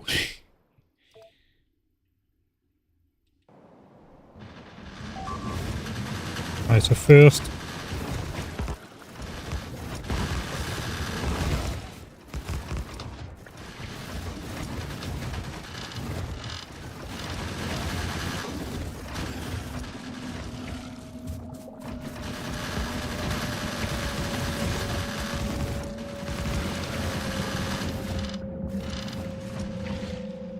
I think the rest should be good. Yeah, let's just... I think we'll just start walling the center. Hope for the best. Maybe they'll get stuck in the center if I just randomly... I get stuck in the center. Maybe they get stuck in the center if I just randomly place a lot of walls. I think that's actually not a good idea.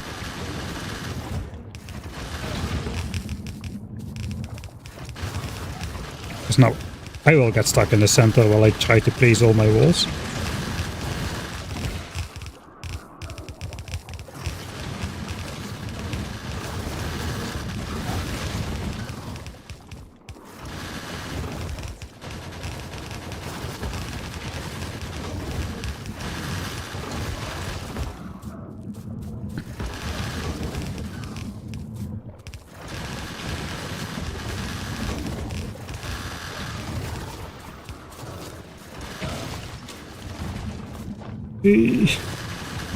That's it.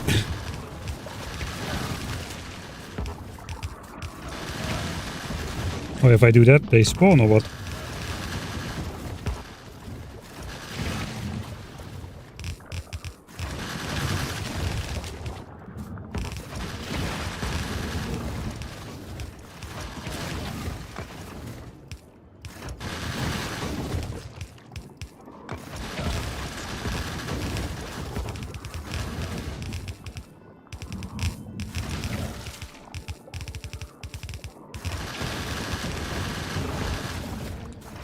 Let's just hope that some of those far away nests got neutralized.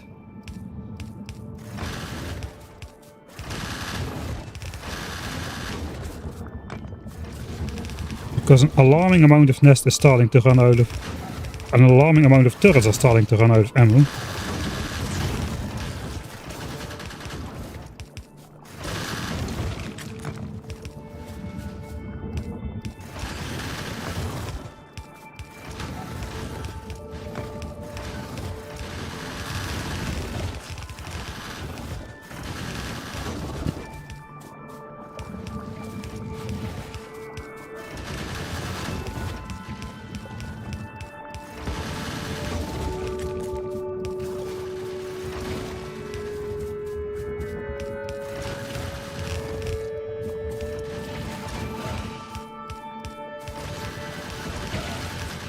Still so much gunfire.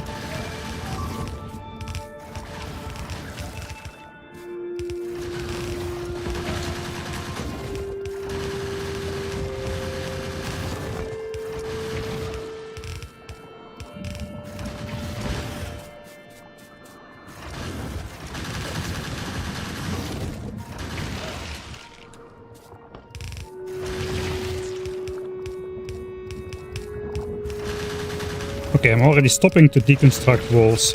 That's a good change. I think we're almost there, actually. Maybe we are there. All right.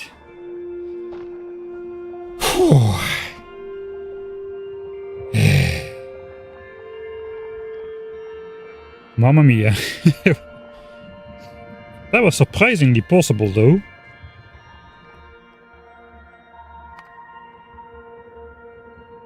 $4.2k magazines spent. I guess we can find out how much we lost after we deconstruct everything again.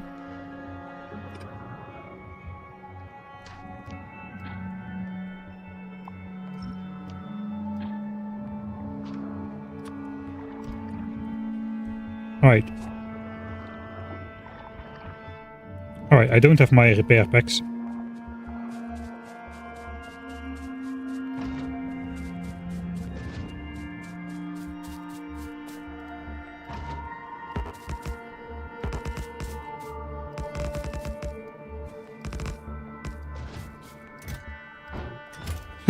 I took 10,000 magazines, my inventory is like completely empty.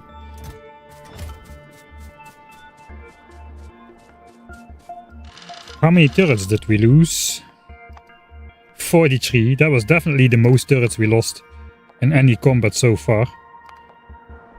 At least the We might have lost more gun turrets actually in some of the earlier battles, but I don't know. I don't remember anymore.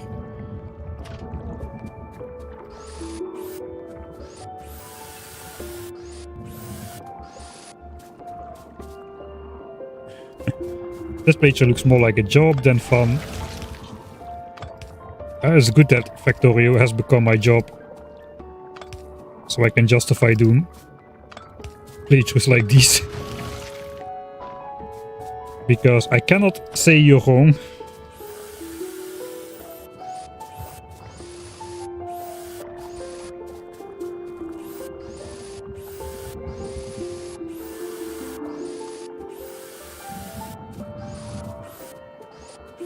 And this is only the visible part of the playthrough. I've done so much testing even before starting this entire ordeal. Just because, who knows? I had to figure out if it at least had a chance of being possible.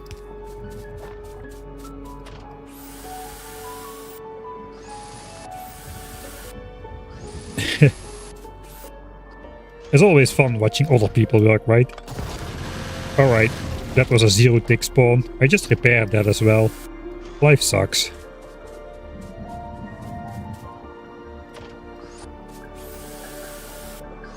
Evolution is going much slower now. Yeah, okay. Oh, yeah, really much slower. Oh, that is great news. This is basically just time then. What are we producing? Okay, we're still producing some coal. I think that's just for power. Just to keep everything powered.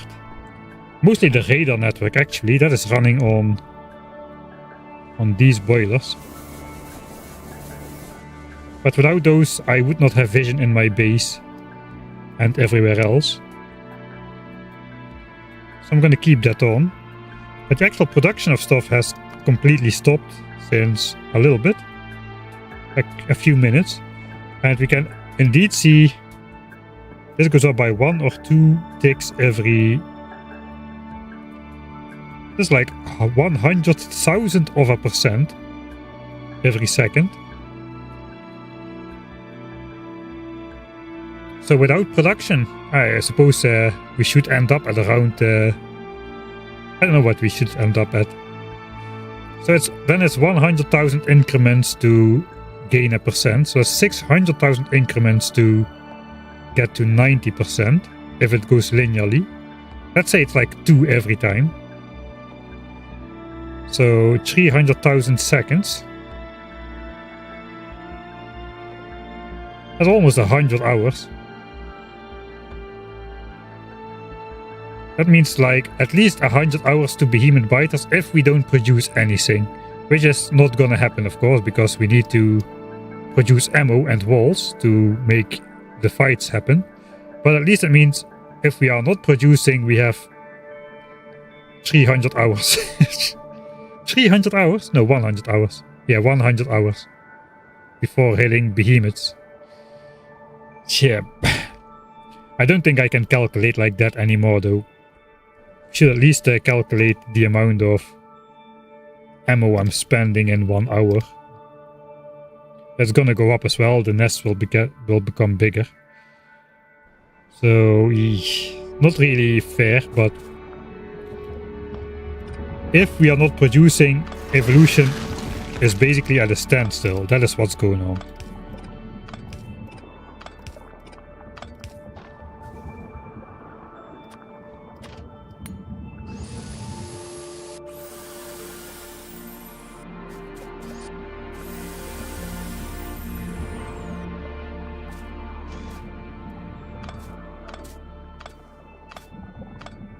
Yeah, it's all about securing the resources to reach Vulcanus, and all of that has got to be done before behemoth biters at 90%. That is why the entire early game has been dedicated to denying biter expansion and claiming land, and now we're doing the same again, except in the big biter era. Where we can take on slightly bigger nests, thanks to the upgraded red ammo, but only for a short amount of time. Alright, let me test something. This should not influence spawns, right? I mean, I can walk through this now, but biters should not be able to spawn here. Do I really want to repair all these walls? Of course I do. I really don't though. Okay, these hit bars are hidden so deep, it's almost not visible that they're there.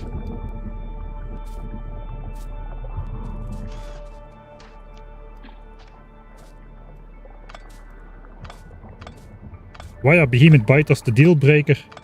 Because they do not take damage from this ammo. Currently we do 11.5 damage. Behemoth biters have 12 armor, which basically makes them invincible. Not literally invincible, but practically invincible.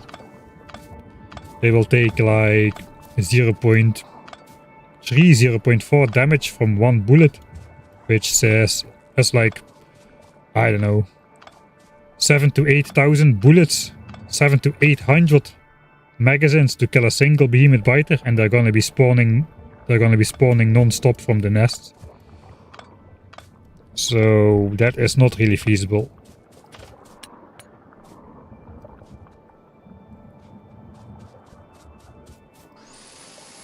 Unless we go into more damage upgrades, but that is too big of a deviation in terms of resource cost. Then we just physically don't have enough resources nearby to get off the planet anymore. If we need to tag into deeper territories of damage upgrades. We did the red and the green ones, but military science is like 2.5 times as expensive as red and green combined.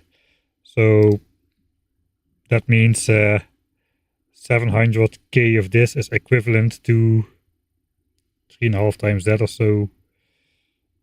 It's like 2.5 million red and green science packs just to get the damage to maybe deal a little bit with behemoths. It's just not gonna happen.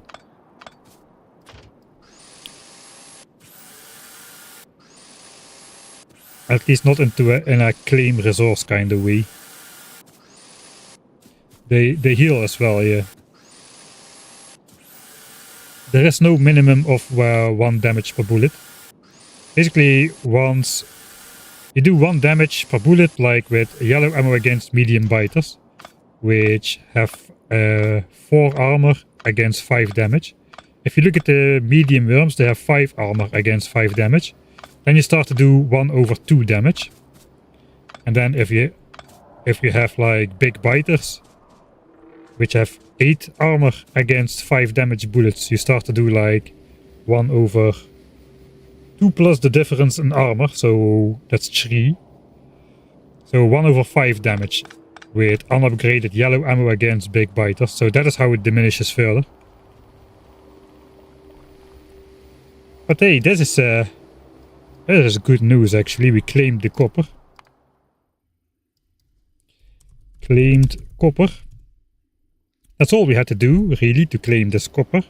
We can mine it now. We can just belt it through these existing nests. The pollution will get absorbed by forest. There's forest all around this copper patch, which makes it so good. So I think that's gonna turn green. We can add 5 million more copper to what is ours. 26 million. And 30 million still left to fight for, if we can.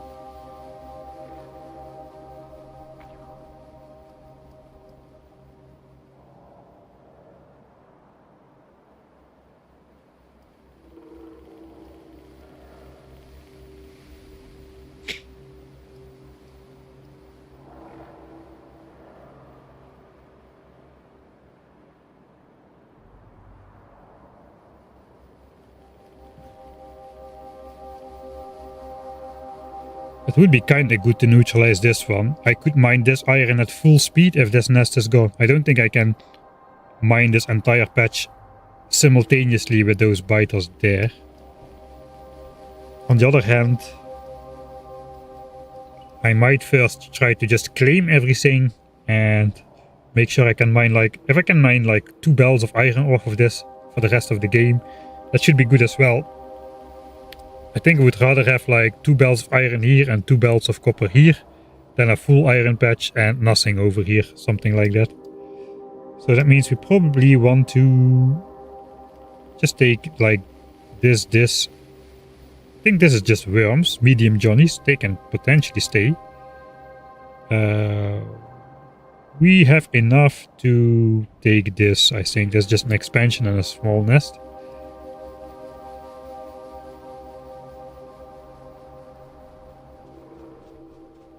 Yeah, we still have enough to take that. Did I put chests somewhere or did I pick up everything? I think I picked up everything.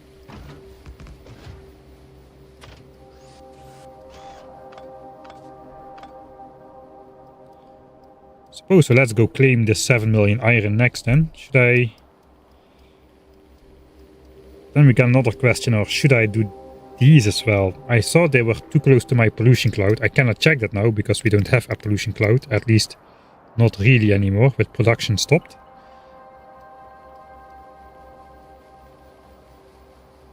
I don't know how much blue science is going to increase my pollution cloud. We're going to be switching to solar panels. We're going to be switching to efficiency modules. Even in the assemblers, which should diminish that by 60%. Almost 80% even if we go quality module as well. But quality efficiency modules, that's possible. That basically halves the pollution again from assemblers. So maybe we don't need to take out these bases. Another reason though why it would be good to take out those bases is I can greatly expand my area of influence, and I can create a lot of extra green chunks in this area. I mean, there's not a lot of biter bases here in general. This area is already gone. If I claim just these 3 nests over here, all of this will become mine.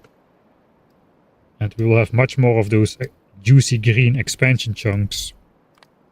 Potentially up here as well, after we delete all our anti-expansion pipes and whatnot. And this is a big area. I mean, here in an area like this is just not possible because there's so many biter bases everywhere. We just claim the resources we want on the edge here and that's gonna be it. But here, this area is like quite bare in terms of biter bases. So that would be a great addition, I suppose. Here also there are tons and tons of biter bases. There's everywhere there's tons and tons of biter bases actually, except in this northern area. I think it does kind of make sense to take out this as well then, if we can. I should stop talking and I should start taking out more biter bases before evolution hits 90%. Time doesn't matter. I have to remember, time doesn't matter. It just feels like, I'm under time pressure, but I'm not. I'm under pollution pressure. That's what I'm under. We have like 100 hours to get the behemoth biters purely on time. It's pollution that does all the leg work. Ha ha ha.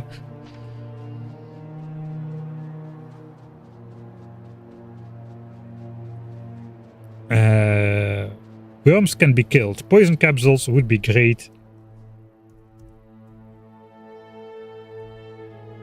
But military tree is a blue technology, which basically pushes us far into behemoth biters before we can even unlock it. So... And behemoth biters, they don't really care about poison, as poison does 8 damage. Behemoth biters have 3000 hit points. Not the greatest matchup. At 3 point, I think I should have like a full stack of ammo to take on these nests again. We're gonna claim the iron first, just so we can victoriously claim another resource. Again, 3 spitter spawners though. That's good. Let's not trigger them before they grow up. I think we can plan both in a single go here. It's probably something we want to do from the map view.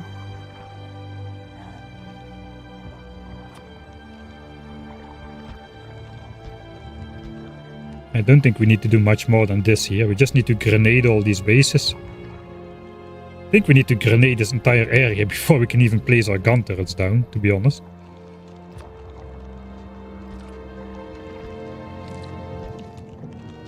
And here is just a single worm.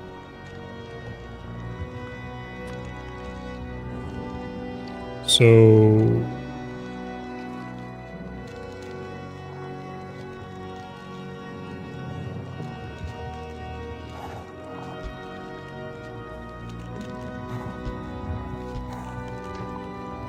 Something like that should probably do for the entire nest. What about here though?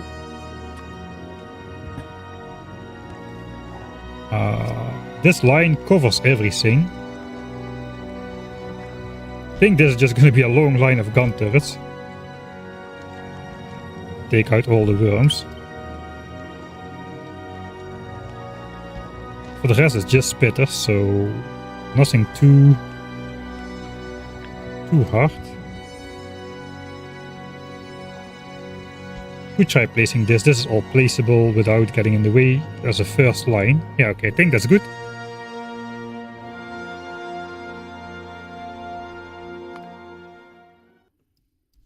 $239.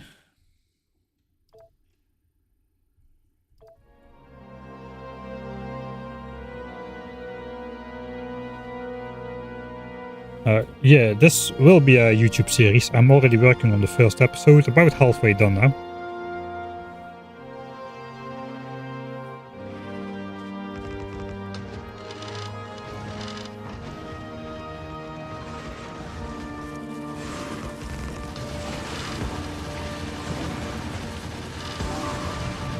I forgot about my grenades.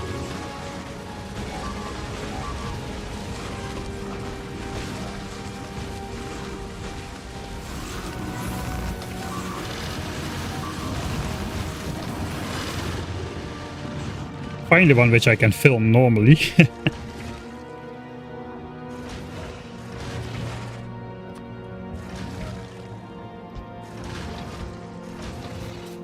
Alright, this should be very easy. Oh, I still forgot to take my power lines and stuff. Maybe I should just take a stack of power lines to be safe. In case we find one of those unblockable cliff things.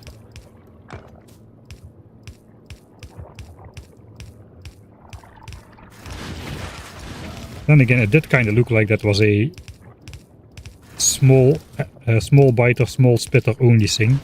He's spawning in the narrow cliff depth.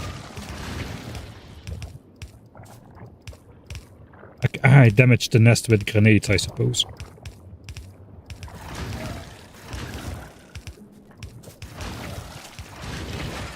Alright. That was easy. It's nice to have an easy fight every now and then. I can be all zen and deconstruct as many walls as I want.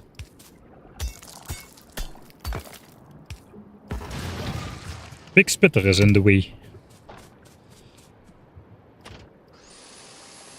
I think I lost way more ammo on this fight than I needed to be honest. Would have saved those turrets. Not the best execution on this one.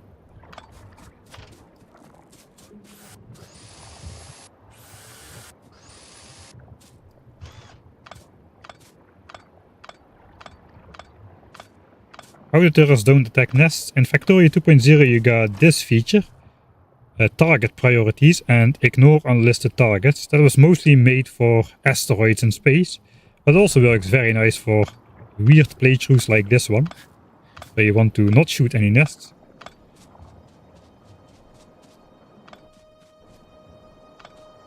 I don't think we spend a lot of stuff there. This was... Yeah, this was the last nest. It doesn't count. I cannot see how much this is anymore. I can. 110 magazines. We probably lost at least 110 in addition to that, if not more. I should have done the quarter stack in each turret over there.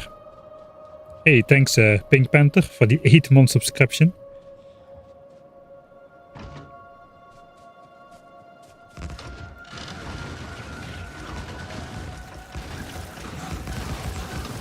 Oh, there's another worm hidden. Alright, easy game.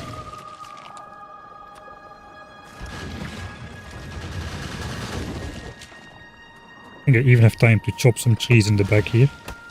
Until the big biter starts eating me. That guy. Don't eat my trees, I need him to absorb pollution.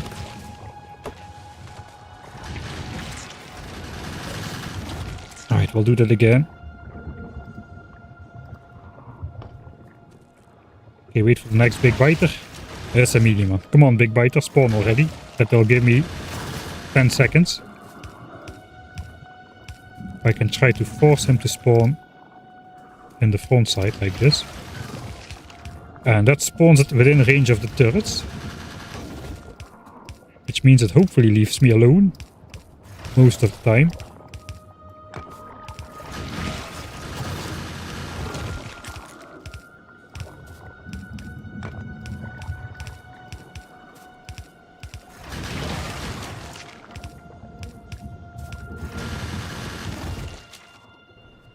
Are you kidding me?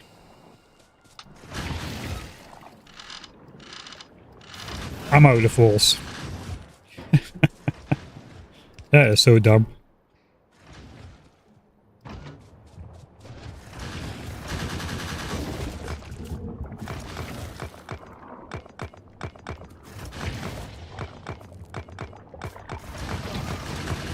I don't have to run all the way back to the base.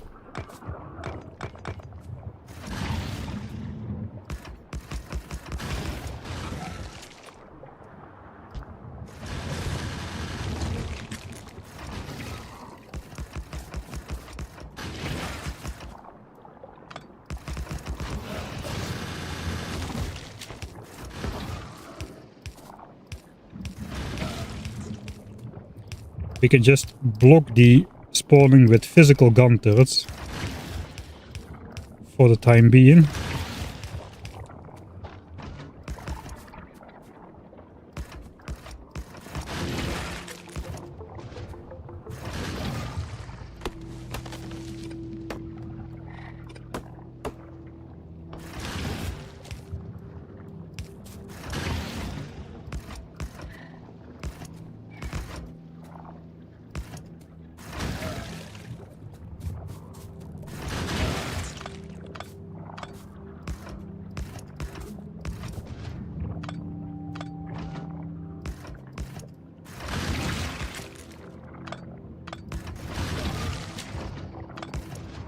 Alright, that should do it. Does this break the rule of no defensive turrets in my base? I wonder if I go back to take walls. It might. Maybe not if I just take out all magazines. Then it potentially does not need to count like defensive turrets. Well, that was kind of a whoopsie. It's gonna cause a lot of deconstruction time. Alright, so I'm gonna leave all my stuff here and hope nothing goes wrong. Okay, what do I need? We need walls and lots of magazines, like always, I suppose. I mean, nothing else is really new. Wooden boxes. Yeah, wooden boxes would be a solution as well, I suppose. How do I walk back? Just straight down? Yeah, just straight down. Okay, we're gonna speed it up a bit. These bases are neutralized already.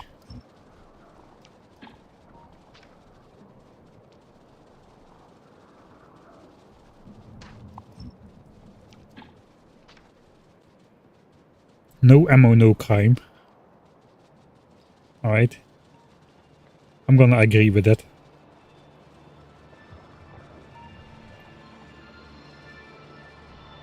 I kinda do want to make like the spitter spawner pollution absorbers in the late game. Kind of.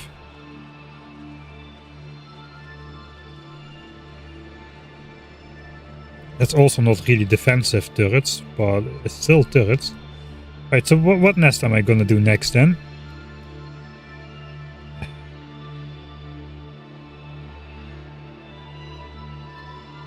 I'm thinking about that one for one reason and one reason only. To be honest, and that is the making more expansion chunks. That gives me quite a bit of extra land, it seems.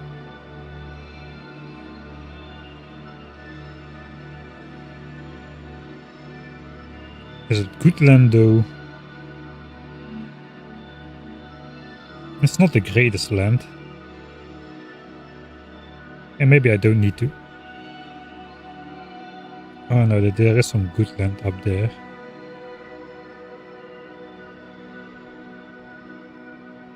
Not really. I don't think I need to take that.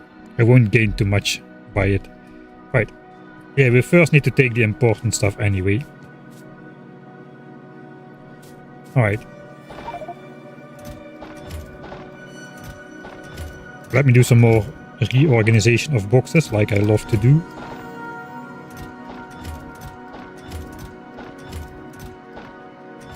Alright, so I have 25,000 walls. I'm just going to I'm just going to let a couple of these fill up every time.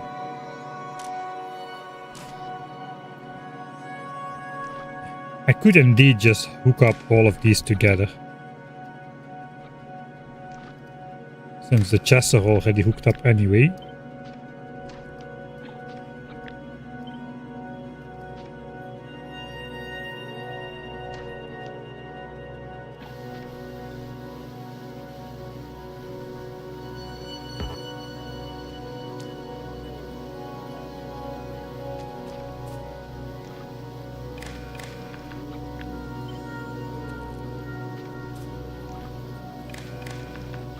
Grenade is not yet there, but yes, all of this is hooked up to the same network, so I have to be specific. Only if walls. How many walls do we realistically need to have in stock? None. Like 5k should be good enough.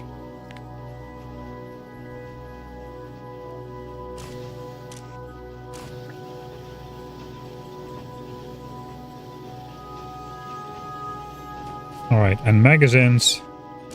Magazines probably a bit more though. 17k. Now we're gonna pick up another, what? 6k at least.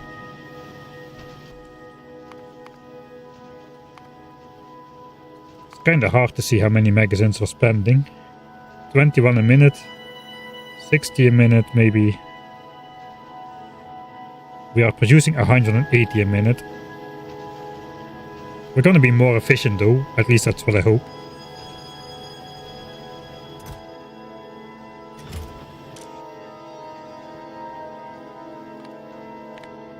I don't know how much ammo to set. Let's set 16k, that's like 2 inventories full.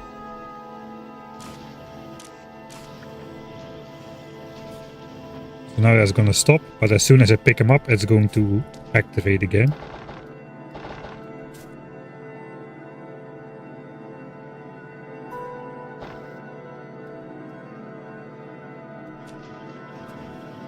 Alright.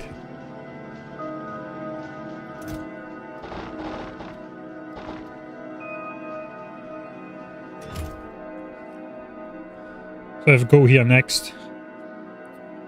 How many walls?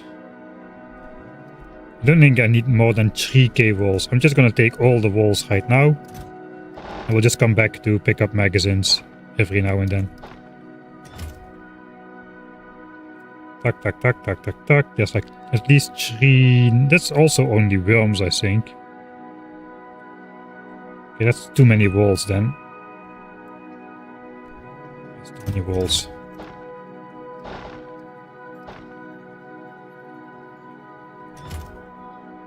Two and a half k should do me well. This is a big one. This is a big one though. This is also a big one. That's also a big. Okay, there's 3 big ones. Let's bring all the walls. Forgot to empty this out.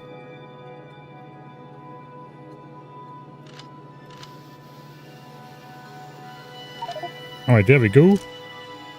Now we're at 13k, 14k ammo. So it's gonna insert 2k ammo and then that's gonna be all. Do I have chests laid out there? I should.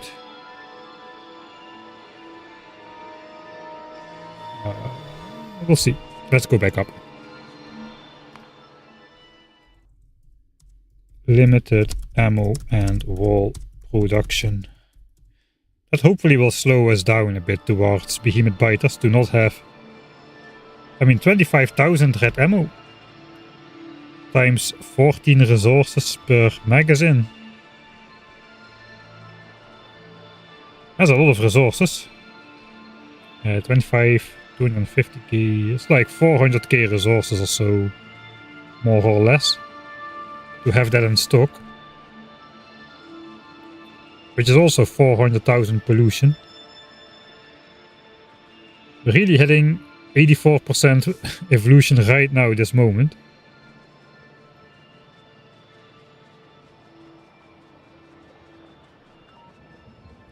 Tried to go double speed, but the game won't let me anymore for some reason.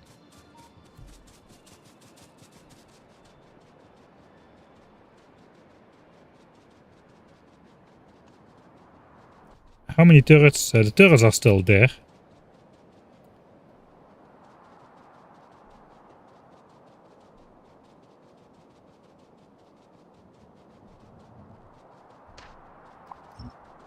That's true. I could use pipes for the easier nest instead of walls. That brings me to juggle like 3 different stuff around though. And especially on the smaller nest, it's just like a handful of walls. It's not really like significant, I think. We'll see. We'll count the amount of walls we'll be using on these 2 nests and see what kind of numbers we're talking about.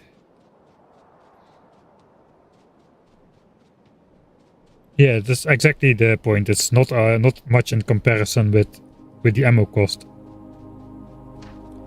Still though, walls are like 10 times as expensive than pipes. Pipes cost 1 iron, a wall costs 10 stone, smelted in 5 stone bricks.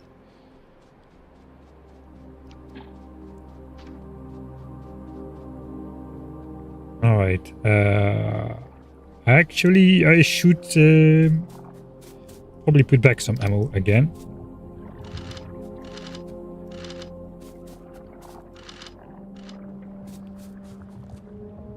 Here comes the Super Force blueprint, please. So many nice new additions. Okay, get out of here.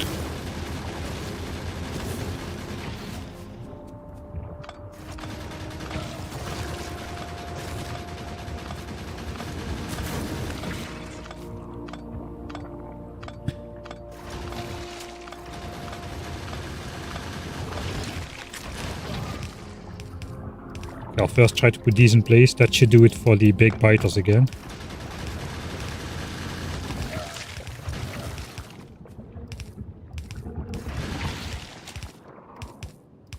Alright. Hey C-Rex. Yeah, I didn't get up and stretch at all just yet. Except for the dinner break. Bad me.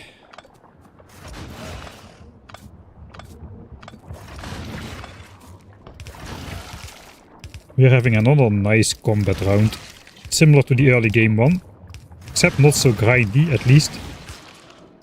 That was what I was expecting. Now I'm not sure which one is going to be more grindy, the early game one or this one.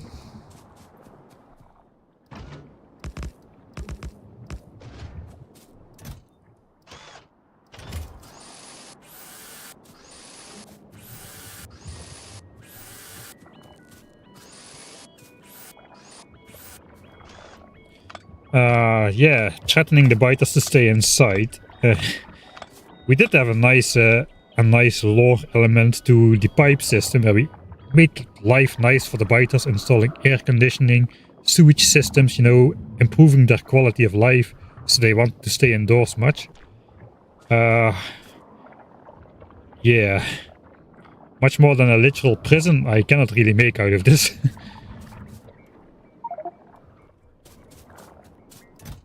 Okay, here comes the inventory management part. That's gonna suck.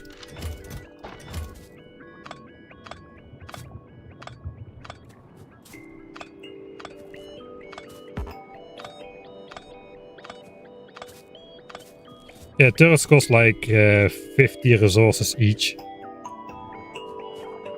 So even They would cost even more than a 4x4 wall piece.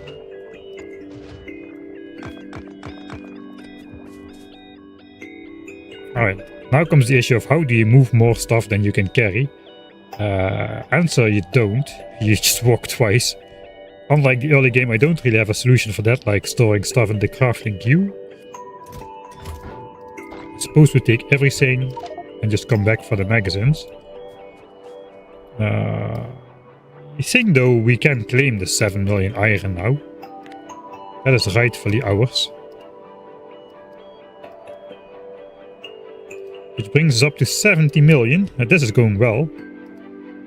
13 million left in claimable areas. Also, another 12 million is over here, I think. 6 and 6. Oh, I forgot about this. I wanted to check out if this was possible. With the 8 big worms. 8 big worms, 8 medium worms, but only 9 nests. So I did an experiment and big worms now against red ammo are kind of the same like medium worms against yellow ammo. Except of course they have way bigger range and they are way more dangerous and are way better supported by surrounding biters. So it's not quite the same. But man, if I could take that, man. If I could take this, we'd be golden.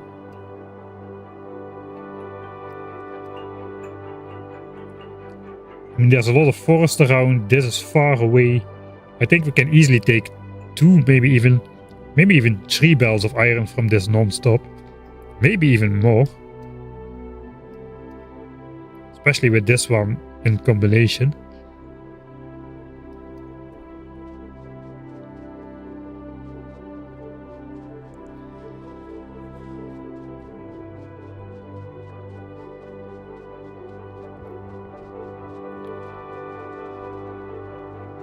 Where am I going? I was walking back to the base out of habit.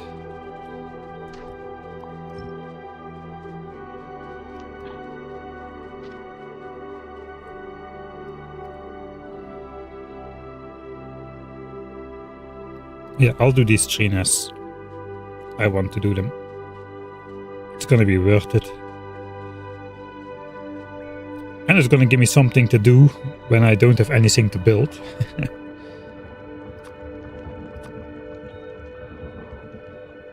Right, we're obviously gonna want to come from either the top or the right side here because of the forest and all of the worms are...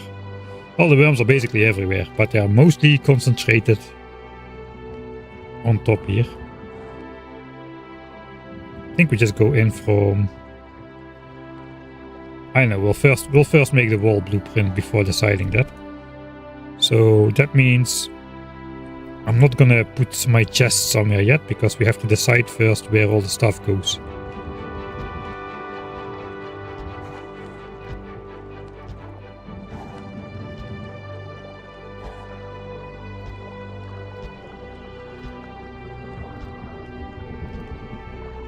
Okay, not too many nests here. Ah, stretch. Dang it. We'll do that first.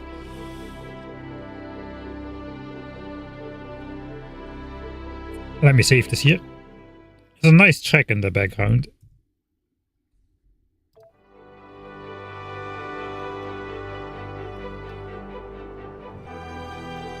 Okay, the Johnnies are not doing much.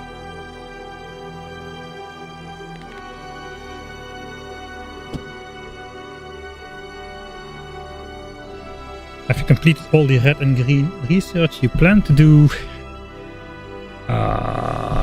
Kind of. At least all the red and green research I plan to do before this assault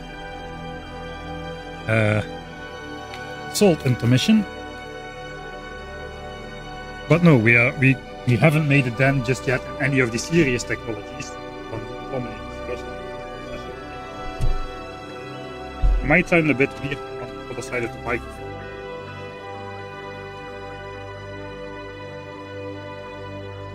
Yeah, the evolution.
That's not very nice. I've tuned into the series 4 or 5 times. Does Mike do anything but build around biter nests? Sometimes. Before the stream, we literally spent 24 hours playing the game as one normally does, like building red and green signs at 900 SPM. Of course, the 36 hours before that, we just spent running around biter bases and placing pipes.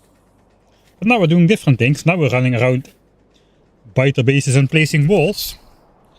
Probably for the entire stream today, and probably for the entire stream on Sunday, maybe? Kinda depends how this goes. How many big battles did we complete? 1, 2, 3, 4, 5? Oh god. 5? 6 maybe? We need to do like 30 or something. 30 big battles. 30 to 35.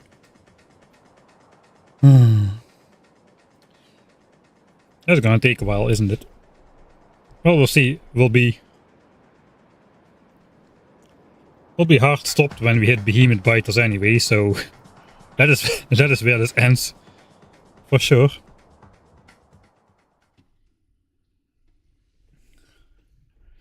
How many SPM can we currently do? 900.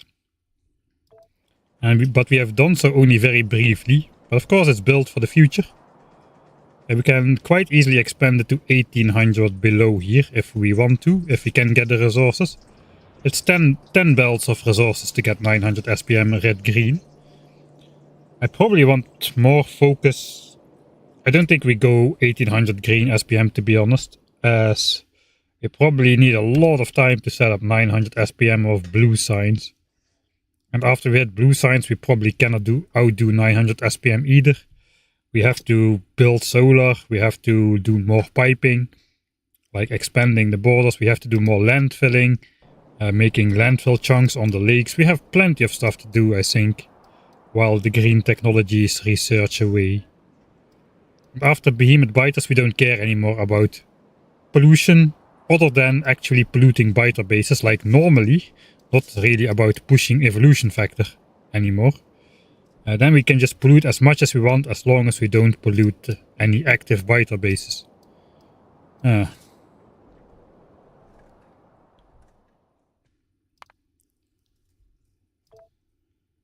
Alright.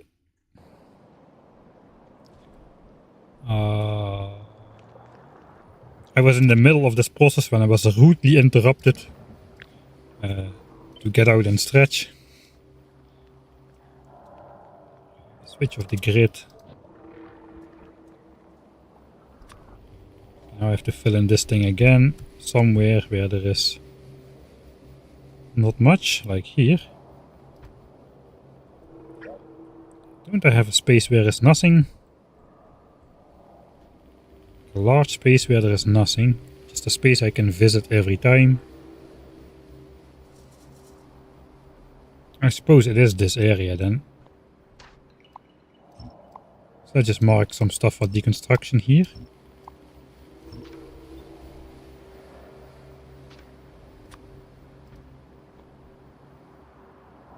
I think this nest is probably big enough to warrant a proper blueprint, especially with all the forest around it.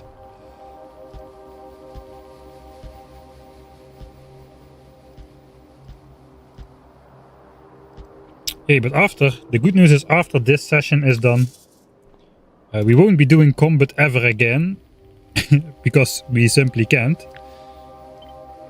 Unfortunately, that's also the reason why we're doing so much combat right now, because later we can't. So yeah, it's kind of like a two-sided thing. It almost lines up. Wait, I need to do the control.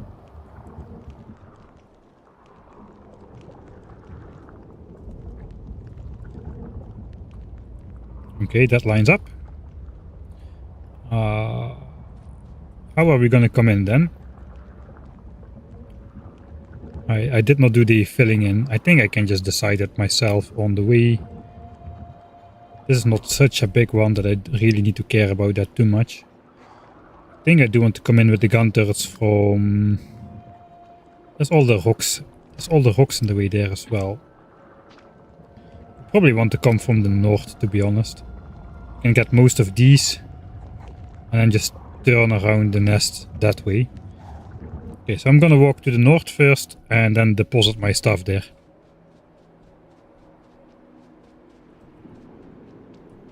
If I can ever escape this forest with all those boulders.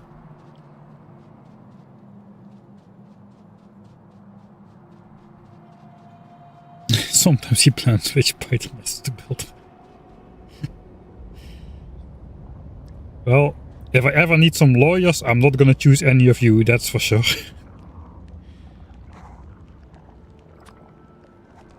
So many worms here, I think we're just gonna go maximum worm spread again.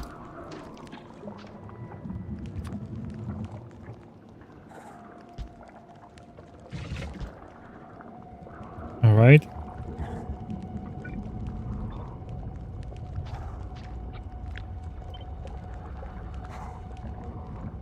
Would be nice to get another row in.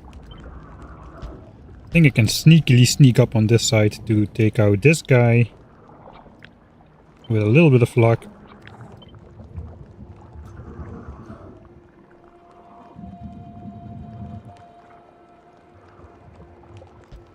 I can put these down to take on this guy, and the rest I can reach from the right side, I'm pretty sure. If I can manage that, that would be excellent. I need to go one chunk down.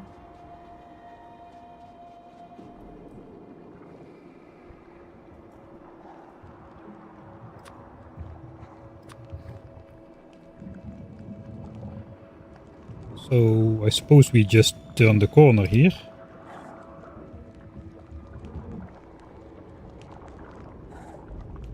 Yeah, we can actually not quite reach that as well as I thought I would.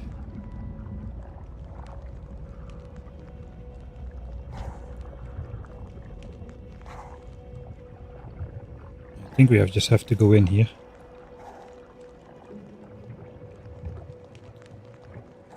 I think we'll just go in here in the end. And place that over there. That's the plan. Alright. That's the plan. Now put the boxes. I should not need that much ammo for this one, really.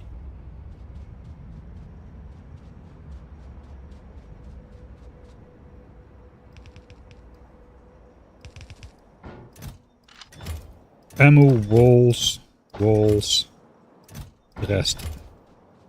Okay, now we pick up that, then we come back here.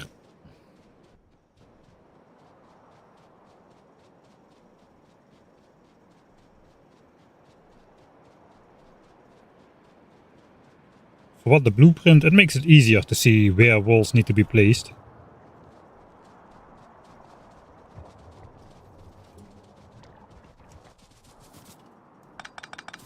Alright.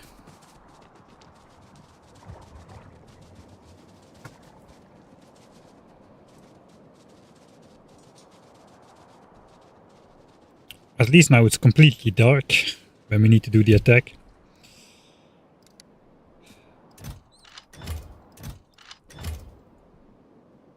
It's only 6k in magazines.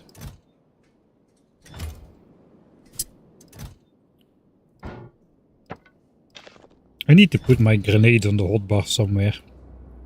What am I not using?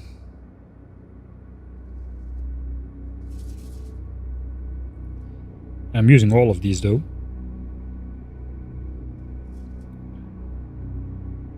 Maybe I should use like a second hotbar like professionals.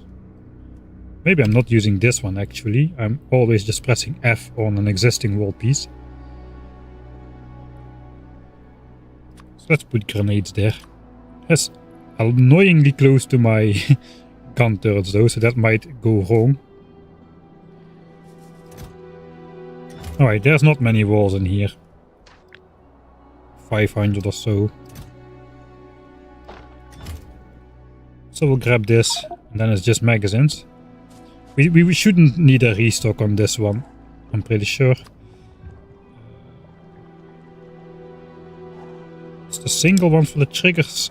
I think that should do. Alright, here we go then. It's getting daytime again. I've procrastinated all the for long enough.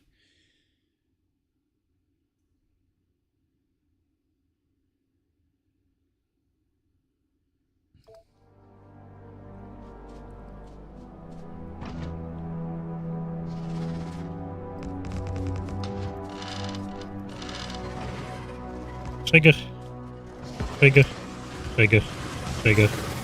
All the worms here are the most dangerous part.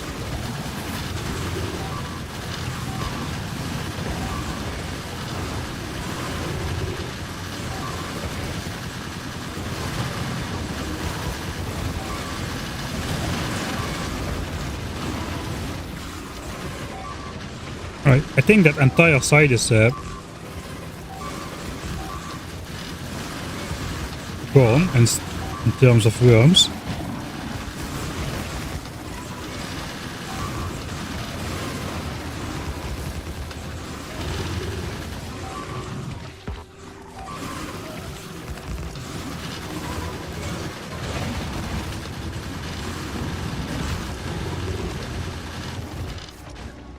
Alright, that's all the worms.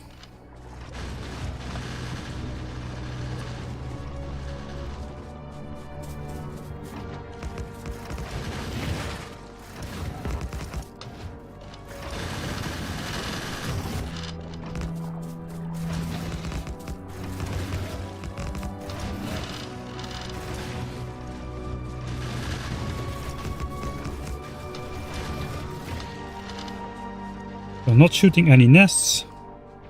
Okay, I think we can start.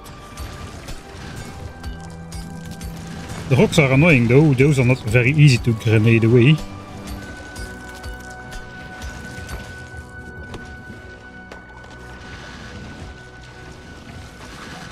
I'm not sure how to approach this.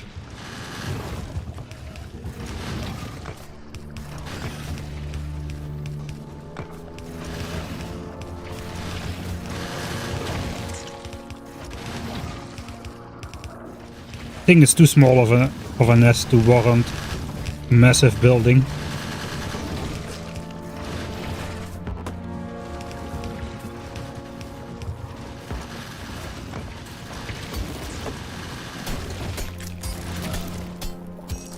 We'll try to neutralize like one base at a time. Shouldn't have started with a spitter base though.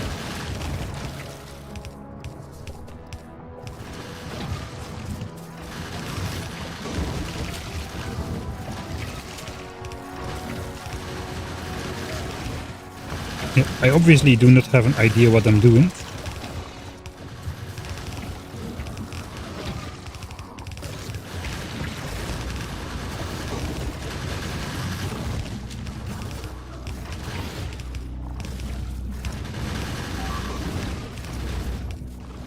Every time when there's a small base, I'm taking it too easy.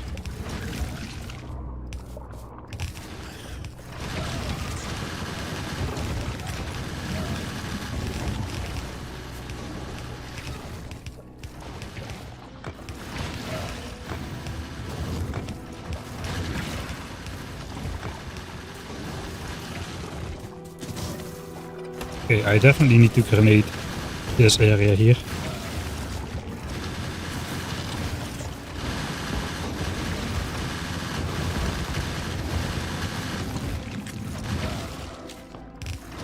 I'm gonna get myself killed here.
Okay, I think that neutralizes at least some of the biter bases.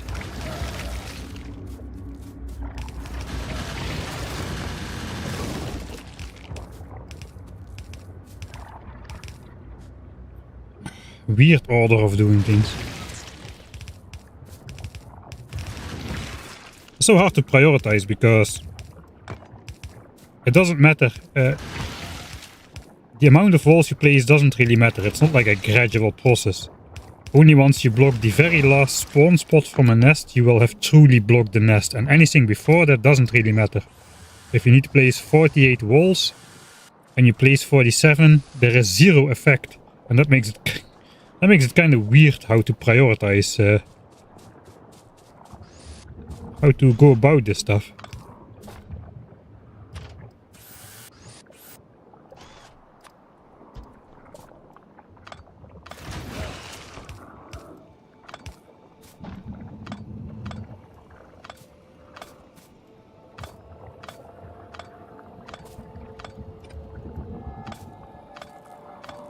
Yeah, we're OCDing again. The smaller the nest, the more prone I am to doing the OCD dance.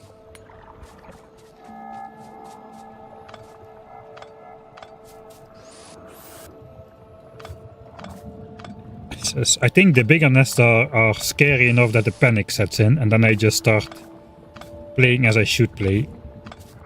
It doesn't make sense to try to save walls. I should never do that when it's behemoth era time. That could be a big problem. Accidentally deconstructing a single piece of wall would send the entire playthrough in the garbage can. So I'm saving like... I'm spending like a couple hundred magazines a minute while walling up.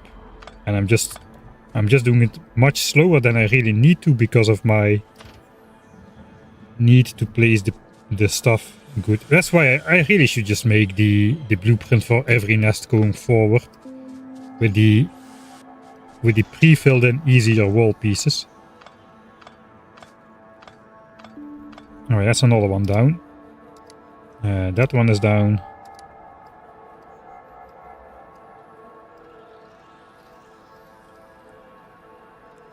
Alright.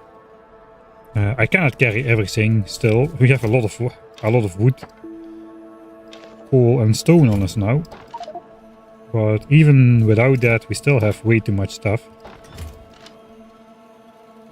4.5k magazines. Still not a comfortable amount to take on another big nest. 80 nests, 70 nests. Again, we want to have like 10k magazines on hand to do that, I suppose. Don't wooden boxes work? Yes, but it's also very annoying to chop all the trees. You need to do everything with wooden boxes. You could do power lines, but that would be power lines actually would be great. Because power lines have the unique ability that they place all the ones which are ghosted and nothing in between unless they cannot reach. Power lines would maybe be better, especially for the early game, as power lines also cost only half a piece of copper each, as where pipes cost a full piece of iron each. Alright, so what we got? We got like 2 expansions, a worm nest. I think we just do the expansions right now with what we have, because those are kind of limiting our movement a bit. For this I should have pipes on hand really. Or like power lines. Oh well.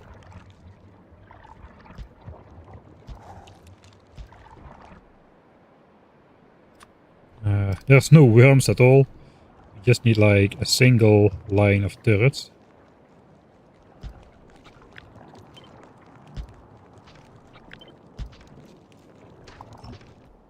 Which keeps the spitters at bay.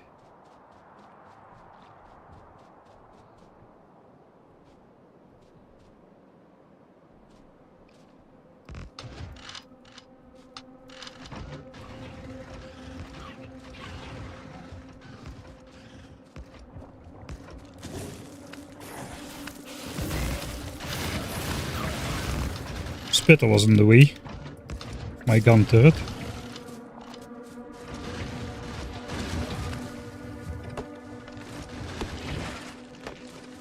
Okay, here we can afford to do this slowly, because it's spitter spawners.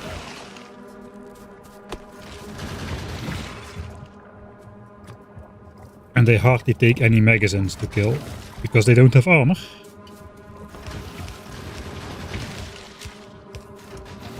Let's first force that guy to spawn over on this side where the turrets are.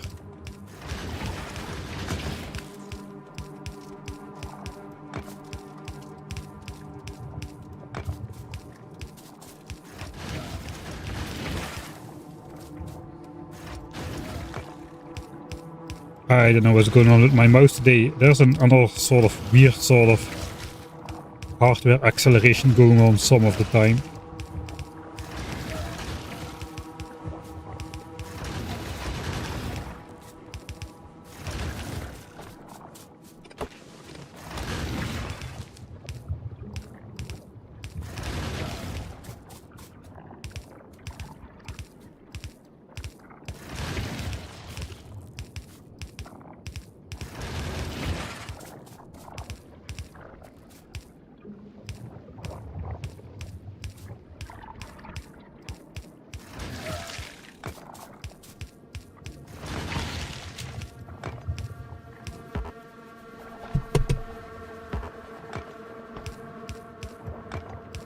Can I physically spawn?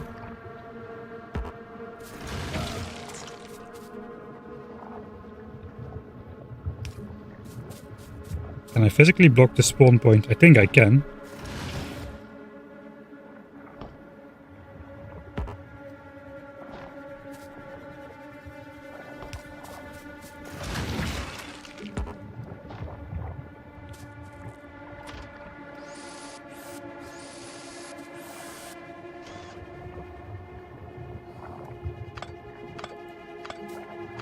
Redux, that's completely normal, don't worry about it. Everybody goes through that phase. What surface do you hold your mouse on? A mouse mat, but it's a cheap one. But then again, the mouse is also not the top of the line product, so to say.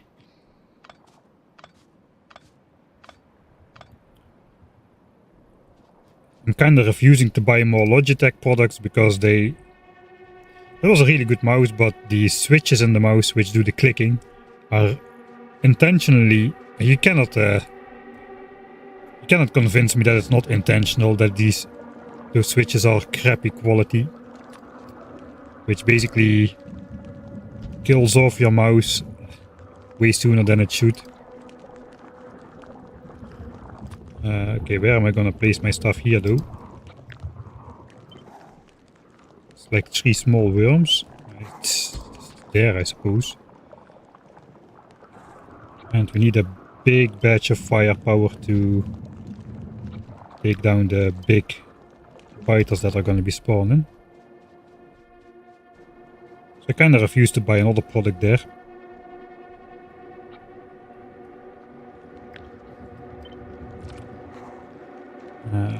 We just need to trigger those guys and then run in. I think I'm already gonna trigger that guy before I can place a turret though.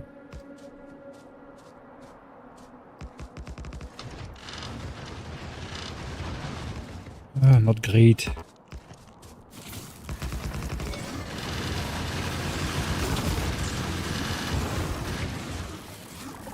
Let's take down the worms.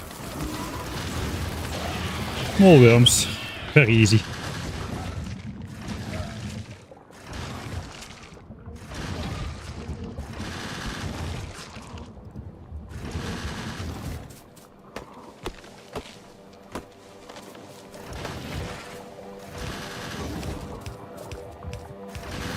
I should try power lines, man.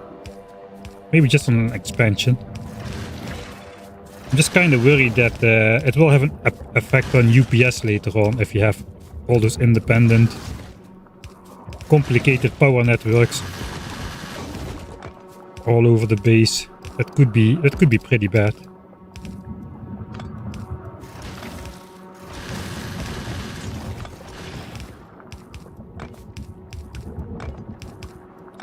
I tested the pipes. The pipes did not really have an influence on UPS, even though I have placed 70,000 of them.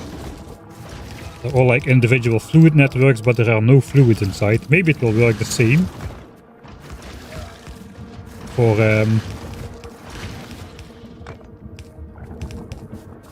power lines. But I'm a little bit hesitant, since they also have all the cable connections and I don't know. Not entirely sure that will work out very well.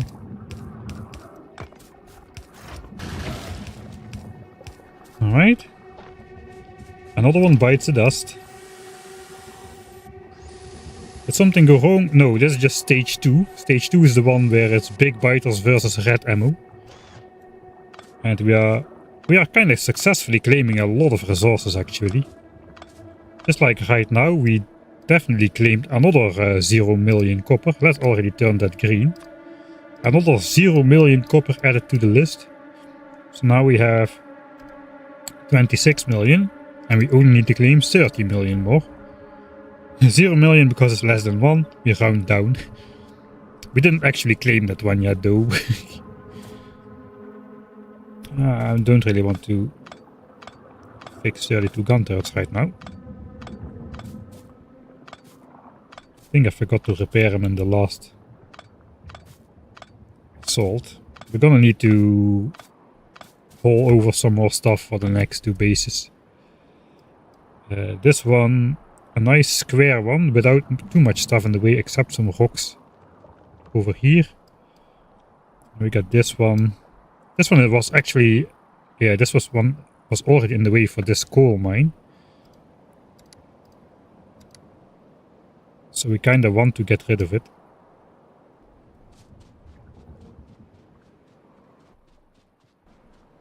This looks like we want to come in from this side, as all the worms are mostly on the right side. I think I'm just gonna set up like shop right here. walls, max, everything else. And first we take up the iron chest from above, and then we go pick up some more ammo. Kinda wondering, should I try power lines? Maybe I can just do it. Some of the smaller nests, I have the wood.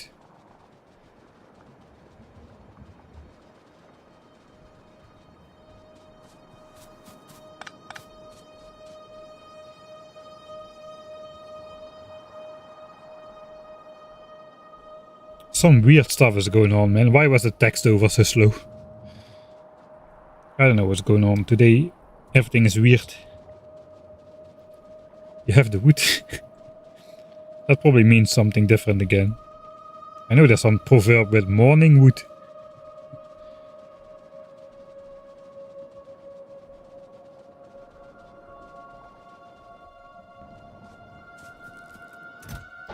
Alright, so we definitely have the walls.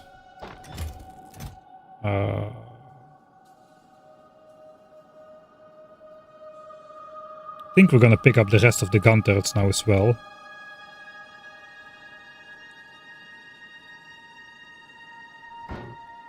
Yeah, this we just take back to the base. We have 4k ammo, that is just not enough. Let's just go down then. Suppose the shortest way is diagonal around this lake again, like every time. Twitch chat won't let you get away with anything. Tell me about it. The biter alert, I do that especially to trick back all of you guys when you're playing Factorio on your own with me in the background and suddenly the alert sounds start going ham.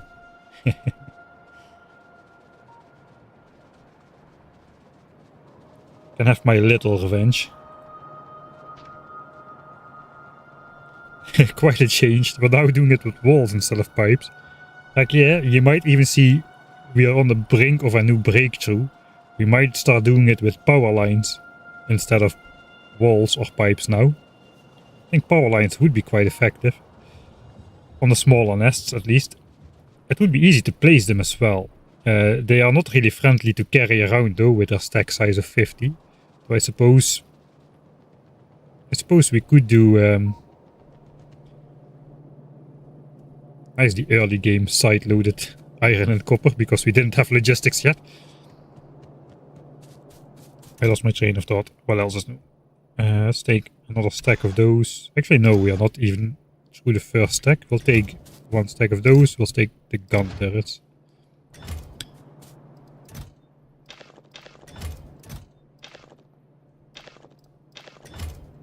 Okay, we have a lot of it. A lot of wood.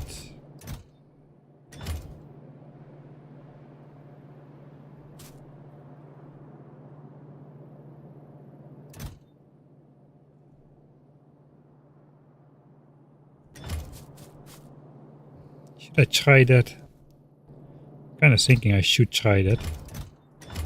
First I'll try making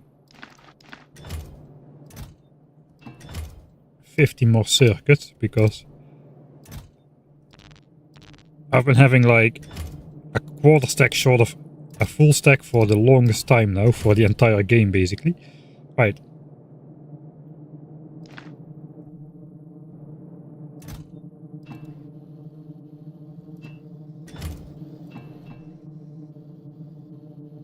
Alright.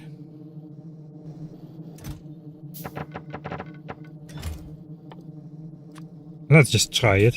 I should be fast and grab my magazines, I suppose. Yeah, mostly magazines. Again, forgot about those stacks. I should remember that. That's gone. That's gone.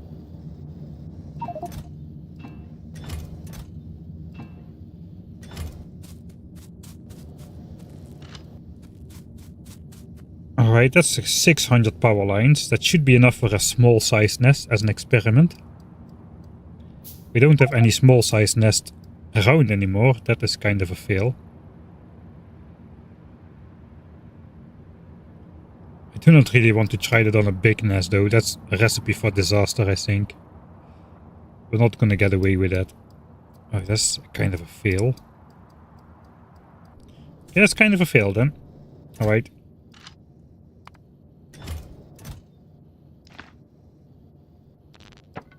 We'll just throw that in there. And instead we take nothing. Not even pipes.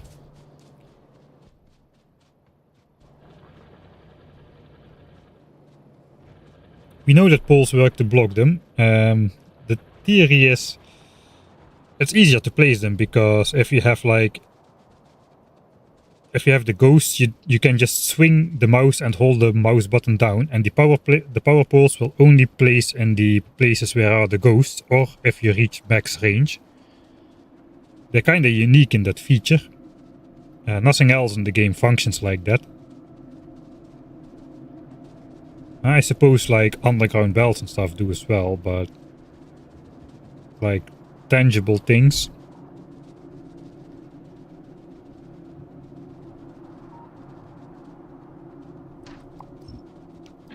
Okay, where was I going? Forgot to mark my chests again. I should mark them every time because I will lose them. I will have chests full of expensive stuff standing around everywhere.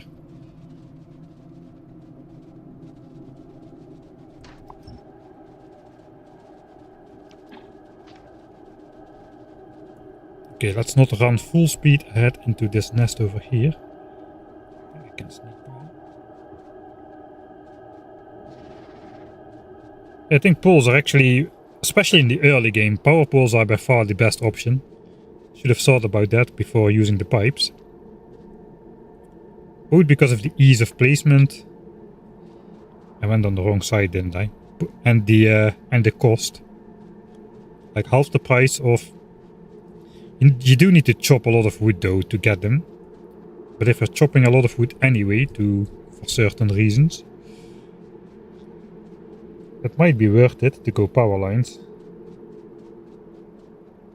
I think power lines have less hit points than pipes though.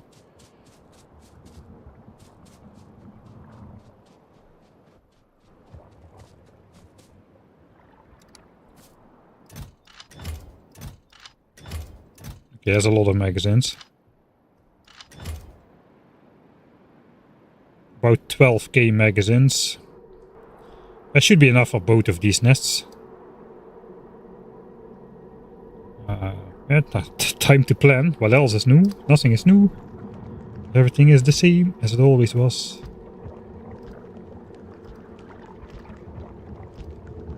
This is a nice dense nest though. Kinda easy to block off the center.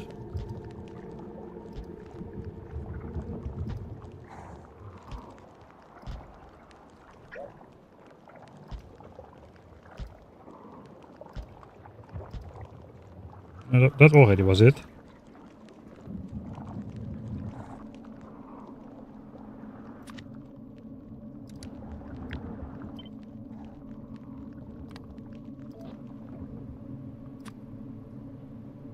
Where was the place? It was over here. Fill it in.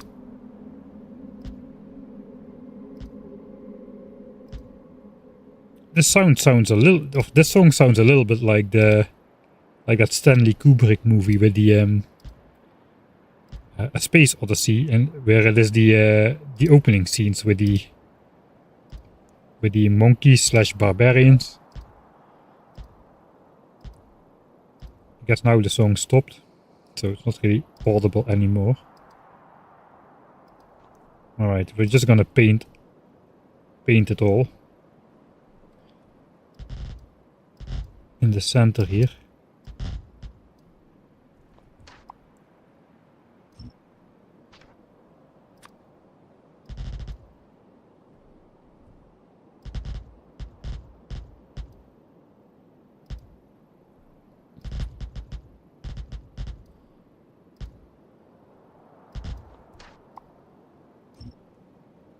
Just empty out a couple of these.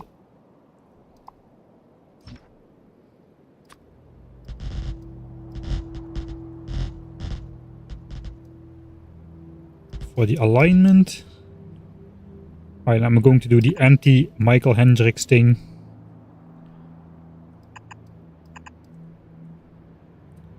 And fill in any gaps. Wait, this is horrible.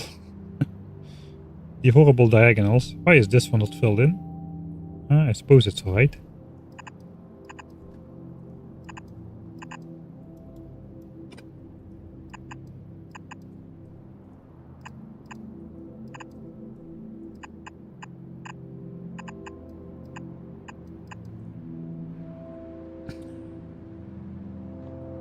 That's enough anti-Michael Hendricks things.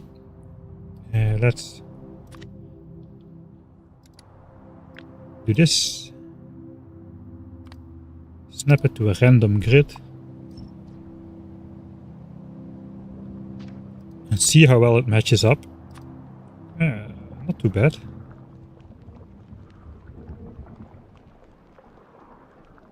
Okay, there we go.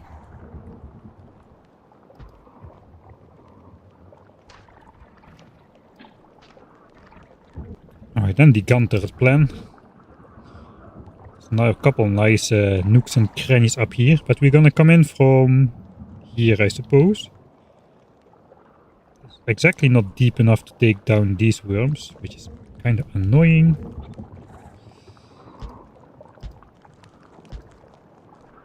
I think we'll start off like that though. It's long lines of gun turrets, why not? And we might just pop a couple in the center with the worms. Hoping to take out the deeper ones, maybe here.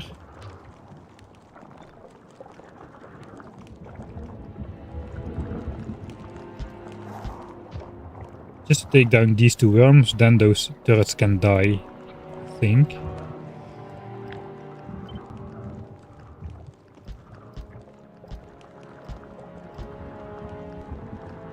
Gonna fill it in like so. That should be all of the worms reached. And then we just need to protect the other sides as well after we start putting stuff in place.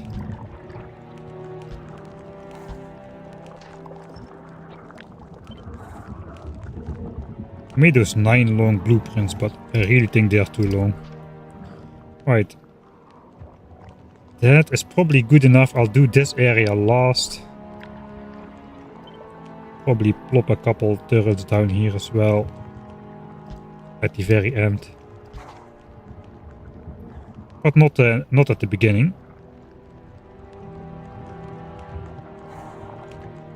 All right, and then later we can place this back on top.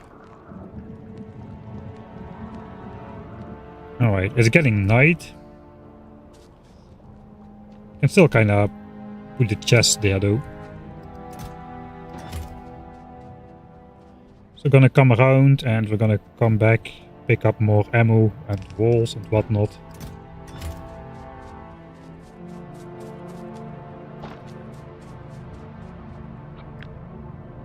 It's less than... Let's put 1,000 walls in there.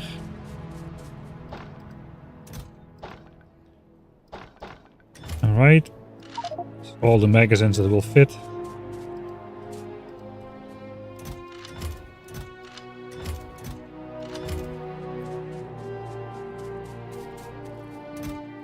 Grenades. Probably should fix my gun turrets at the end again. I forgot about that. Right. And then as long as it's still night, I think I'll just start plopping this on here already.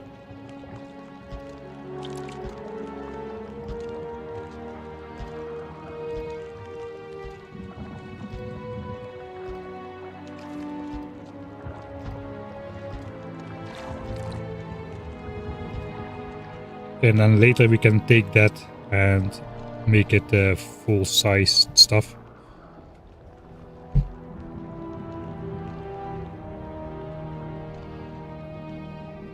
Alright, let's it is becoming day again. I'm just going to show you a small little trick, a small little detail from the upcoming opening episodes of the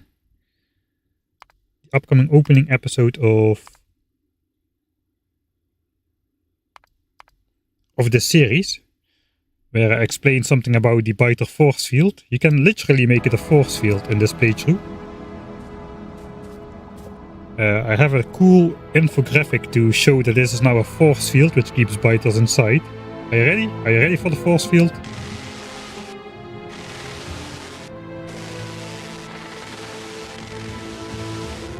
Yeah, that's the force field. Looking quite cool with a Tesla gun. You shouldn't force too much field though, because if you force too much field, then it's no longer a force field. But it is a kind of cool visual gimmick for the series. All right, let's get back to work.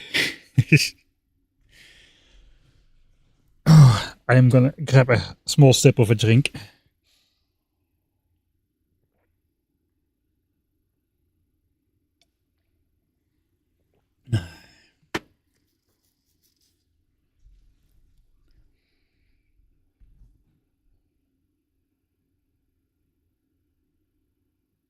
There's a problem with power poles. You cannot build in line, one click and move.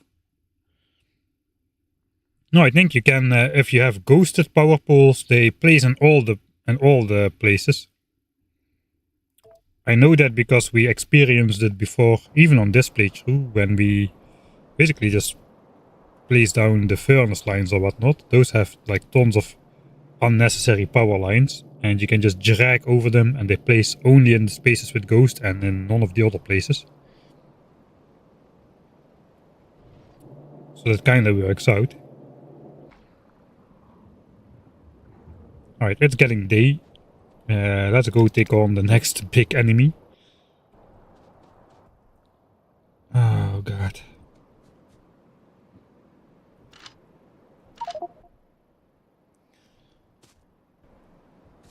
I don't need 100 grenades.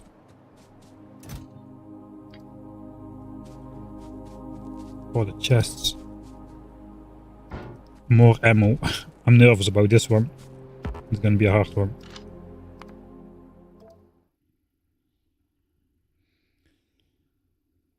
Alright, hydrate.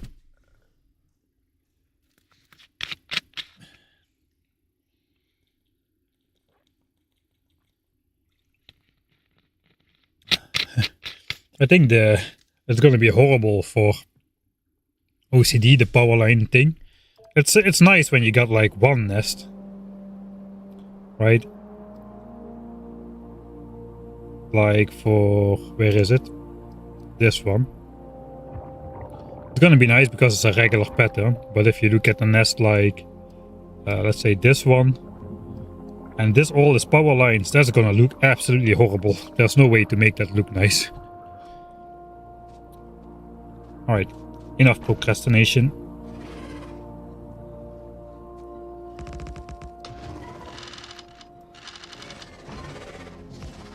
Alright, there they come. I stupidly have all of them walk through the center. Oh god.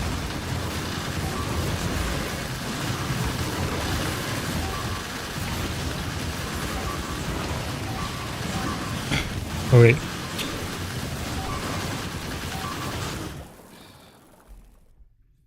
I don't know, I put my hand diagonally, or like my hand is diagonally on my keyboard and I keep walking the wrong direction. Skill issue.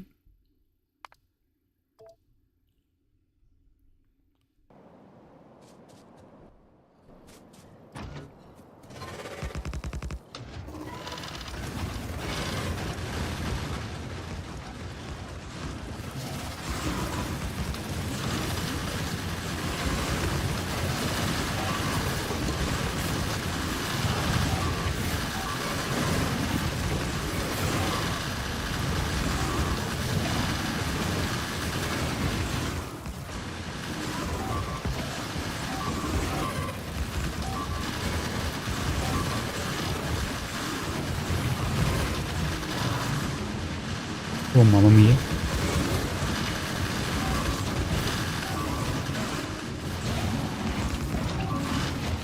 Okay, this one was for the end. I don't need to do this one just yet.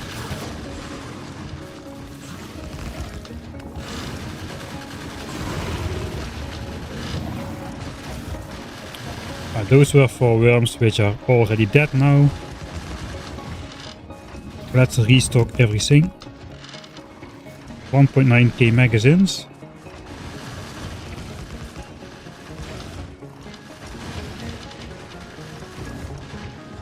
Achievement still valid.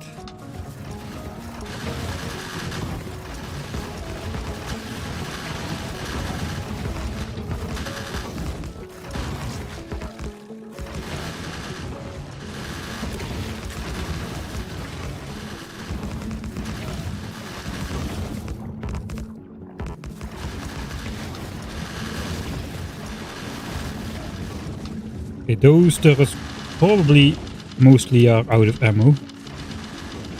Alright. Okay, go back, grab the ammo, grab the walls. And fix everything. Alright.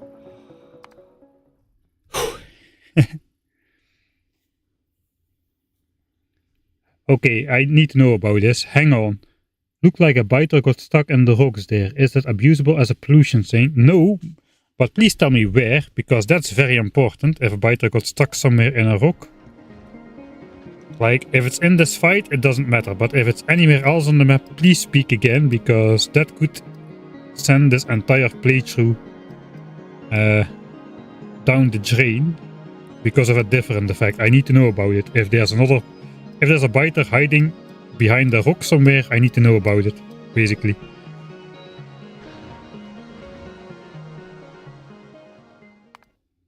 Yeah, power lines would be nearly impossible to misplace, which is why they would be good for me. Top left corner, alright. Top left corner. Do you mean in this battle or somewhere else on the map? That's the first distinction I need to know.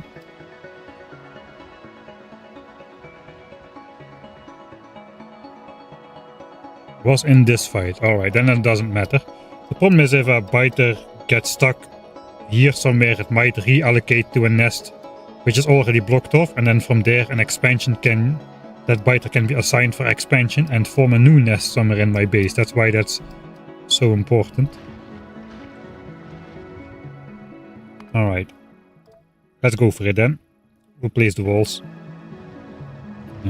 This one on top. And let's go.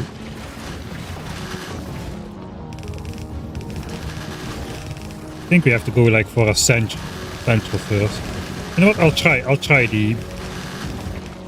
walling around first. This might be a good candidate to do that.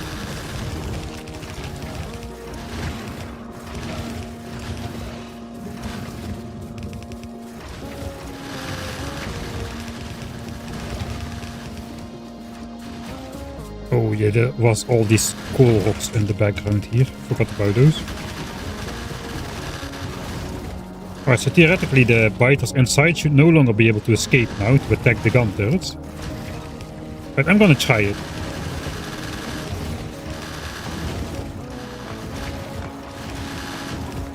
First block the outside. Trap all the biters inside. Now stop doing funny things.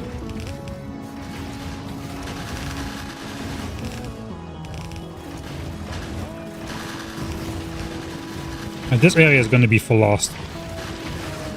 With the coal rocks. Let me out.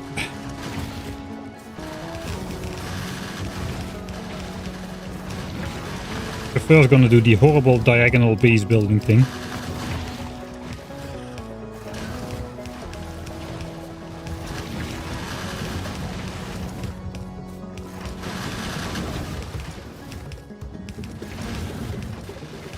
The disadvantage of this method is I'm not blocking off any nests until I start on this central part. Since all of the nests have some part in the center. Then again,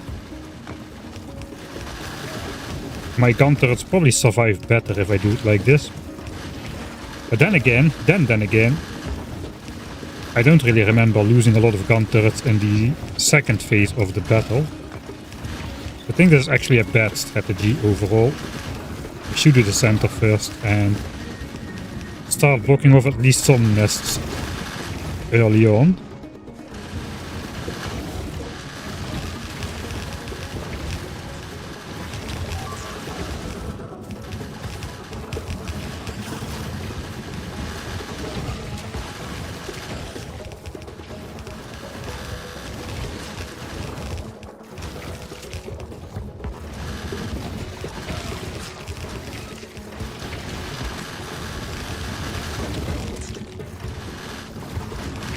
I'm getting stuck / not stuck.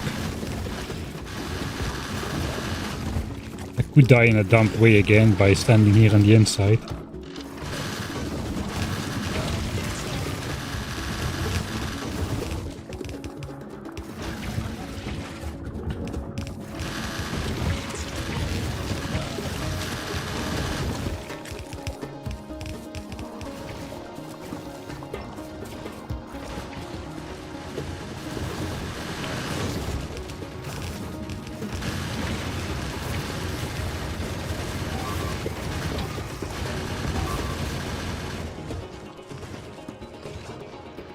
Okay, everything is out of ammo on this side.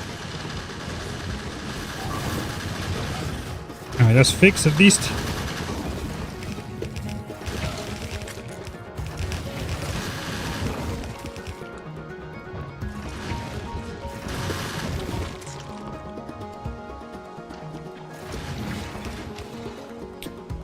Okay, that's everything except the horrible coal rock corner, so let's start chopping at those.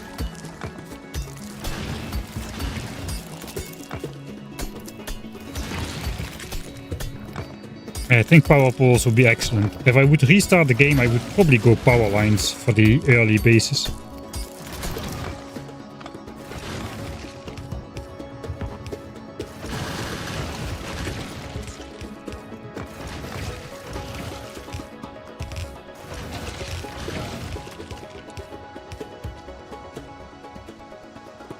Is that it?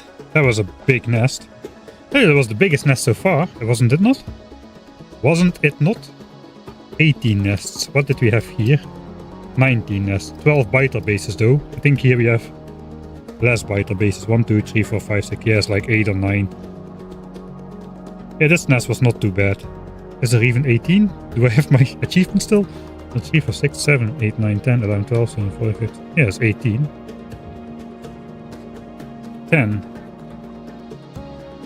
10 biter bases, so not quite as many as we already did. Something is off, something is still spawning and shooting.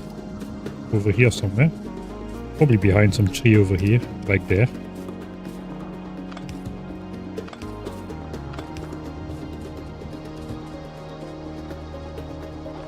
Okay. I have like 70 damaged gun turrets.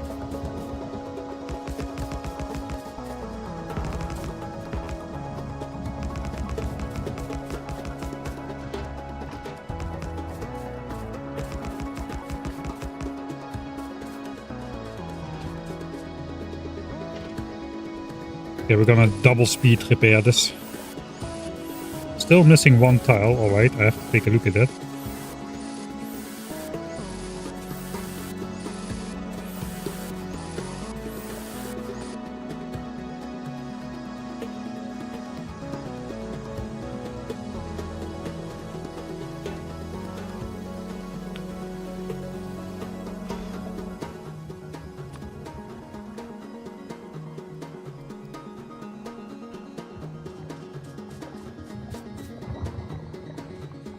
Don't really see it, maybe that was already old information.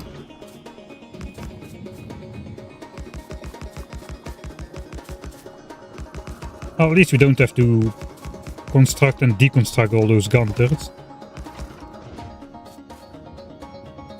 Even a damaged wall. Okay, I got it now, alright. Let's speed repair these turrets as well. Double speed, 120 UPS, let's go.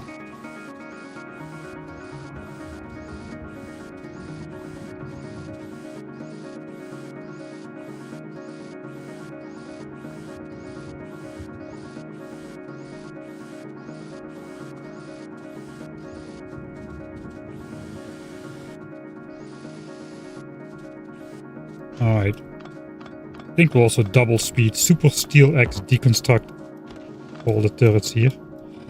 But be careful with the walls. Do not touch the walls.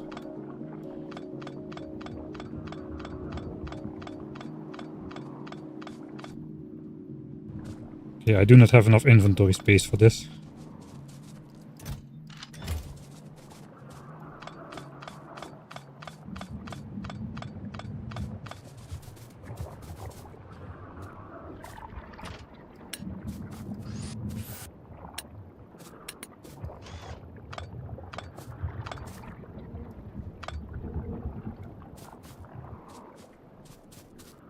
I think what the heck is this, like some issue with my monitor or something? I was already trying to get it off with my hand. I thought dead pixels, but no, it's just this tree marker, which is forming a dot on the grenades. What the heck? A weird smudge. Well, that stack of repair packs definitely was way cheaper than replacing all the gun turrets. Although still not cheap enough to warrant spending 75,000 resources researching repair pack.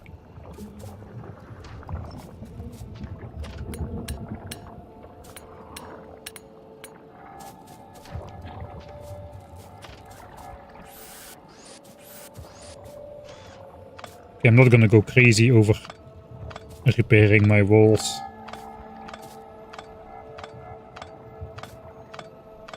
Something to do when we are researching like rocket silo and stuff, and everything has been built. We can go on and beautify the planet or something. Suppose at some point we'll run out of things to do in the late game, as once we have built blue signs, 900 SPM. Well, I suppose we still need to replace like ores and stuff.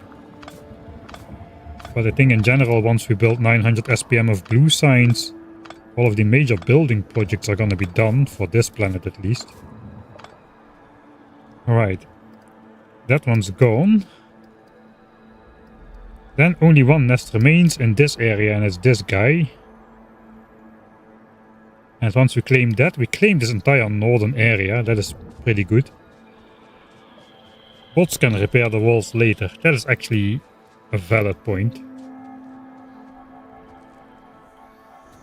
Iron from space is also a very valid point. Where's all my magazines? Oh wait, I still have like a chest. Okay, I already thought, what the heck? That would be way too many magazines to have lost.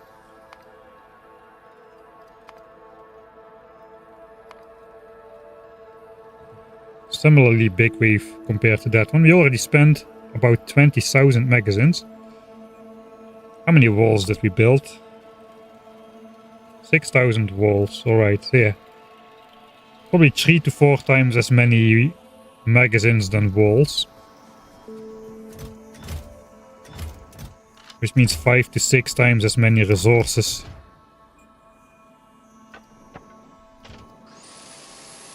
Spent on magazines compared to walls.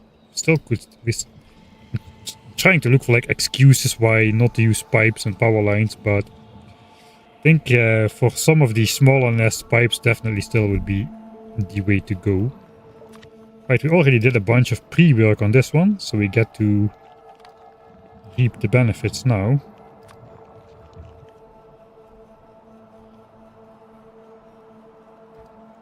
I do want to get away a bit further from those biters.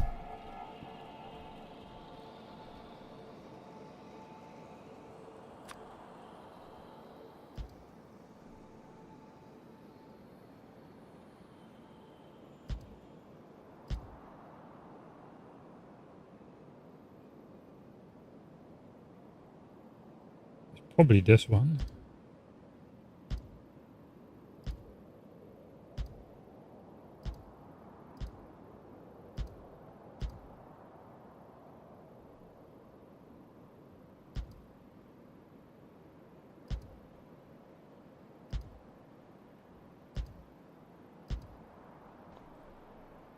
Ooh.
Alright.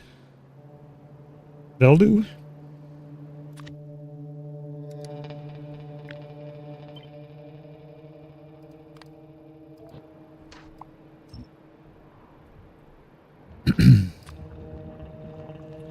Not a bad fit. There we go.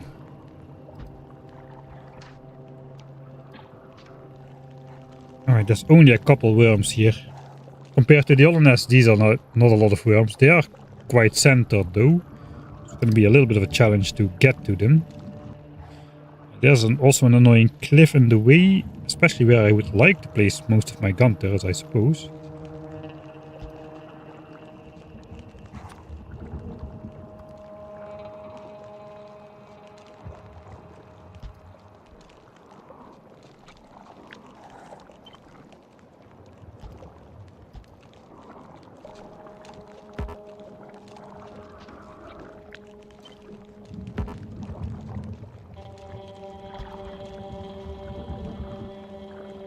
That takes care of all the worms on this side. Yeah, this is already in range of that as well. Yeah, that's all of these. Then it's just the two worms on the far side. I'm not gonna come in from this side though. There's all the cliff in the way and whatnot. Probably gonna come in from the bottom then. Go around to this side. Not walk all the way around this cliff. I will have to turn around. Oh, this is gonna be annoying. Maybe I can just walk in here and just go back.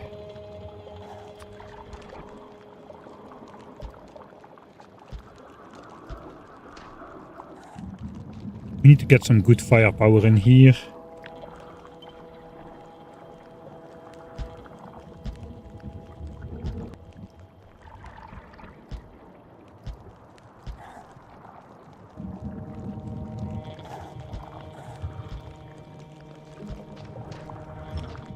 Something like this, I suppose.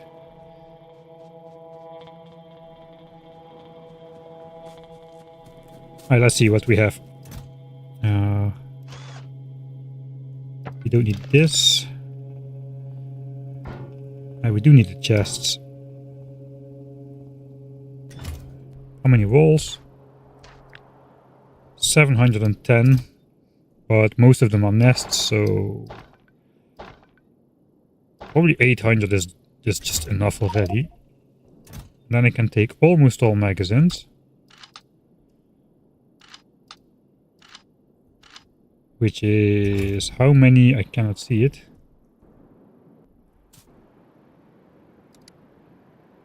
$6.6k, 7.4k, 17 nests. How many biters are there? 1, 2, 3, 4, 5, 6, 7, 8. Oh, okay, only 8 biter bases. So it's 9 spitters. So it's probably okay.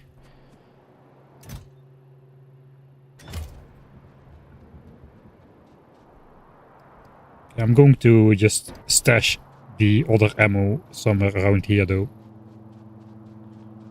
So I can at least pick it up if I need to. Looks like I'm gonna come in from this side though.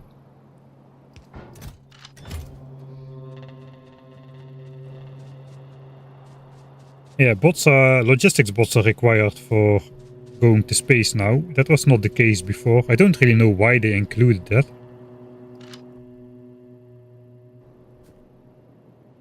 Why are logistics bots now required for space? That's a good question.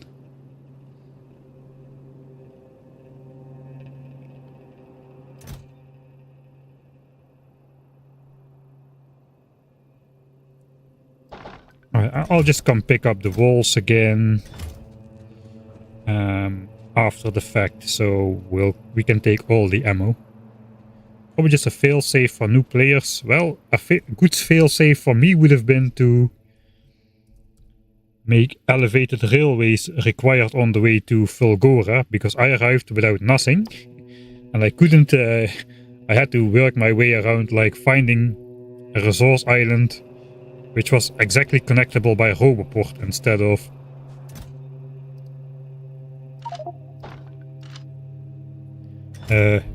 train, because I didn't have railway research, nor did I have purple signs set up on Northeast, and Northeast died anyway while I was out there.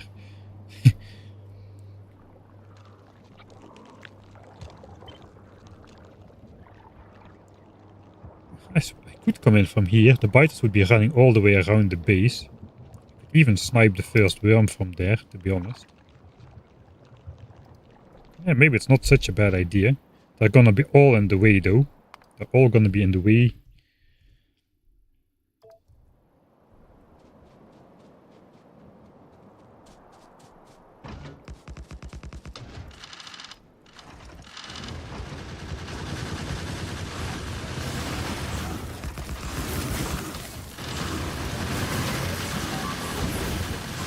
Let me through, let me through.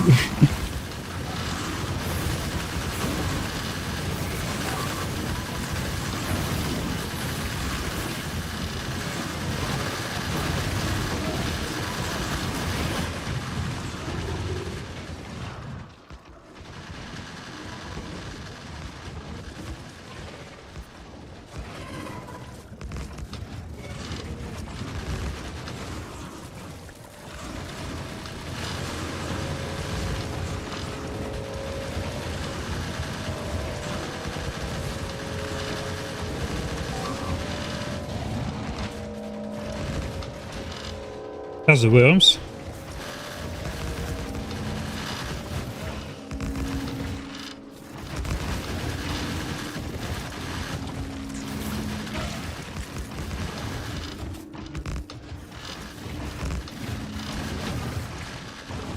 These can probably use a repair.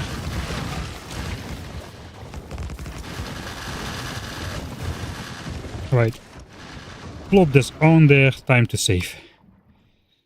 I need a breather between these hard fights.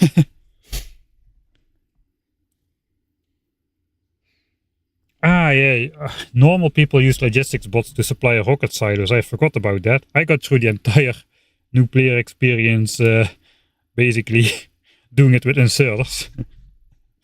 Which works, but is more convoluted. Bottom right nest is being shot. Oh god. Ah yeah, okay, it still has plenty of hit points though. Thanks. One of the nests died on the right. Ah, it's too late. Yeah. One of them is being shot, but the other one already has been shot. Right, that's another reason to not try this as a hardcore challenge, because a single mistake like this will just set you back 64 hours and 40 minutes. Okay, it has run out of ammo now. Alright. That means we have to do it over. Why can you not kill nest? Because we won this achievement, keeping your hands clean. Alright. Well.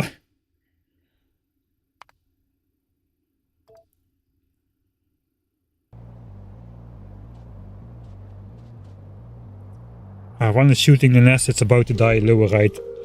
I called it the first time though. On one nest it happened before already, and I was able to save it at like 100 hit points or so from the 2400 it has. Unfortunately not for this one though. Attempt number 2. This was a pretty fun nest though, nice and chaotic.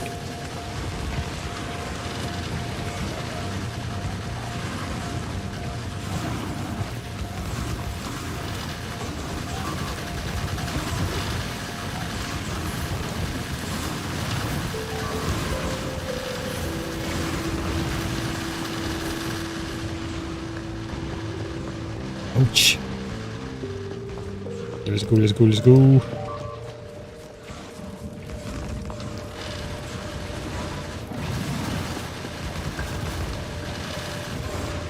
Okay, that's all the worms.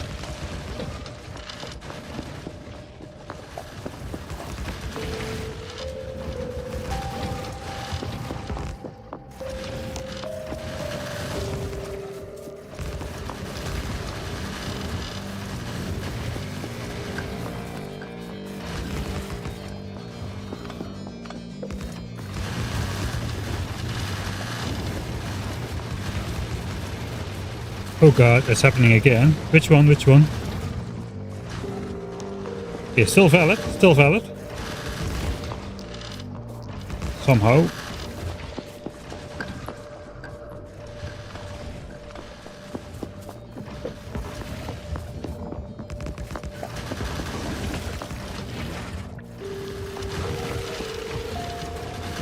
Okay, I'm out of magazines.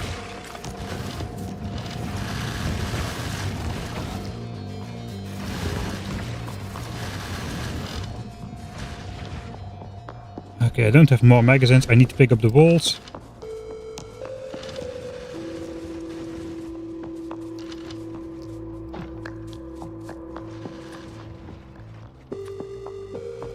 Alright.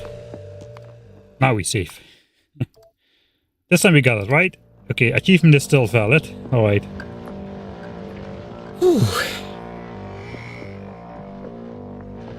When you deleted and replaced, the replaced ones didn't have the restrictions.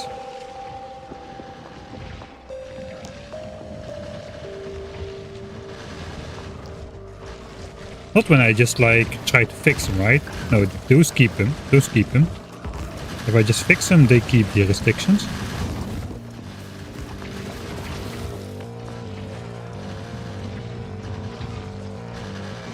And maybe I just deleted and... No, I probably just messed it up myself. Like every time. Only when you misplaced. Alright. Let's get those walls in place. Where even to start?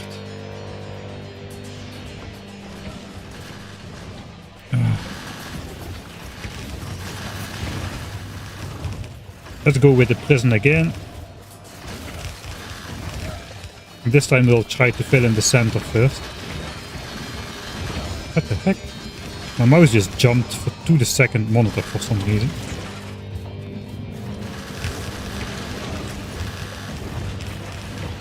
Strange stuff is happening. The biters are taking over my mouse.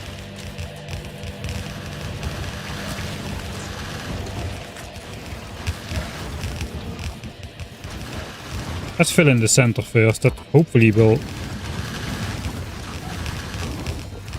stop a bunch of biters from spawning.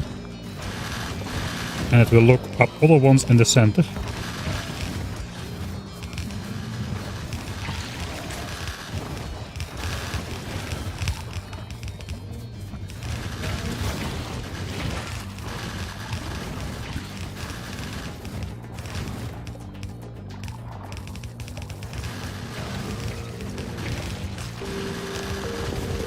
I just hope I have enough ammo for this. I'm not entirely sure about it. I think some of the central biter bases are already disabled.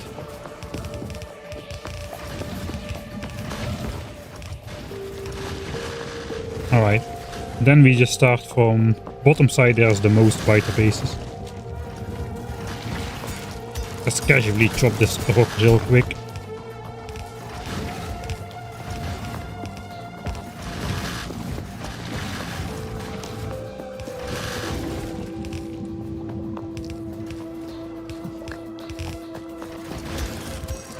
Okay, that rock is not required. Okay, the biters are spawning outside, which is a good sign that inside there is no space.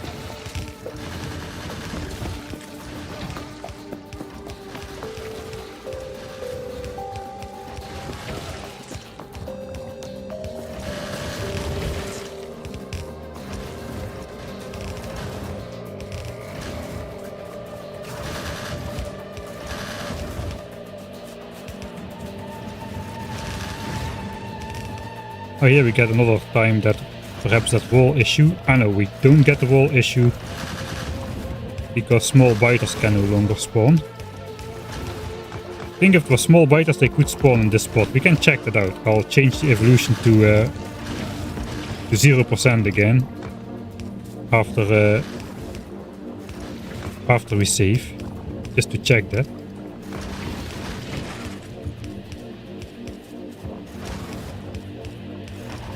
Right now it appears that if the space is too small to place a pipe or a wall, it's also too small to spawn a medium biter or bigger, but not too small to spawn a small biter. Okay, I think that's it.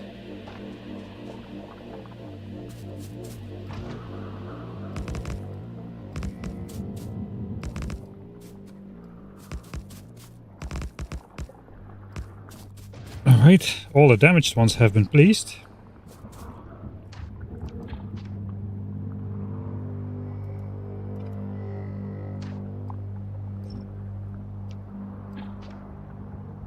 Let's super force this once more. And how much did we use on this one? 3,000 rounds, alright. We'll turbo repair again.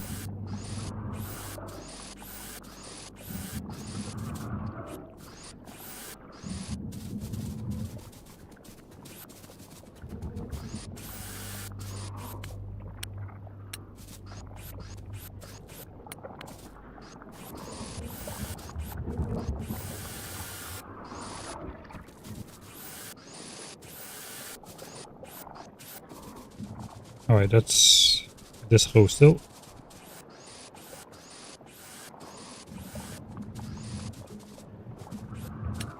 Alright.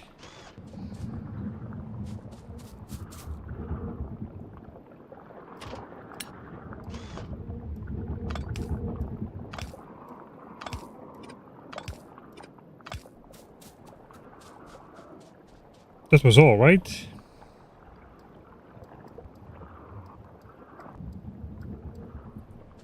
Except for missing a couple of turret repairs. Rocks, they can stop spawning, but they have to be located exactly right to block the entire spawn spot.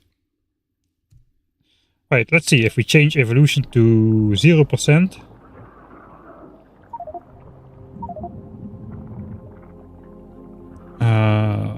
This might have a biter up in the queue.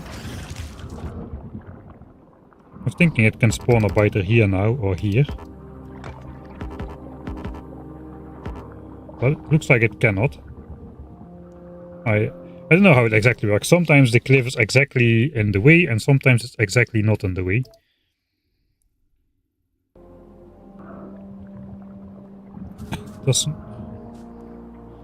Did not seem to be super consistent.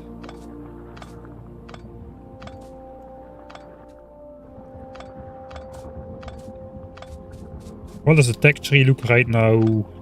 About the same as at the start of the episode. Exactly the same. We haven't researched a single beaker of science. That means I can name all the texts from the top of my head, I suppose. The most important ones are we have automation 2, the blue assemblers. And then we have military 2 and 2 ammo damage upgrades, which allows us to waste even more time trying to hunt down biter bases.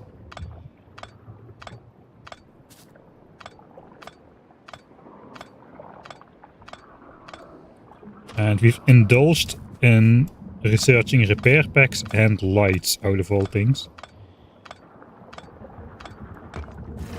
Oh, okay, that could have been a big biter. And later that could have been a behemoth biter. Okay, this rock actually does stop spawning. But I'm still gonna replace it because it doesn't look like it's doing anything. And if I later chop it in the behemoth biter era, I'm gonna be toast. Just a single accidental deconstruction can lead to my immediate death. Probably will lead to the immediate death of the engineer, Factorio engineer. And it might cascade a whole breakout series where the biter or spitter starts attacking other nearby walls, setting even more biters free, etc, etc. Looks like we still got a bunch of damaged ones picked up here.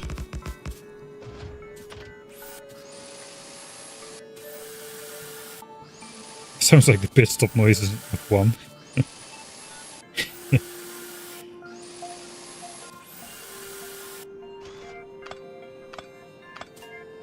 I don't agree. It sounds like some sort of a slow, cheap screwdriver, automated. Okay, man, that is the entire north side cleared. The only spaces that are left are some worms, which are fine. Worms don't do anything.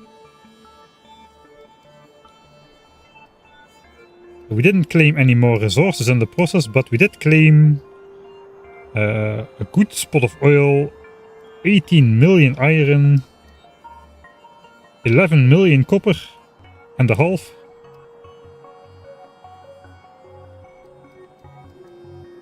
So if we now look the required resources against what we own, we suddenly own 70 million iron instead of like 50 or so. Which technically would be enough to get us out to Vulcanus if we really pinched every penny and had infinite time, which we don't. But it's up there. And copper, we're almost up there, almost to the absolute minimum. We've got a couple more easier to claim patches in the south, I think. Looks like I need to take out this giant nest here. With 28 nests. It doesn't look that much bigger than what we already did. But it is, because this is only 19. This is 28. Mostly spitters though, that is good. 1, 2, 3, 4, 5, 6, 7, 8. I only count 9 biters. That's probably possible. This is definitely possible, and if this and this is gone, we have claimed this copper, this iron. What else is still yellow? We've got a single nest to take out here, which is easy-ish, looks like, for the oil.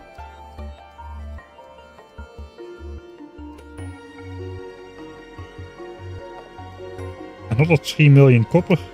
It looks like I feel I should take out at least this base. Yeah, there's like no forest in between, so that's gonna pollute quickly.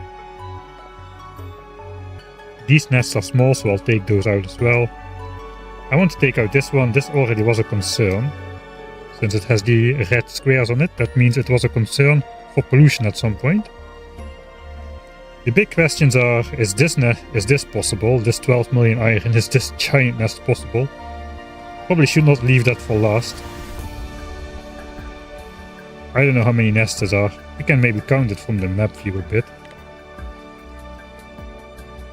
1, 2, 3, 4, 5, 6, 7, 8, 9, 10, 11, 12, 13, 14, maybe 15, 16, 17, 18, 19, 5, about 25 nests. It's not super big, but it's very spread out. There's going to be a hard fight just because it's so spread out and I'm very slow. It's not as bad as it looks from the map though. This is going to be easy. We'll just add a small tag to it.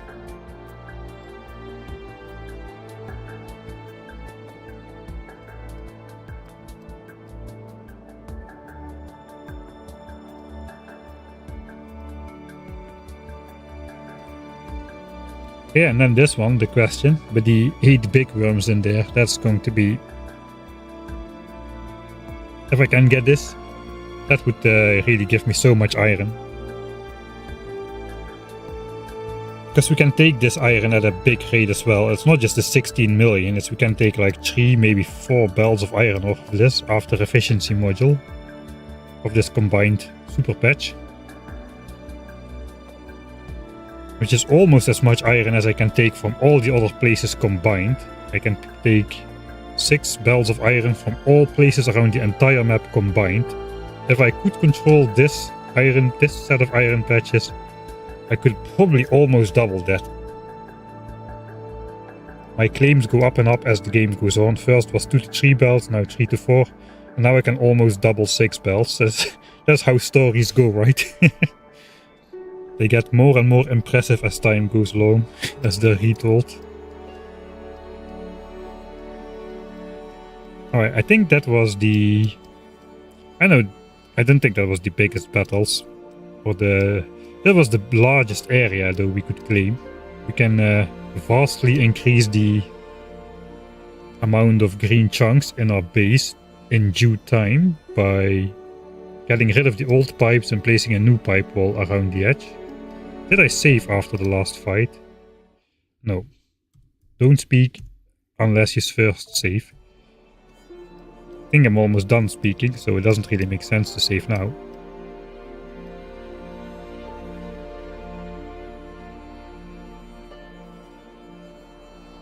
I think we gotta make an entire new perimeter after this. It's a little bit...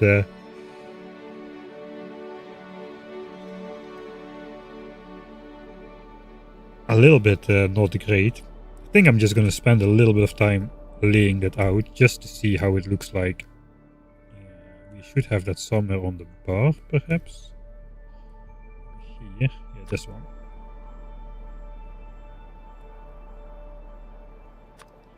I put it there. Right, so what will be going on? Assuming we'll take out this as well, these coastal ones, which are a pollution threat.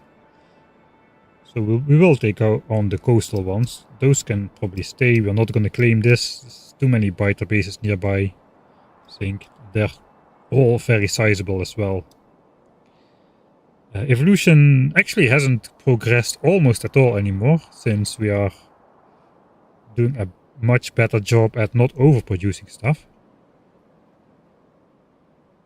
We went from 82 to 84% in no time, it feels, and now it's gone up 0.25%. Alright.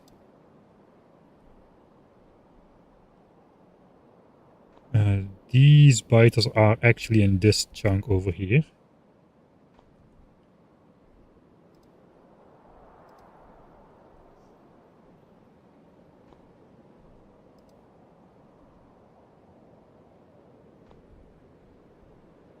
Alright, so those cannot get anywhere. Means the new border is gonna start like here.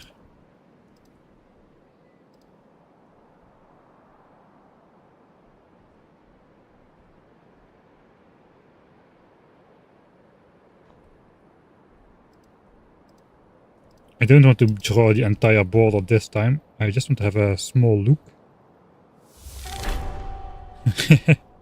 That's a good one.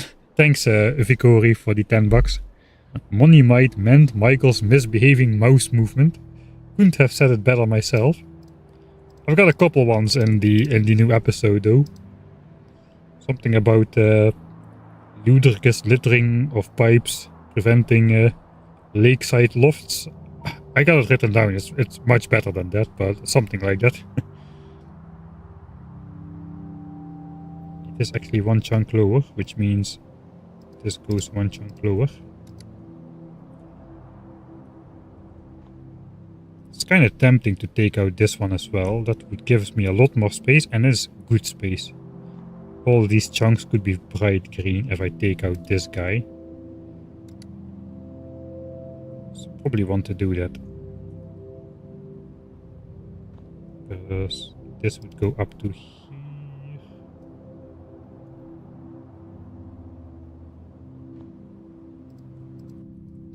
I'm probably gonna get yet another mouse at some point.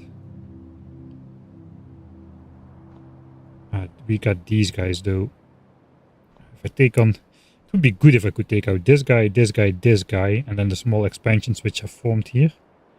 That would give me a load of space, a load of good empty land with tons of green chunks, no resources which diminish that.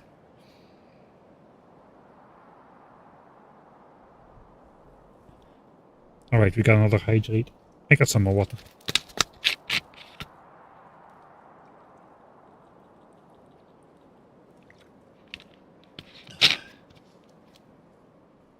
Alright, the new wall is not really a priority though. This new wall is not going to be a priority. I'm just trying to scope out how big it theoretically could be. Let's go like best case scenario. We take out these three in here and we got like this nice square over here.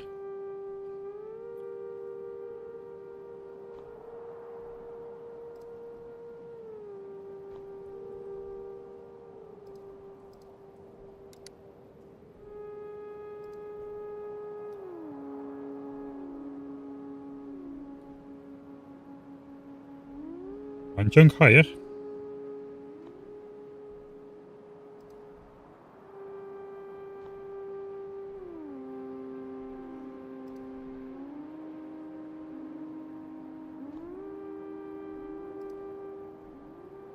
Wait, we got biters in here as well.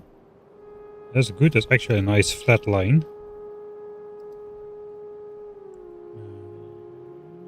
Cannot really tell. I think there's a nest in here as well. It's a perfect line, man. There's one higher actually.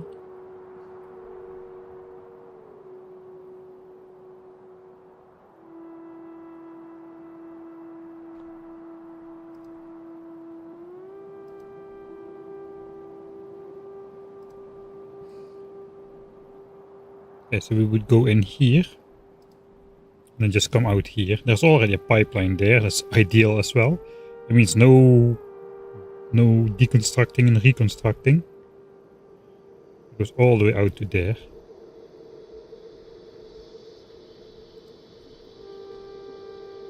That's a pretty big area which could be mine. Look at the size of that. Might be worth it. Take those 3 out, but I probably should first focus on claiming resources. This could be nothing but a pipe dream. Hehe.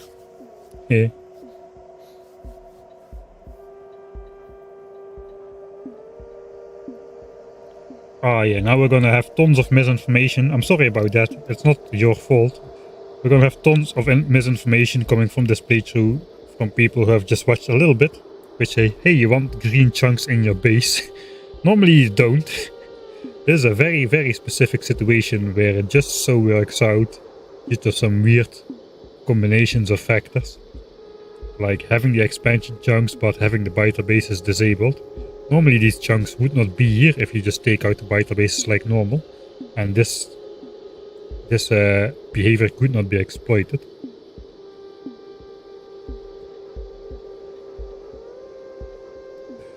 It's looking a bit scary though, this limited amount of green chunks here. Who knows, maybe it does have priority to expand this land a little bit. But not as much priority though as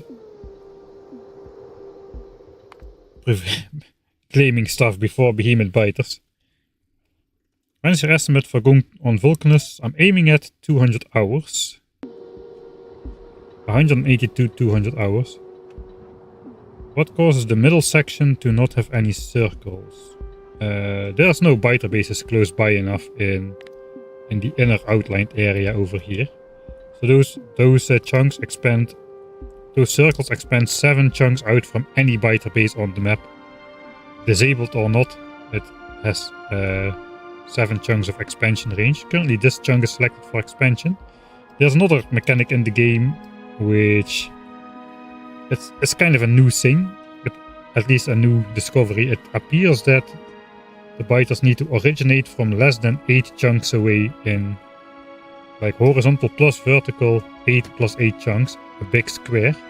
It's actually the same blueprint as we were just using.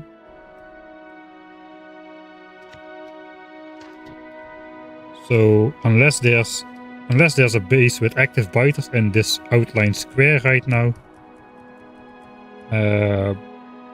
biters won't be able to walk over here. There is no there's no eligible biter base in this area to send an expansion. And that's kind of what we're hinging on. So these green chunks are very desirable for expansion, but the biters cannot get here due to this weird circumstance of having these circles but having no active biter bases around due to the mass neutralization which has been going on.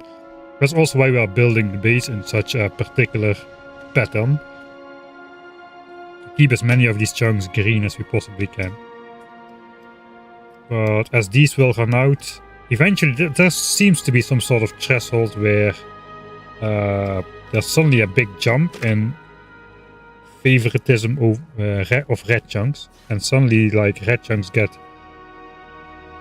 selected way more than they should according to my initial test. So I'm not really sure what's going on there. But that means I do want to make more green chunks. Like by taking over this area and deleting all the pipes. Let's try. Let's see what it does if we delete all the pipes up there. Alright, so should make okay, I have one already. Blacklist trees and rocks. We are in editor mode, right? Yeah, we are in editor mode, so I should be able to instantly deconstruct everything here. We want power lines and pipes to be deconstructed.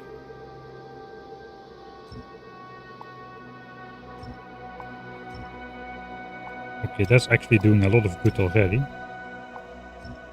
Just trying to figure out what this area will look like if I can deconstruct all of the pipes.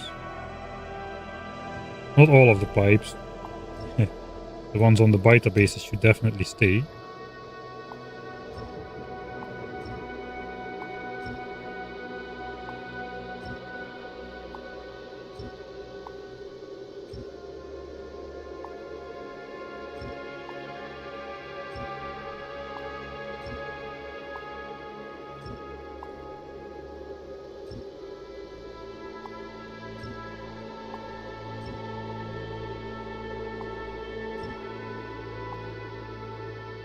Oh wait, we have a ton of belts here.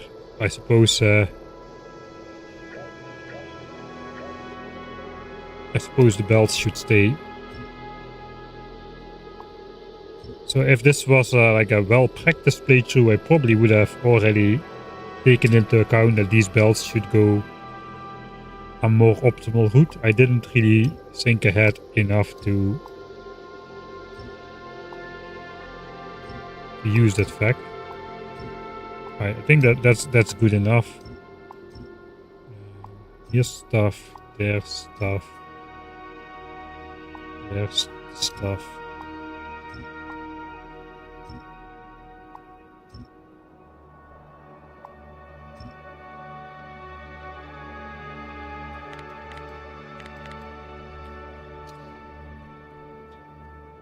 There's a ton of extra chunks, especially here in this nearby area. Here's a bunch of nests and also a bunch of resources, so that's going to be red anyway. Not too sure about this area. Let's keep going. Okay, there's definitely some green chunks to be had there as well.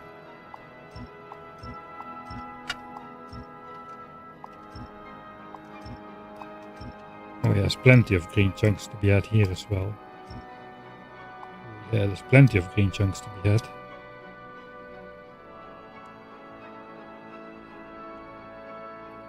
Not as many as here. This is like a golden area. I should at least claim this part.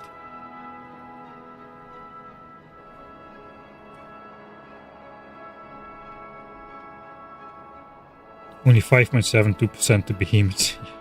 That is definitely scary.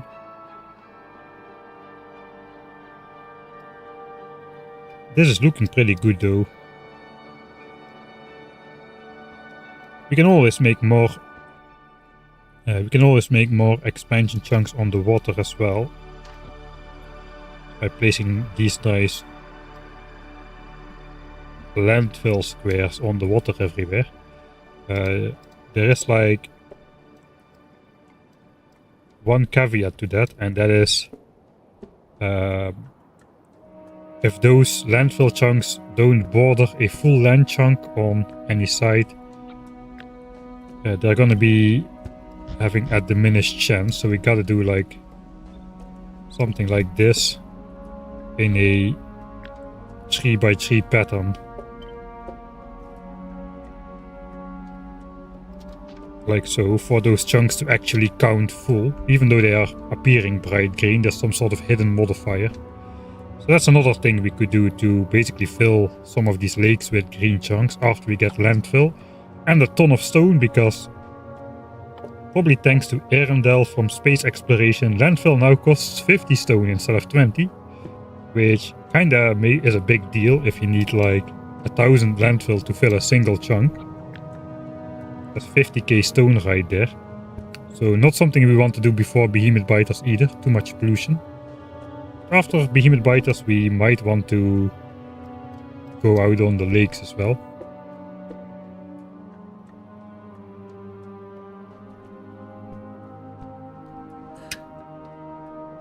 Sierpinski carpet, frankly, yeah, I saw some video about it as well, with the waves and stuff.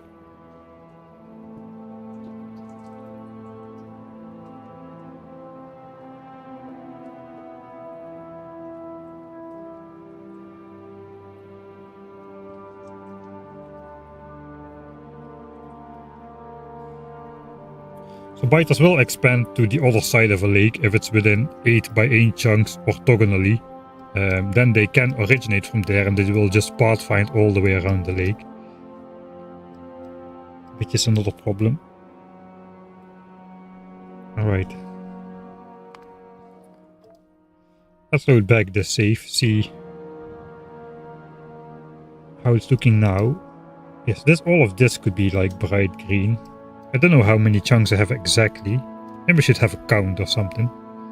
It's like an estimation of how many chunks. I know how many chunks there are. I just don't know how many green chunks there are. I can see how many chunks there are in general. Like here maybe? Right, we've got like 30,000 chunks generated in total.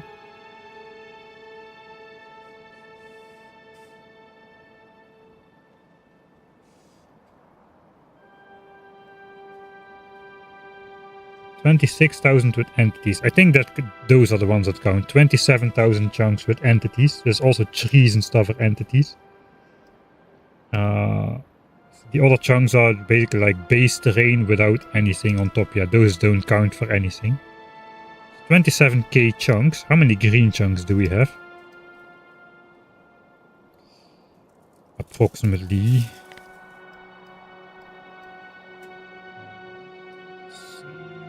20, 40, 60, 80, 100, 100, 200, 300, 400, 5, 6, 7.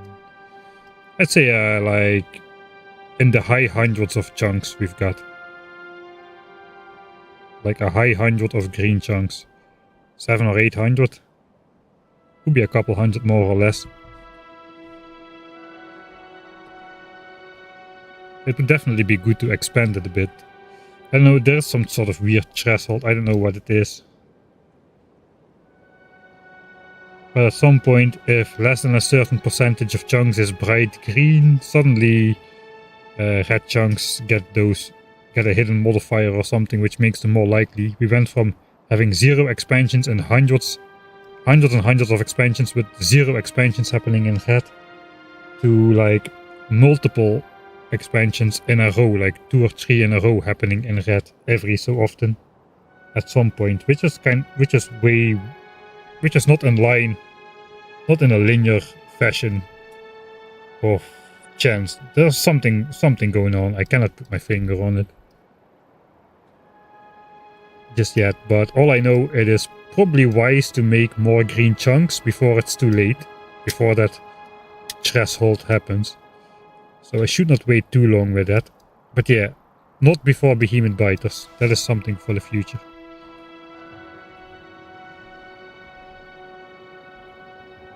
Alright.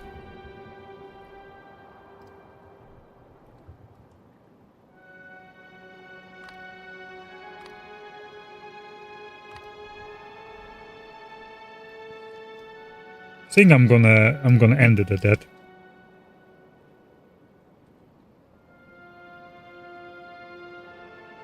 It's a good point to stop. We did some future planning.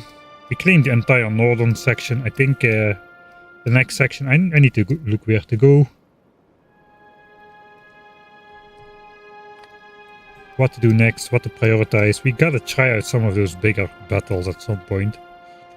This one, perhaps even this one with the big biters. So it would be so good to have this. Maybe we'll start here next. We should do it like the beginning of the game. Do it in opposite order of difficulty, because the higher the evolution factor, even now still, it's a small difference, but like 10 to 15 more 5% more HP spawning could be the difference of being able to clear this nest or not. I think it is good we did the hard research stop. I was kind of thinking maybe I just sneakily research landfill or solar power in the background. But no, we don't have the space for that. Bullet damage 2 is researched, yeah.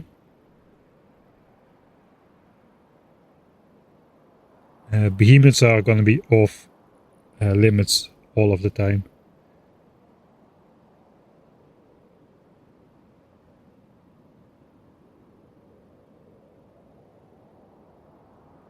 Yeah, there's different hitboxes to the different biters. Let's just go and show that off real quick. Time is paused. So I did some part on Dragon Teeth, which never got published, but if you look at the hitboxes here, small hitbox, big hitbox, small hitbox, big hitbox. But these then, there's all same hitbox, same. Small hitbox, big hitbox. These all three have the same hitbox. This one has a small hitbox. So that causes these guys to be able to spawn in those small unblockable locations, which are only blockable with a power line. Heck, these have even smaller hitboxes. What the heck? Okay, I thought it was the same for these as well. Okay, these have the same hitbox as these. Or do they?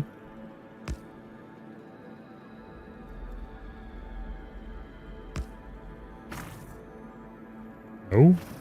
Looks like this guy is bigger.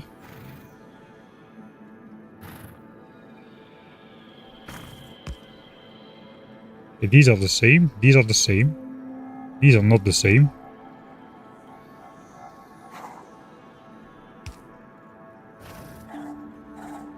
Alright. We might... I don't know. It might be possible for medium spitters then to spawn. So if this is a spitter spawner, can those guys spawn on the edge here? I have to delete these.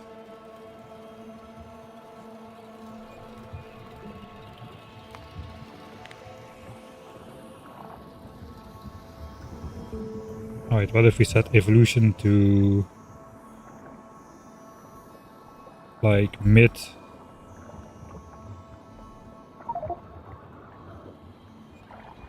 82% small spitter.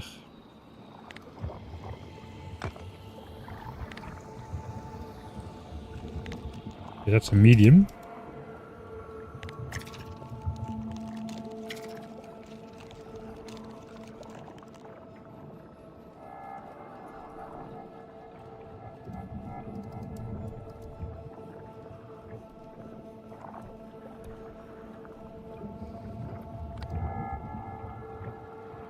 Okay, it doesn't appear so.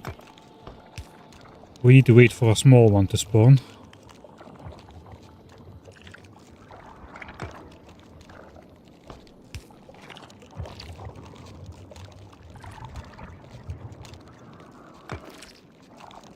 Okay, small ones also couldn't spawn in this cliff corner. Nor on top of here. Not really sure what's exactly going on. Let's go to a confirmed one. Got some with like power lines somewhere. Pretty sure. Yeah, like this one, we've got a furnace here. Okay, so small biter can spawn there. Power line would be sufficient as well. Okay, that guy is already going for the attack. We don't. Alright, let's change evolution back to where small biters can no longer spawn.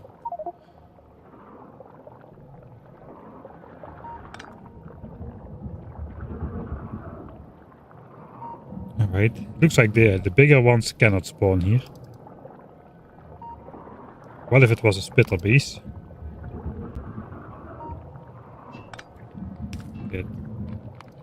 that one spawns immediately. What if it was a splitter base?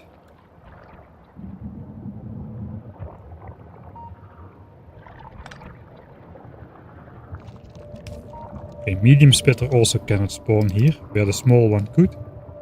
Okay, if the medium splitter cannot spawn there, okay, that makes...